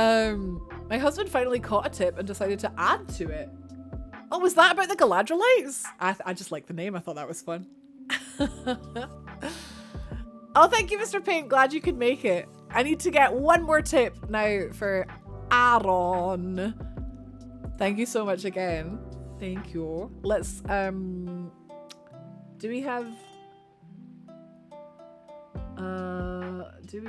one from, ooh, from Isengard, right? So back to Isengard. Yeah. So, when Grima, right? When Grima Wormtongue sees Saruman's army of 10,000, he is so shocked, right? That a tear falls from his eye. It's so effective because Grima's, he's working against like Theoden and that, but you know, he's like still a man. He's still like, doesn't want them all to be massacred. You can tell, like it's such a big like thing for his character. Just this one tear, it says 1,000 words. I love it. This actually wasn't in the script for him to cry, right? It's something that Brad Dourif can just do at will. And he and the filmmakers decided that it would work well for the scene, showing Grima's instant regret and understanding the events that he has unleashed. I love that when you hear like of these really powerful moments and it wasn't the writer, it wasn't the director, it was actually the actors that like added that. You can really tell. Like, I love it. It's good. Hi, Yaksha. I'm so sorry to say we are just wrapping up for this evening. People are being too damn generous. So we were having some tips. More tips. Let's so provisionally let's say next Saturday for the thrilling conclusion. I am absolutely bloody knackered. Oh my god. I'll keep you posted in the Discord. These nuts. Discord. And also probably on Twitter as well. Just there. So keep an eye out, but we'll say same time next week just to keep things easy. And if that's different, I'll let you know. If that changes, I'll let you know. Right, okay, I'm knackered. I'm late for dinner. I'm gonna go. Oh, Jackson decided to do that because lore-wise, Galadriel was the last elf to have seen the lights of the Valar. And they're said to reflect in the eyes of the beholders like stars. That's why she's all starry-eyed. Huh. Thank you, Eric. Oh god, that was amazing, wasn't it? I had so much fun. Thank you, guys. I had a lot of fun. Yeah, I'm gonna shove off. I'm gonna peace off. I'm gonna leave. I know Nikki was planning to stream today, but I don't know if she was feeling all right. Did she go? Welcome to Rivendell. Did she go live? Just thought it'd be cool to pass along. Don't know if she did. Doesn't look like it. Nooch is on. We could go say hi to Nooch. We go say hi to Nooch? Yeah. Okay. Right, let's pass the love along and go and raid Nietzsche. She just said, I was gonna raid her. I was like, right, cool. So she's on today, so we'll go there after. But yeah. Thank you, Charlie. Right, let's go say hi to Nietzsche. One of my bestest buddies, heckin' cutie, VTubing. Unfortunately, is playing League of Legends, but we can look past that. We love her anyway. It's fine. Right, I'll leave you with her. Ooh. Just as my earphones are running out of battery. I'll leave you with her. More Return to the King, more Two Towers next Saturday. I'll see you in Discord and I'll see you on our regular content and stuff like that. Right, guys, take care. See you later. Nietzsche Loon. She is a good guy. We like Nooch. Yes, I'll see you later. Thank you so much again. I can't say thank you enough. I hope you enjoyed. Potatoes. Bye, guys. Say hi to Nooch for me. Bye.